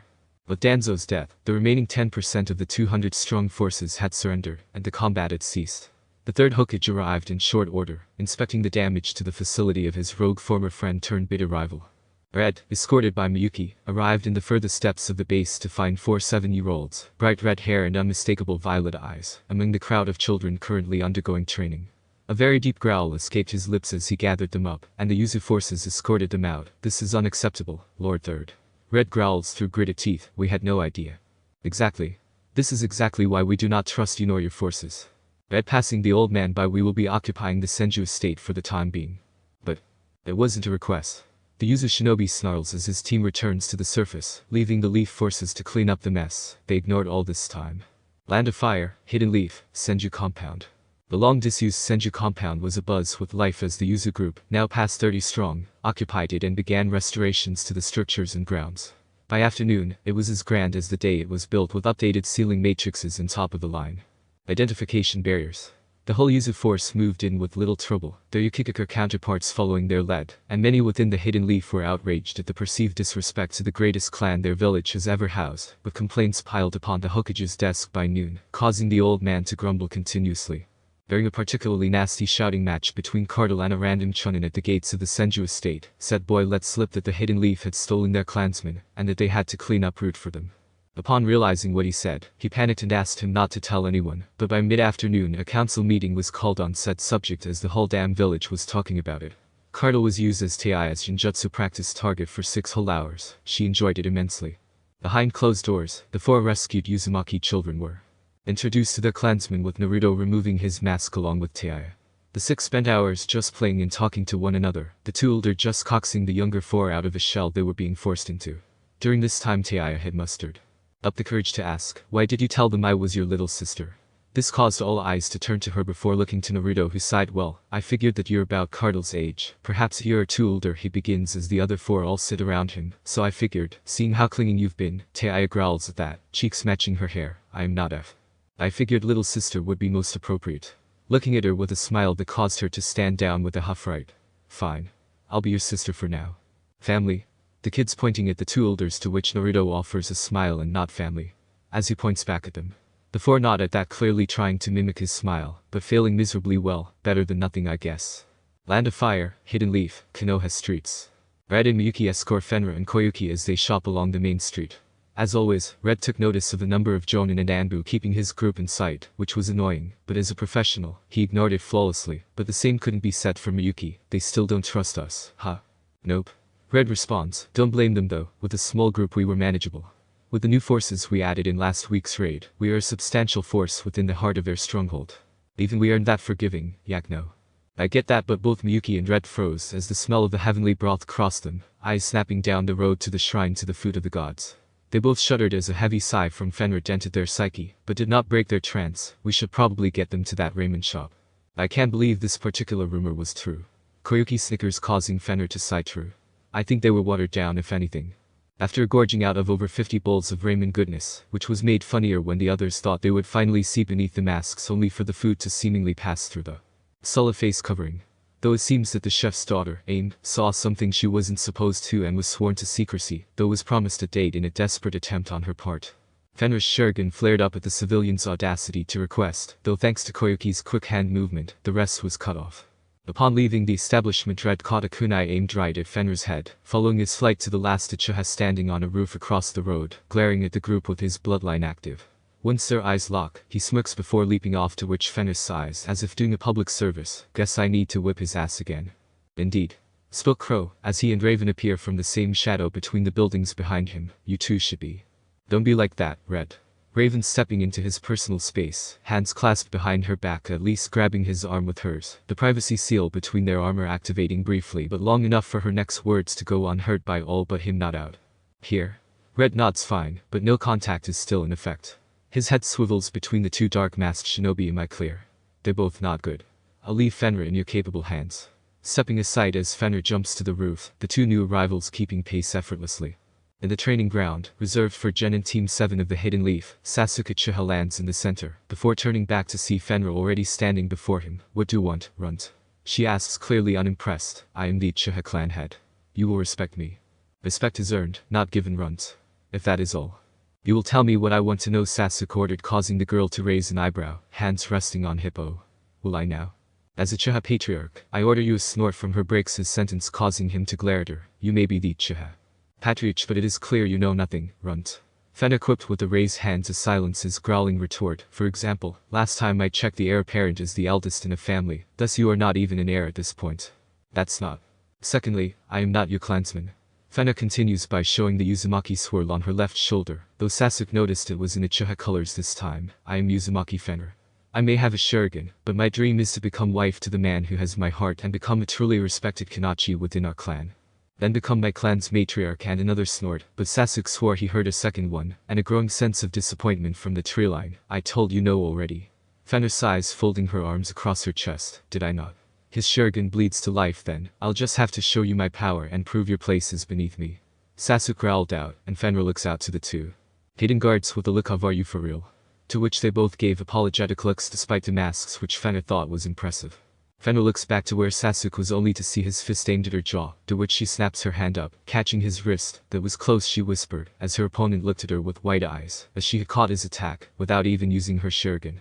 Such speed his thoughts were cut off as she twirls around, throwing him clear across the field. Landing feet first, Sasuke finishes his hand-size fire style, Fenwick's flower jutsu. And a dozen miniature fireballs streak across the grounds to the user shinobi, who sighs again, troublesome. The kid on a hill overlooking the village, with black pineapple-styled hair, sneezes before returning to Cloud. Watching. Sasuke was left bewildered as Fenrir literally slaps away the fireballs he had thrown at her with her bare hands. Is that all, Runt? Said girl questioned as she began a very slow but deliberate walk toward him. How did you? So, that is all you had, huh? She replied, cutting him off as she began to crack her knuckles with a growing grin forming upon her face. Suddenly a massive fireball was launched by the last Uchiha, but once again she redirected it upward with both hands, to which, now that she was closer, Sasuke noticed the fire nature chakra fading from her hands. Stay back. He roared as his arm is engulfed by lightning, causing the girl to stop, impassive look upon her face. He charges, the earth ripping up behind the arm as he reaches her. However, the attack fizzles out, and she grabs him by his neck and slams him into the ground. Listen here, Runt. She whisper growled. That move is an A-rank assassination move. Not something that you should even consider pointing at an ally, not even in training. Her grip on his throat tightens. I do not know how you got a hold of it, but know this, threaten me or my family again, and regardless of my standing order to protect you, I will end your pathetic existence. Grip just beneath neck snapping levels as she leans in closer, her eyes finally bleeding to red, 3 tomo spinning menacingly. Am I clear? An almost inaudible whisper which causes the boy to nod softly, barely conscious at this point. Good. She smiles as her eyes fade back to Onyx, standing up and dusting herself down. Now then, good spar. You need to work on. She pauses for a moment in thought before glancing back at the preteen. Well, everything. You suck for your age. As she walks off, leaving the Uchiha red-faced in anger and embarrassment in equal measure. Land of Fire, Hidden Leaf, Senju Compound. Red is awoken by a coded knock on his room door, to which he groans at, his raven-haired sleeping partner joining him, as she too awakens upon hearing the full code mention her. Damn it, Badger. Naruto mutters beneath his breath. They were just doing their duty. Mikoto sighs, rubbing her eyes as she sits up, but why not just let Crow handle it? Why is that lazy bag of bones pointing them to me for? Naruto continued to growl before knocking back his coded response, probably busy with something else. Mikoto responded knowing how serious her son is, thus only thing that could possibly be the reason. Glancing around she notices her bra is missing. Hey, have you seen said object is thrown her way from the bathroom, to which Naruto exits, still wiping down his face with a towel. Thank you. Land of Fire, Hidden Leaf, Hokage office.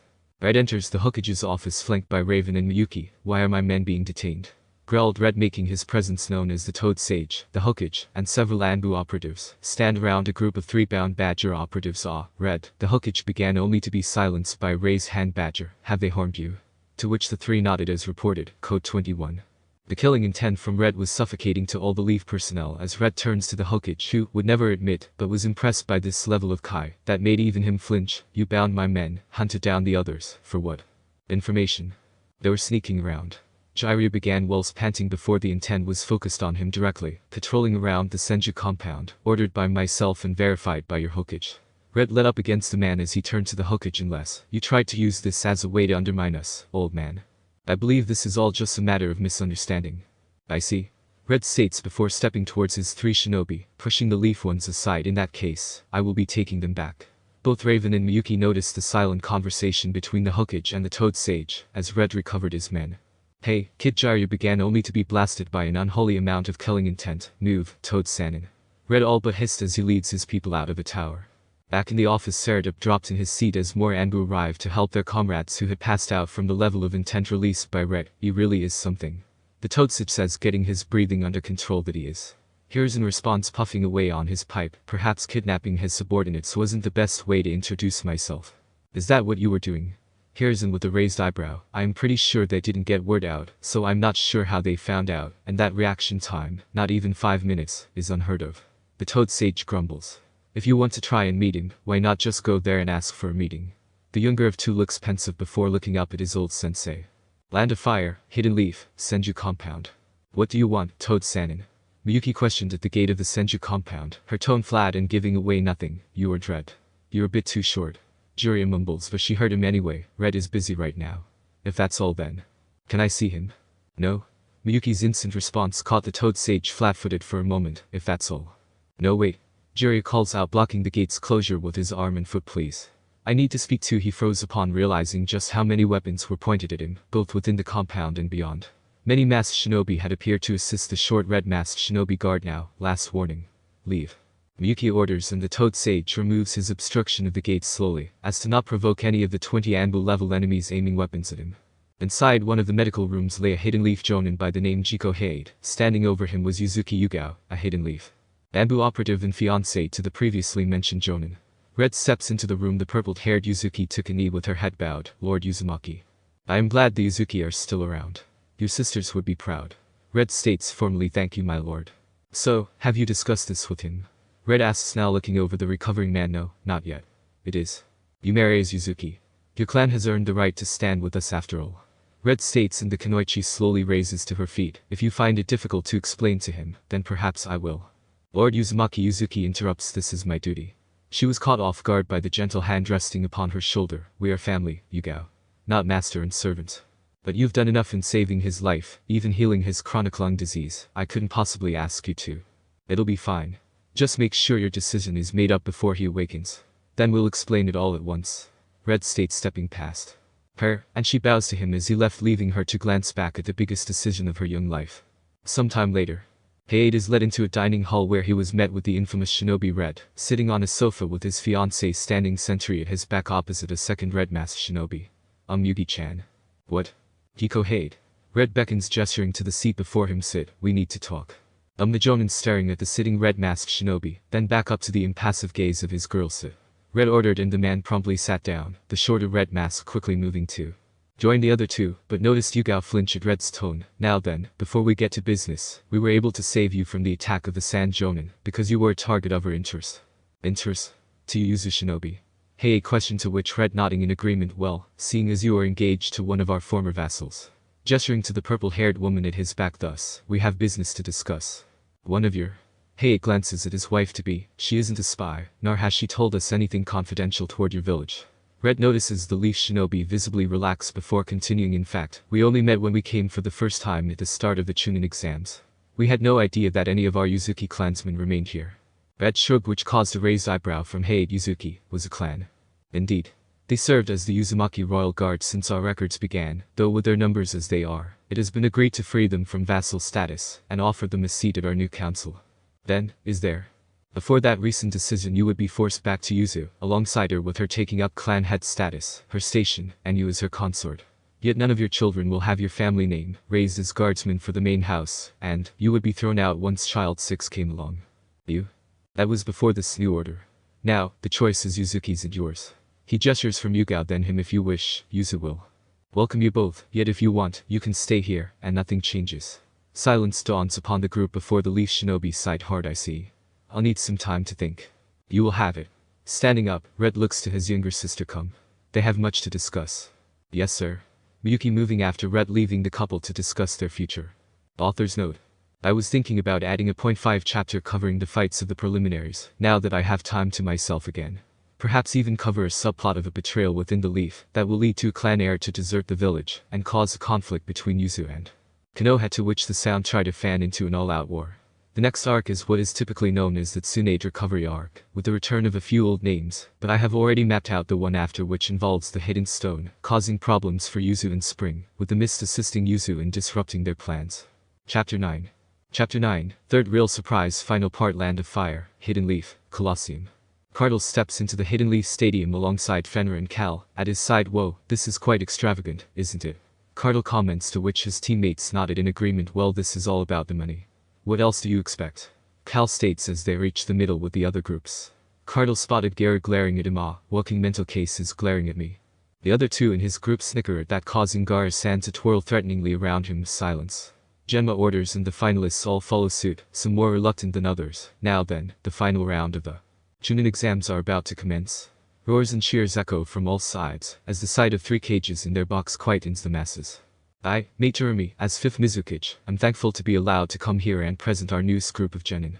She waves out at many blushing faces of both sexes. I, Rasa of the Desert, as 4th Kazukiage, am glad to be invited to our allies to show our solidarity among comrades. He steps back as many hidden operatives roll eyes, grit teeth, and glare at the man who was clearly hiding beneath those robes, unsure as to why the Hokage has decided to play this game of his. I, here's Inseradip, as the 3rd Hokage, welcome you all to our wonderful village, and hope you all have a wonderful time among the leaves. The cheers erupt anew, causing a smirk to form upon the hidden snake Sanin's face beneath the cloths he wore, his sinister thoughts clearly misguided, and filled with a foolish belief that his plan was working as intended. Glancing down at his hand to see the special seal he had created to mask his chakra signature, he could feel a few eyes flow over him, as nothing was amiss. Ah, Lady Kazuhana, a middle-aged man, dark hair, but overflowing with a regal aura that made it impossible to disrespect the man, Lord Daimyo. Koyuki bowing to the fire Daimyo, who was flanked by 3 of his ninja guardians. Koyuki herself was flanked by Red, Arctic, and Raven, though Miyuki was nearby just grabbing refreshments, much to her dismay. Are these your guards? Must have cost you a tidy sum to hire 3 user captains. The man comments as the two continue on to the daimyo lounge above the arena. Koyuki chuckles lightly. Security is of great importance after all. As my land has yet to be able to produce fine shinobi such as your guardians, she gestures to his guards, asking for help from allies, helps foster trust. No. With a guarded but deliberate smile, a small jab at the fact that the user forces are only here due to both her request and his wallet. His fan clinks open as they arrive at their seats. Indeed. I hope to count you among them going forward. Only time will tell of that. As the two continued, Miyuki joins her captain at the edge of the land of snows, part of the box. Things are going as planned. Indeed. Your former associates are here. Are you sure you can stand against them? Red asks with a complete lack of warmth or comfort. His demeanor was all business that she and Koyuki dubbed his shinobi mode. Yes, sir. She found herself answering before her mind had decided to speak. Be ready. I'll be counting on you to keep their genjutsu users at bay. What of the backup? Spoke Raven, stepping towards the two. I was promised they would arrive during the 2nd round. Red states, glancing at the black-masked shinobi, his eyes then flowing to the white mask behind her, who simply nodded. We stick to the plan and protect the VIPs. What about the one tail? Asks the miniature rat. If the kids can't contain it, Raven, crow, or I will step in. Red states before glancing to the cage box, though, I suspect a toad sage will probably be deployed upon the outer wall. He'll clean up quick to make it back here in time. Isn't that a bit conceited? No doubt. Raven interjects between the two reds. I even heard a few jonin state that they didn't need us. The fire daimyo clearly thinks otherwise. Arctic states with his arms folded across his chest, how many units are being deployed? Looking between his fellow captains Red Company, Raven Brigade, and possibly the Dandies. A snort from Arctic, you still call him that. But if Amber Company is being deployed, surely. They probably already set up communications near around the mountain. Red states head gesturing to the Hokage monument as commanders, we should have been told. Raven spoke clearly not. Liking being left out the loop, simple conjecture. Red defends, I haven't had any connection requests. Neither have Arctic began before all 4 Uzu shinobi got a blinking signal on their arm guards, speak of the devils. He continued as they all nod before Red turned to Miyuki. Listen, this is a connection for communication and tracking of our condition to a central hub. Red began to outlay how this suits other functions. Worked in regard to large-scale conflicts. Land of Fire, Hidden Leaf, command center within the Hokage mountain. Shikaku Nara and Inochi Yamanaka were being led by a dull yellow masked Anbu through the maze of the Hokage tower. It was clear to them both that this shinobi was not one of theirs, yet was tasked with leading them to a command station that was supposedly set up by the Yuzu forces to direct the defensive efforts. Lord Third had ordered them to follow him and help direct the battle from this center. Entering the bunker, the 2 veterans were genuinely surprised to see well over 50 shinobi, both Yuzu and Leaf, strolling around discussing the current plans and situation calmly before noticing the 2 in the doorway. Ah, Shikaku, Inoichi, glad you could make it. Spoke another masked Anbu. His dark cloak clashed with his dull yellow mask, streaks of lightning across his visage. What should we call you? Shikaku stepping forward to shake the man's hand. Flash works. So, Mr. Flash. Inochi staring at the table that held a map of the Hidden Leaf and the surrounding area. What am we looking at here exactly? Noticing that different colored blips cover the table. Well, as you know, the Hidden Leaf has the barrier system set up right. Flash states, gaining 2 nods. Well, we've simply used that information and cross-referenced it with ours to supply all current Leaf shinobi with a green marker. He states, pointing at the line of greens posted near the external walls. I see. Shikaku now getting the gist of the situation. This is happening as we speak. Glancing at the masked figure who simply nodded, then the Nara had leaning forward on the desk. The blue marks are Yuzu shinobi, correct? Correct. Flash states, tapping on the group huddled in the stadium. Due to that, a small note appeared showing current status. We can receive basic information on them, such as chakra level, injuries, and, he pauses for a moment, noticing an extra blue signature calcin. Speaking softly as he reads the new calcin and chuckles softly, someone get me Red Company file, Miyuki. Right here, sir. Another yellow masked Anbu, his dark desert camo cloak masking him surprisingly well in the dark recesses of the command center. Flash gives a quick glance over the file and nods. I see. I didn't think he thought I would reject this and not tell me. He's telling you now. The same Anbu states, causing Flash to sigh with a nod. Thanks, Dandy. Back to your post. Yes, sir. Now then, Flash looking to his Hidden Leaf counterparts ready for a live shoji game. Land of Fire, Hidden Leaf, Colosseum. Cardinal Uzumaki is definitely not a patient teen. Many would call him brash and borderline arrogant, yet even he can say, hand on heart, his skills need a lot of work yet. As he stands opposite Niji Hyuga, he feels something he hasn't felt in a while. Anger. This stuck-up asset was straight up telling him that the Uzumaki clan's downfall was all fated to happen. Yada yada, fuck this, cattle growled out, as flashes of his clan's crumbling ruins of a hidden village came to mind. We didn't ask for war, quite the opposite in fact. This caused everyone to fall silent to hear the young redhead's words. We always pushed for peace, acting as third-party negotiators for disputes. War was not on our minds, yet his amethyst eyes lock on to the pale eyes of the Hyuga who dared speak against his clan. The enemies of our allies saw us a threat. Thus, war came rolling through our lands, casting the rolling grass plains to shards of glass. The rivers and oceans ran red with blood. A single tear ran down the old Hokage's wrinkled face at the clear somberness that had settled over the whole arena. Our enemies thought it'll be easy after they broke through our barriers and defenses. A sinister smirk appeared upon the boy's visage. We Uzumaki are stubborn, and we made them pay for every square meter they took from us. They came with close to 100,000 shinobi. He pulls out his sword slowly, deliberately, elegantly. They left with only a few hundred. You think the 3 nations, at the height of their power, could not wipe us out? That you have a stone's throw of a chance against me. His sword raised up to his eye level, parallel with the ground. Take that fate of yours, and feel free to shove it up your ass. You pale-eyed fuck. As the Uzumaki bow to no one, not even fate. He growls, charging forward, Niji gritting his teeth as he slips into his gentle fist. The Mizukage turns to the Hokage. Is that true, Lord Hokage? That they held off that alone? It is true from what my forces told me all those years ago. Here's inside. Why didn't the Leaf assist them then? If you did, then. We didn't hear of the attack until well after it was over. The Hokage cutting her off. From what we've gathered from our investigations, spies within our falconry had intercepted the distress calls for aid.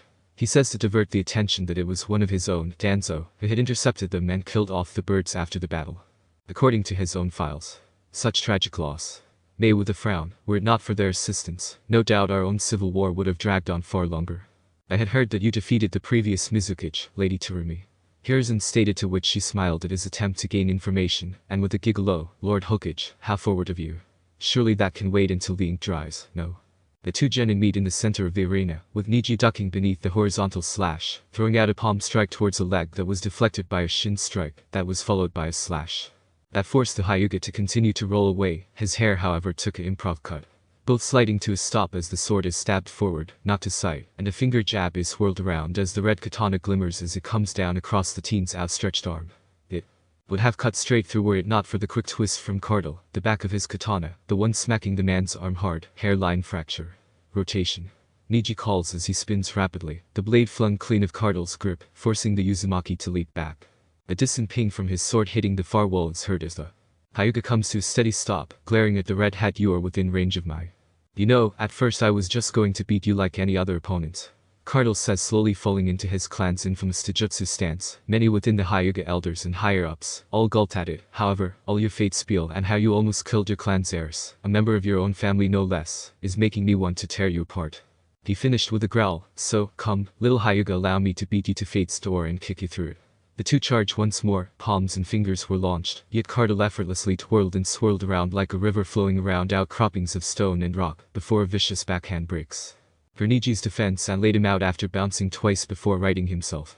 No break for the Hyuga though, as Cardle had already appeared on his left with another backhand, to which Niji leaned back, the closed fists narrowly missing his nose, but he was unprepared for the following leg sweep, that led directly into an overhead drop kick that shattered the ground, crack spider webbing out across half the arena. Cardle glances to the right as he pulls his foot from the wood chip-filled crater. Seems that the Uzumaki is pissed.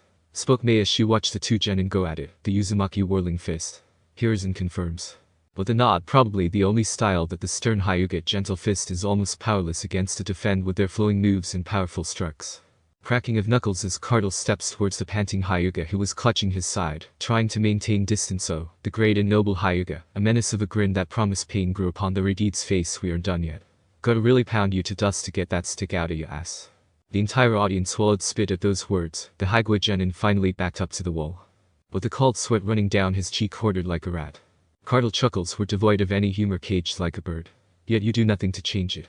Stopping a good 2 meters away from his opponent, people who cower and complain to all those who would pity them are what really pisses me off. I haven't known of you long, but you sicken me. From what I have learned, that heiress of yours is trying to change your life, yet you purposely beat her down to stop her from untangling that noose you are tying around your own neck. A deep growl as the Uzumaki takes up his stance. They claim you to be a genius of a clan whose eyes see the truth, yet all I see are blind fools too stupid to see beyond the now. Launching forward at speeds most saw as a blur, a loud boom was followed by a silence of deafening proportion. The smoke cleared and a fist-sized hole through the concrete wall beside the head of one Niji Hyuga was seen as Cardle pulls his fist. Clear, do not give in to fate. My clan, even now, continue to fight against it, but we can only do it as a family. Don't let your hate blind you to those who seek your hand in friendship. Cardle's parting words as he steps clear. Winner. Cardle Uzumaki. Damn. May chuckled, that could have been bad. Indeed. Spoke the Kazakage, that one has much talent. Perhaps I could ask if they would join us. They? As in? The Uzumaki clan, of course. Surely, with numbers so low.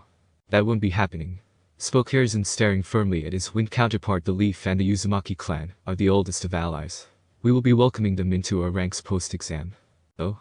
Spoke Mei with a raised eyebrow, a grown but knowing smirk playing across her delicate lips. That isn't what I've heard. Red. Spoke out one Koki Kazuhana, drawing said guard's attention. Is that boy? Red nods, cutting her off. However, I believe he has another assignment after this. We all do. She pouts, but he's so adorable. If you say so, ma'am. Red standing tall before catching sight of a slice signal to him from the fire daimyo. He sighs softly, unaware that his charge had heard. Where are you going? The snow turned. Spring daimyo questioned with an elevated brow. Seems the fire daimyo has requested my presence. Very well. Offering her hand, to which she takes dutifully lead on. And he does so, leading the spring daimyo towards her fire counterpart. As Red and Koyuki reached the fire daimyo's box, feathers began falling from the sky, and all hell broke loose. What is the meaning of this? Declared the fire daimyo as a pair of sand shinobi lead a squad of sound Chunin that swarmed the box. Before they could get to close, Red and the fire guardian shinobi leaped to action with Red, cutting down the two sand shinobi, whilst the Chunin were cut through by the guardian shinobi. Seems the information we received was accurate. spoke Red blankly as he stands over the slain Sand Jonin, his sword still dripping with their blood. Glancing back at his charge, he nods, to which she nods back. What shall we do? Spoke Chiriku, a fire monk in service of the Guardian Shinobi 12.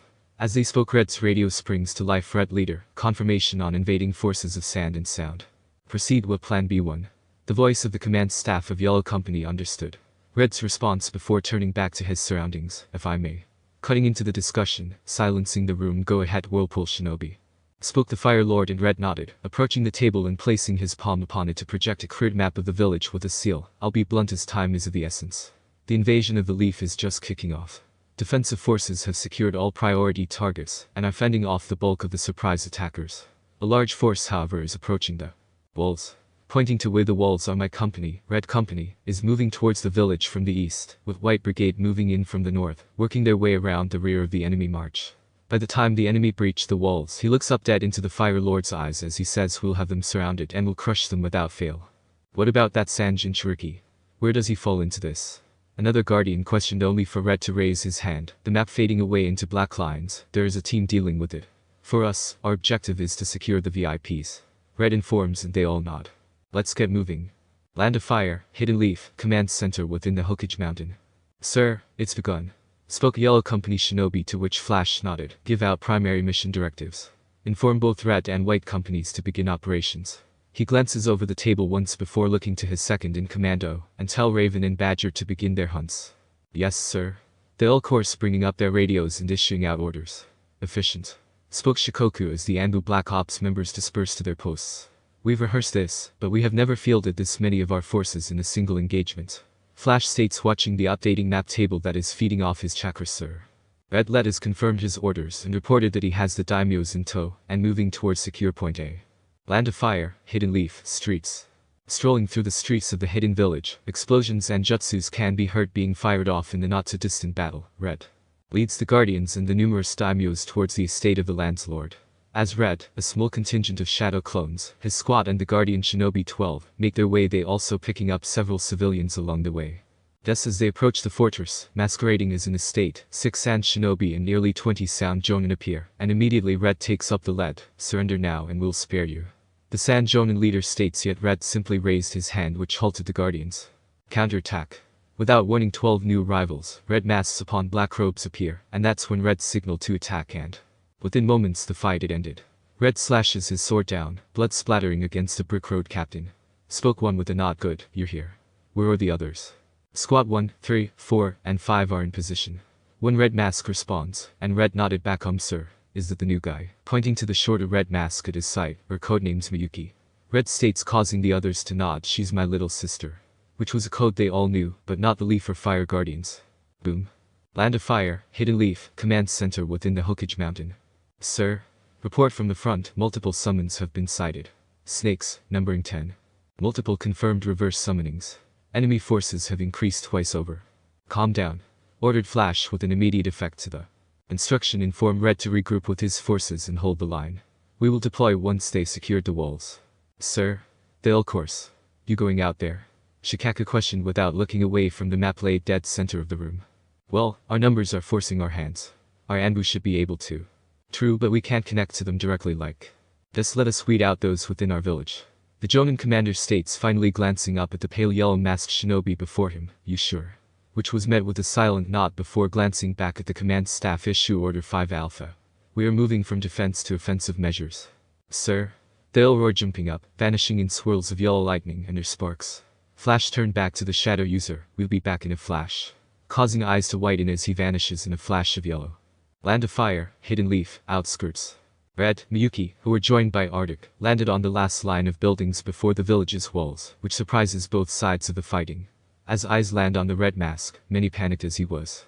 Joined by over hundreds of likely dressed shinobi across rooftops and sides of buildings.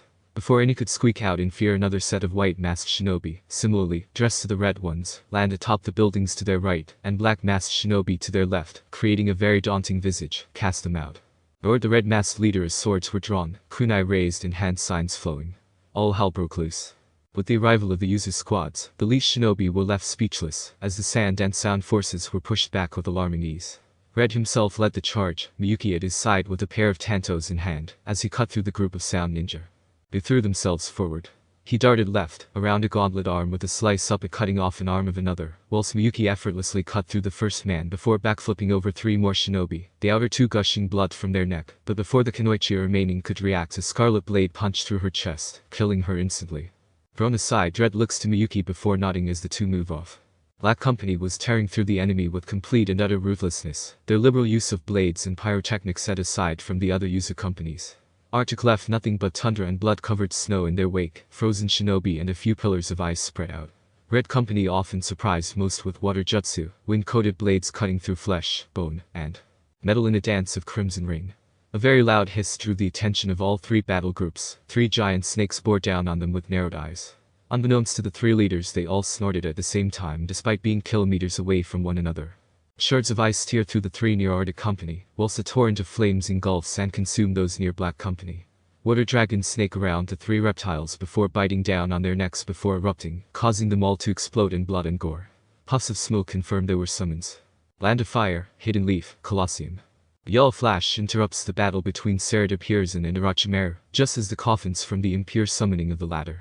The third returned to the ground as the other 2 opened, revealing the first and second hokages. The yellow-masked shinobi comments, as he notices the purple barrier that surrounding the area, solid barrier. Nodding in approval before glancing at the 2 revived hokages with a sigh, oh great, I owe him 50 ryo. How did? And you are? Spoke Orochimaru, eyeing the newcomer, fully aware of how he entered his barrier, yet this newcomer was not even looking concerned. Red, how is the situation over there? Sir, the summons are being repelled and the enemy is being crushed. Good. Get over here and give me a hand. Right away.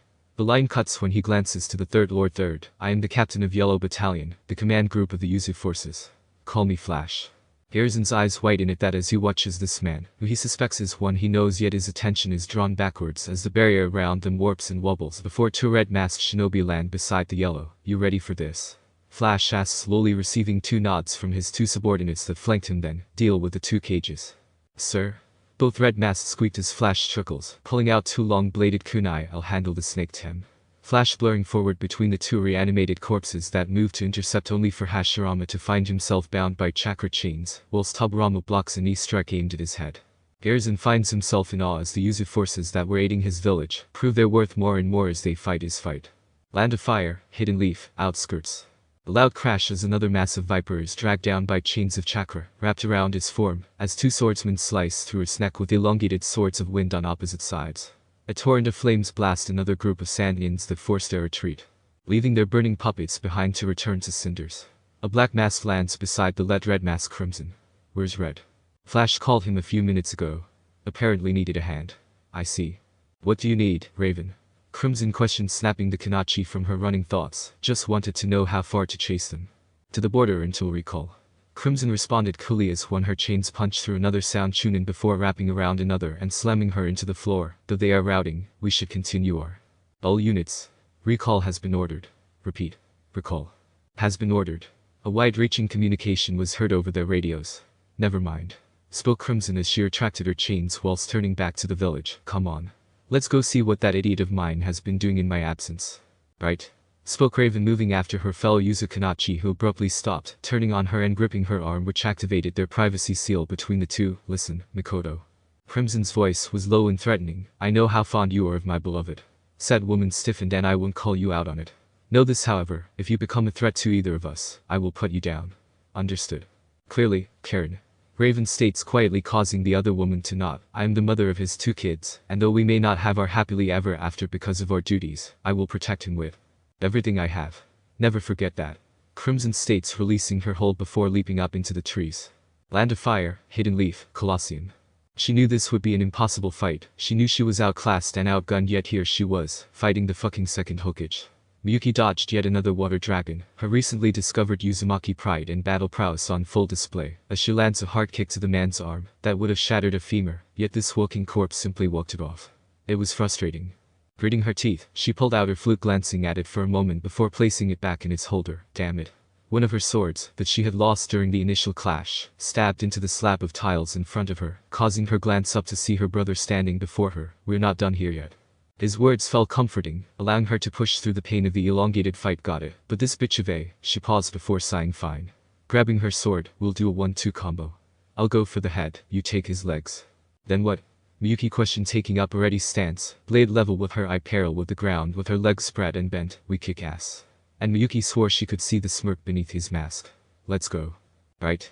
The two burst forward at the Nidim Hokage. The two sliced through air with swords primed as the blue-armored man slid aside before snapping his kick at Red.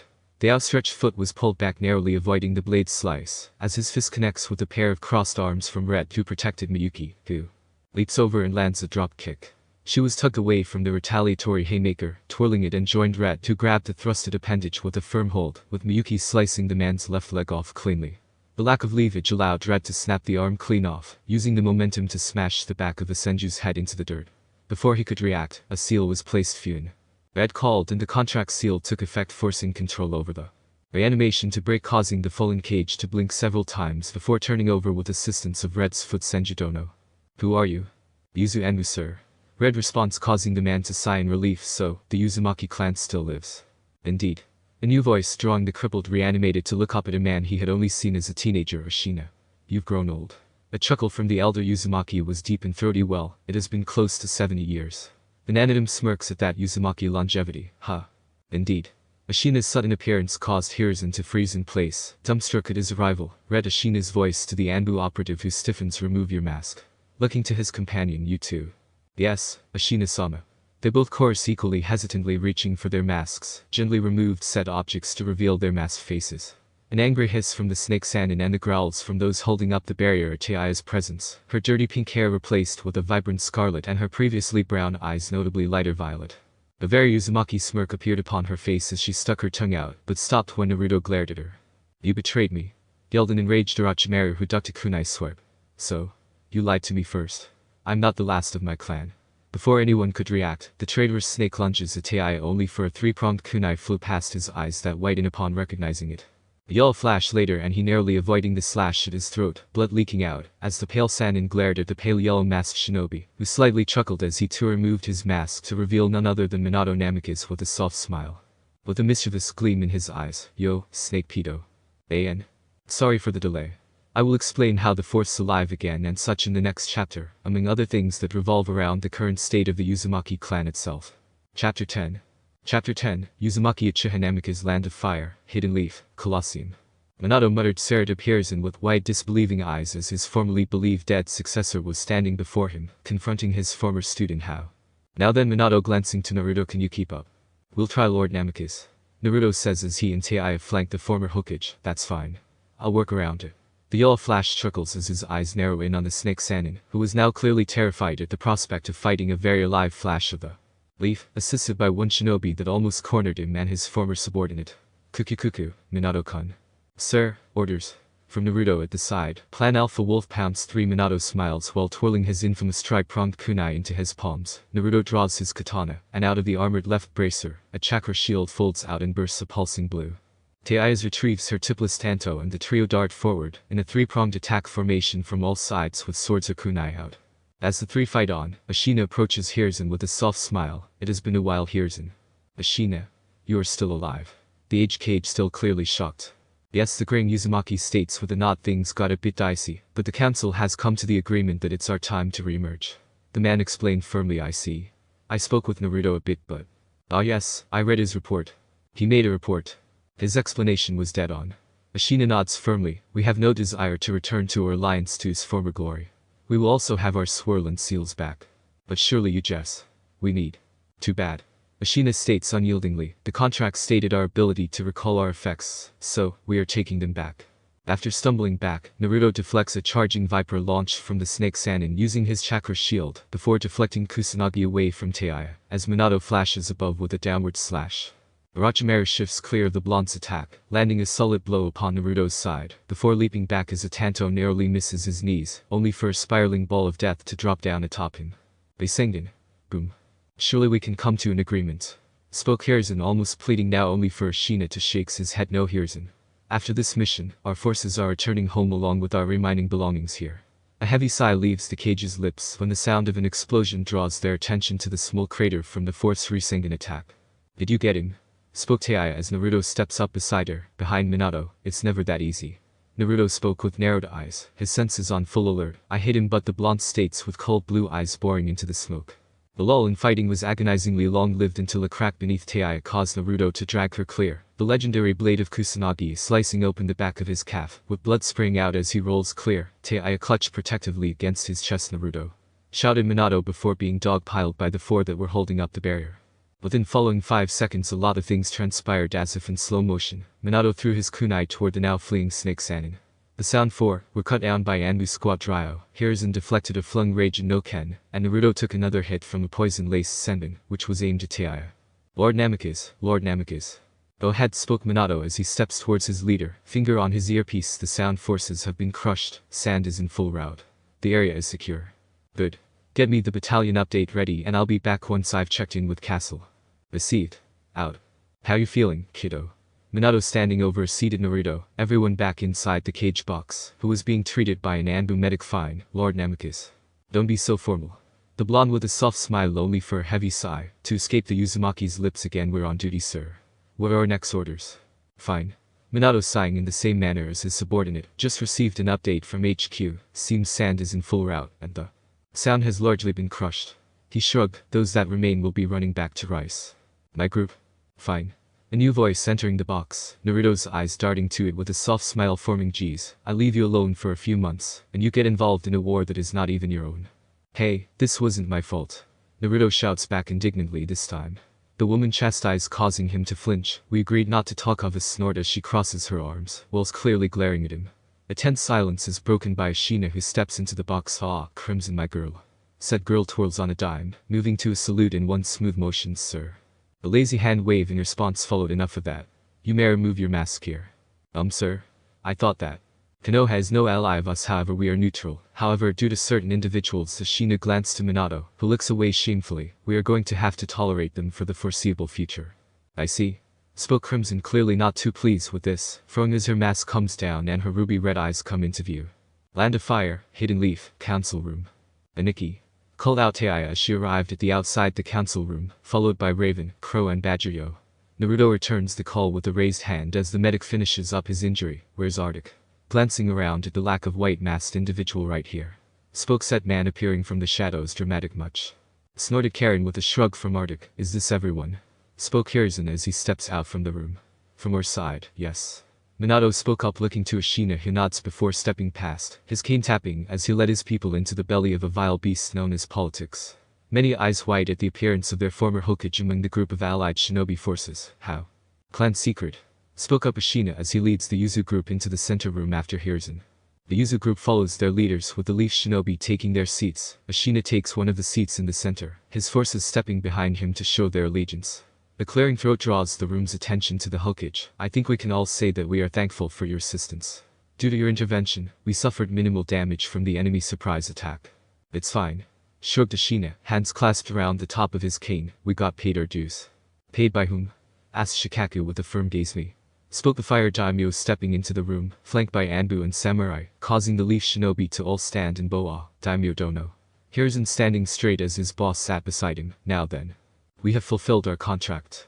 Ashina states firmly as he meets the eyes of the fire daimyo. Dead on indeed. Said daimyo before he flicks his fan out, and a nod before a scroll was handed over to Red, who checked it before handing it to his grandfather, who promptly sealed it away. Then, we should. Before you go, however, the man who ruled the land called out to the group, may I ask why Minato Namikaze is wearing your high-tate? Because I am a shinobi of the whirling tides. Minato spoke so coldly it sent shivers up and down the leaf shinobi's spines. But you are the fourth hokage. Not anymore.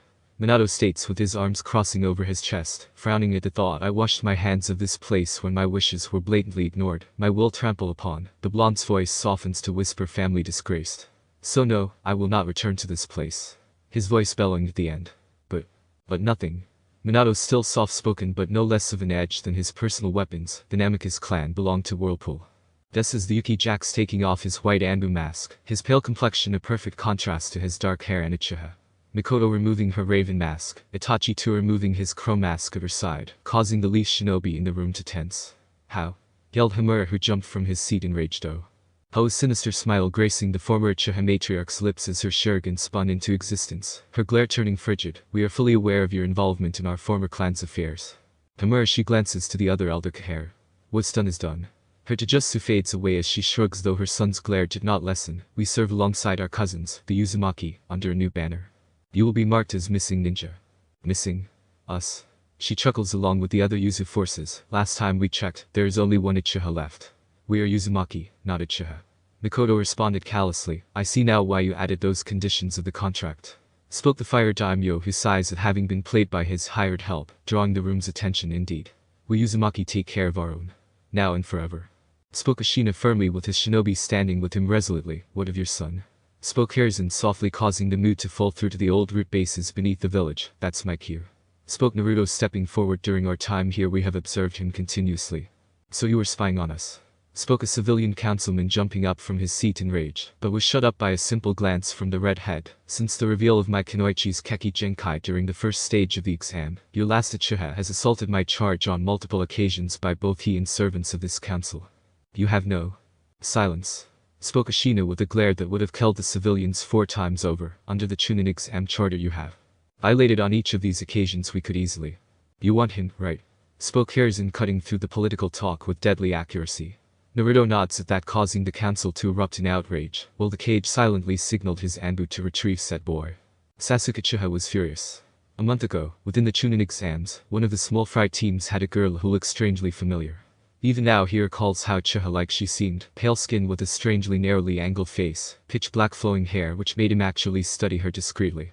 Yet what caught him off guard was when she displayed her full matured Shuriken, before putting down the sound team without effort.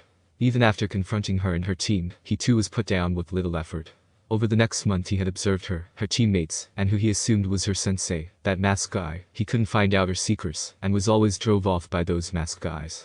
A shadow suddenly blocks the young Avenger's path, causing him to glare up at the white porcelain mask of a Manbu operative Uchiha Sasuke. The Hokage demands your presence in the council chamber immediately. The teen scowls fine, and before he could react, the Anbu whisked him away in a swirl of leaves. A swirl of leaves informs the room of the arrival of the subject of the group's discussion, and Sasuke Uchiha stood there but froze upon seeing 2 people he never thought he'd see again. Ka-chan. The quiver in the teen's voice betrayed his lack. There's a lot to discuss. Naruto stepping into view, the last Uchiha stunned at this man before him, but for now, understand this Uchiha. His sentence ended with a slight growl, causing the duck-butt raven head to flinch. You cross the family, my katana crosses your neck. Got it. Mikoto began to protest, but a very cold, hard glare from the Redeed, with those gems of violet violence that are causing even her to freeze up and back down. The glare turns back to the lone Uchiha. Understood. I understand. Sasuke Uchiha speaking somewhat meekly, and after an intense glare down from the older shinobi, who nods before turning back to his leader, and nods again. With that done, we will not raise any violations in regard to the Chunin exam regulations. I shall take this recruit into Red Company. Nair? Whispered Mikoto, wanting to protest, gaining his eyes, and the two having a silent conversation for a solid minute before she nods and backs down again. Kid Naruto's mind is dragged into the shared mind space of his former prisoner, finding himself standing beneath the snout of the massive chakra entity known as the Nine-Tailed Fox, Kuruma. What's going on? Kid, the village has detected a large number approaching shinobi. My brother, Jayuki, and sister, Mitabi, are among them. Glancing down at the boy, I doubt they're friendly. Immediately Naruto stiffens, both in the mindscape and in real life. We're on our way. Naruto slams his palm on his right bracer, activating his wide-range transfer. Attention all units receiving this. The entire room falls silent. Turning to the commander, I am imitating. Emergency protocol. Whirling storm with immediate effect. Repeat. Whirling storm is an immediate effect. The atmosphere change was instant as masks were replaced, and the Yuzu forces rush out with the exception of Ashina and Red. Sir. Go. I'll remain here for the time being. Ashina orders, and Red nods before following his forces out. What's going on? Hiruzen asks, drawing a wearing sigh from the aged Uzumaki head. Whirlpool is under attack. Land of Fire, Hidden Leaf, Senju Compound. The Yuzu forces were in a panicked frenzy, leaving the Yuki shinobi and their charge daimyo Kazuhana confused. When they spotted the returning Red and Crimson, they approached along with Cardinal's team. Listen up and listen good, because we cannot repeat ourselves here. His tone caused any questions to die at their conception. We have just received word that Yuzu is under attack. This further installed shock of the listeners. As such, Red looks to the Yuki group. Our current contract is on hold until further notice. Cardinal and his team will escort you home. Wait, what? Cardinal shouts, but Crimson raises her hand, and his temper simmers out immediately. This is not the time, Cardinal. A Chunin second class, such as yourself, will be out of your depth in this conflict. But he pauses as she kneels down, removing her mask too. Look directly at her son. Cardinal-chan, please listen to me. Your father and I need you to take charge of the protection detail and cover for him. Can you do that, please? For me? Ka-chan, he almost whispered, but following Karin's lead, Red 2 kneels down, mask coming off. I know I haven't been much of a father to you, but can you do us this one favor? A soft sigh and a reluctant nod causing both Teen Uzumaki to smile. Thank you, son Cardle. The two parents spoke respectively. Returning to full height, Naruto addressed the Yuki forces. I am entrusting them to your care. You can count on us. Korikanis nods to his leader, who turns to Miyuki. As much as I want to bring you along. Not a chance in hell, I'm sitting this one out, shithead. Taiya growls, mask now in hand. I've waited my whole life to meet my family, to go home. I am going. Like it or, Naruto's hand plops atop her crown with a soft smile. Fine. Stay in my shadow. No fair. Cardle yells, which distracted everyone from the hardass's blushing smirk. Your job's a lot harder, kid. Naruto, glancing to his progeny, noticing his fellows have finished packing up shop and gathered beyond the gate, Flash addressing them, time to go. Son Karin's voice draws said boy's attention to her. Your group will also be escorting the recused kids. Remember to protect them as they too are family. Those words lit a fire within the boy as his eyes hardened. Fine. I'll protect them and show you that I am a true Uzumaki like you. Ka-chan looking to Red and you too, Sen. Red nods before he, Miyuki and Crimson head out to the front gate. We'll be seeing you soon. A wave back before the entire force vanishes from their sight. All across the least, civilians and shinobi alike watch as the large force that had come to save them swarm across the rooftops, in a dead sprint, toward the east gate. Okay everyone, listen up. Red calls out across the radio, the land of lightning has launched, by all intents and purposes, an all-out attack on our home. Thus far, we have confirmed the presence of their Jinchuriki, but they should be a non-factor as our own guardians are preparing to intercept. Do we have a number for shinobi? Flash asks from the front of the pack. Not yet, sir. Red reports, we'll have to get closer. Crimson informs as the group reach the gate to find two former Anbu operators and the Mizukage and her escorts already departing. Flash signals to continue on before dropping down. Mizukage dono. Flash says dropping down. Said lady turns only to witness the mass exageros of the Uzu forces running like bats out of hell. What's going on? Whirlpool is under attack by the hidden cloud. Flash informs, causing gasps from those present. He turns to the two Anbu, fall in and prepare for combat. The two masked shinobi nod before linking up with the rear guard. We'll head back at best speed and get our forces to assist you as soon as we can. Mei states as Flash nods. You have our thanks. Before he flashes away, back to the head of the group. Land of Fire, mainland, eastern shoreline. The Uzu forces made it to the shoreline just as dusk finishes, and Red finds himself beside Crimson looking over the ocean. The makeshift camp at their back. We won't find ruins this time, right? No? They seem to have occupied an island to the north of home. Crimson states, allowing a small sense of relief to fill the two. The tension, however, remains. We'll remain for another hour before heading out. Minato says, approaching the duo, both glancing back at him. You two should get some rest too. Looking to Red directly. You especially. I'm fine. I'll take care of him, Minato. Spoke Karin, with a glare at the forever stubborn Red, who growls back at her. And you will accept my geniality with a smile, yes. He looks away, folding his arms and falling silent. Minato chuckles at that before turning serious. Do we have numbers yet? Close to 400, give or take 100. Karin says, rubbing her temples. That's a large margin. It's Surgeon Churky. Their signatures block out any direct readings. Karin explained with a sigh, arms falling into a folded position. It's the best we could do. Minato nods. Better than going in blind. We suspect that they won't move until dawn. We can ambush them as they reach the shore. Red states, gaining a nod from the low Namika's sound plan. A soft pause before nodding again. In that case, we'll rest here for 4 hours more, allowing us to regain our strength and tend to those still wounded. Focusing on Karin this time. How are our troops? Concerned but in high spirits. She reported effortlessly, which causes him to smile and nod thanks. Looking back to Red, get some rest and get that leg looked at before we move again. Said commander just nodded while still looking out at the crashing waves. Back in their tent, Karin is looking over Naruto's leg wound. You know you can go easier on him, right? Her tone was soft, gentle. Even no, I can't. His equal response. The price was clear, and they made their choice. It was for the clan. I know. He snaps with a sigh as her mystical palm flickers out and she sits back. I don't hate them or anything, it's just they hurt you. I know it's childish and all. Naruto began with tight lips, but there are times when I wish they chose me instead of the clan. She chuckles softly at that. Look who's talking. He glances to her with that same expression, his focus sharpening. I know. I've been making that same choice myself. Cardle is just like me, but I won't let him turn bitter or resentful. Same with Yukiya. Especially Yukiya, she's the future clan head after all. She smiles at our little girl's a true princess of the tides. I look forward to spending many years doting on her. Naruto with a full genuine smile.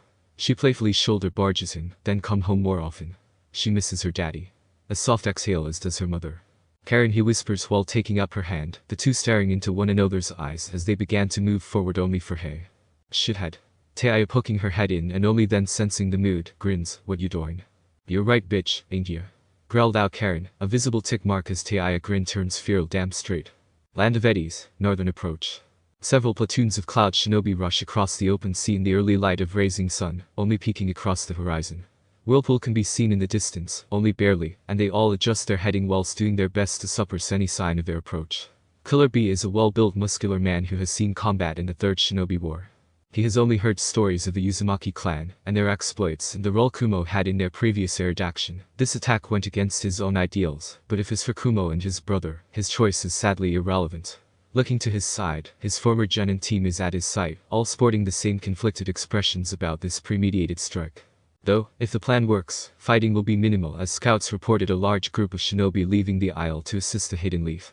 They should be able to slip and subject the village and force the returning force to surrender without a fight. He nods to himself, a solid plan with minimal bloodshed. Yo, Ado. What's the flow? Be on guard. I sense Asobu is nearby. Jayuki informs his container, causing him to order a halt to the entire force, the Three Tails. Why is he here? Get back. Immediately he and those with him leap back and a scaly tail erupts from their previous position, two more breaking. Water nearby forcing the approaching force to scatter. Damn. Let's get to it then, Wuie. He cries, transforming into his partner in his entirety, just as Asobu breaks the surface. What? Why is the Three Tails here? Don't worry, leave it too. Suddenly a blast smashes into the Eight Tails, sending him flying away, causing the cloud shinobi to glance back, only to see none other than the nine-tailed fox approaching, muzzle still steaming. Jayuki. Why have you come? Spoke Kuruma loud before he glances to the freshly formed Mitabi. Kuruma. Spoke Mitabi, surprised that he himself came out, but even more that he was free and out in the open. And why have you not responded to my call, Mitabi? Jayuki, I understand, but you. Quick. Capture them. One of the Jinkaku shinobi ordered as his squadron rushes towards the Three Tails, another speeding towards the Nine. Out of nowhere, Uzumaki High Jutsu, Firestorm. An all-encompassing massive tornado of flames rips through the rear guard of the Kumo forces. Not even the air itself remained untouched, as a large swathe of steam erupts ambush. Was yelled as flash leads the counter-attack from the rear of the enemy ranks, appearing through the steam. Split up. This is their main force, half remain here, the other half head to the village and subjugate them. Uzumaki High Jutsu, Swirling Tide. A massive whirlpool began forming beneath the cloud forces' very feet as Red led his platoon alongside the cloud, in an attempt to box them in. Black and Raven squadrons move in their wake whilst Frost platoon backs up Flash. And his Amber squadron. Red leads the charge straight into the thick of the Kumo's ranks, cutting and slashing with katanas, his shield already blasting to life, along with the rest of them. Within moments, an all-out sword melee broke out across the ocean. The very fate of the recently rebuilt nation on the line. Land of Eddies, North End shoreline. They made it. One of the sensors in the sensory core declares as they pick up the signs of combat off on the northern approaches. Cheers erupt and release swallows up the gathered crowd. Stay sharp.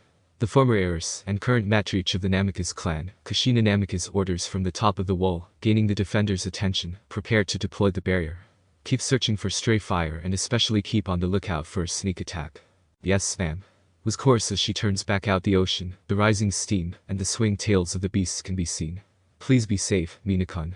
Sachi, her whisper into the wind went unheard to all but herself. Land of Eddies, northern approach.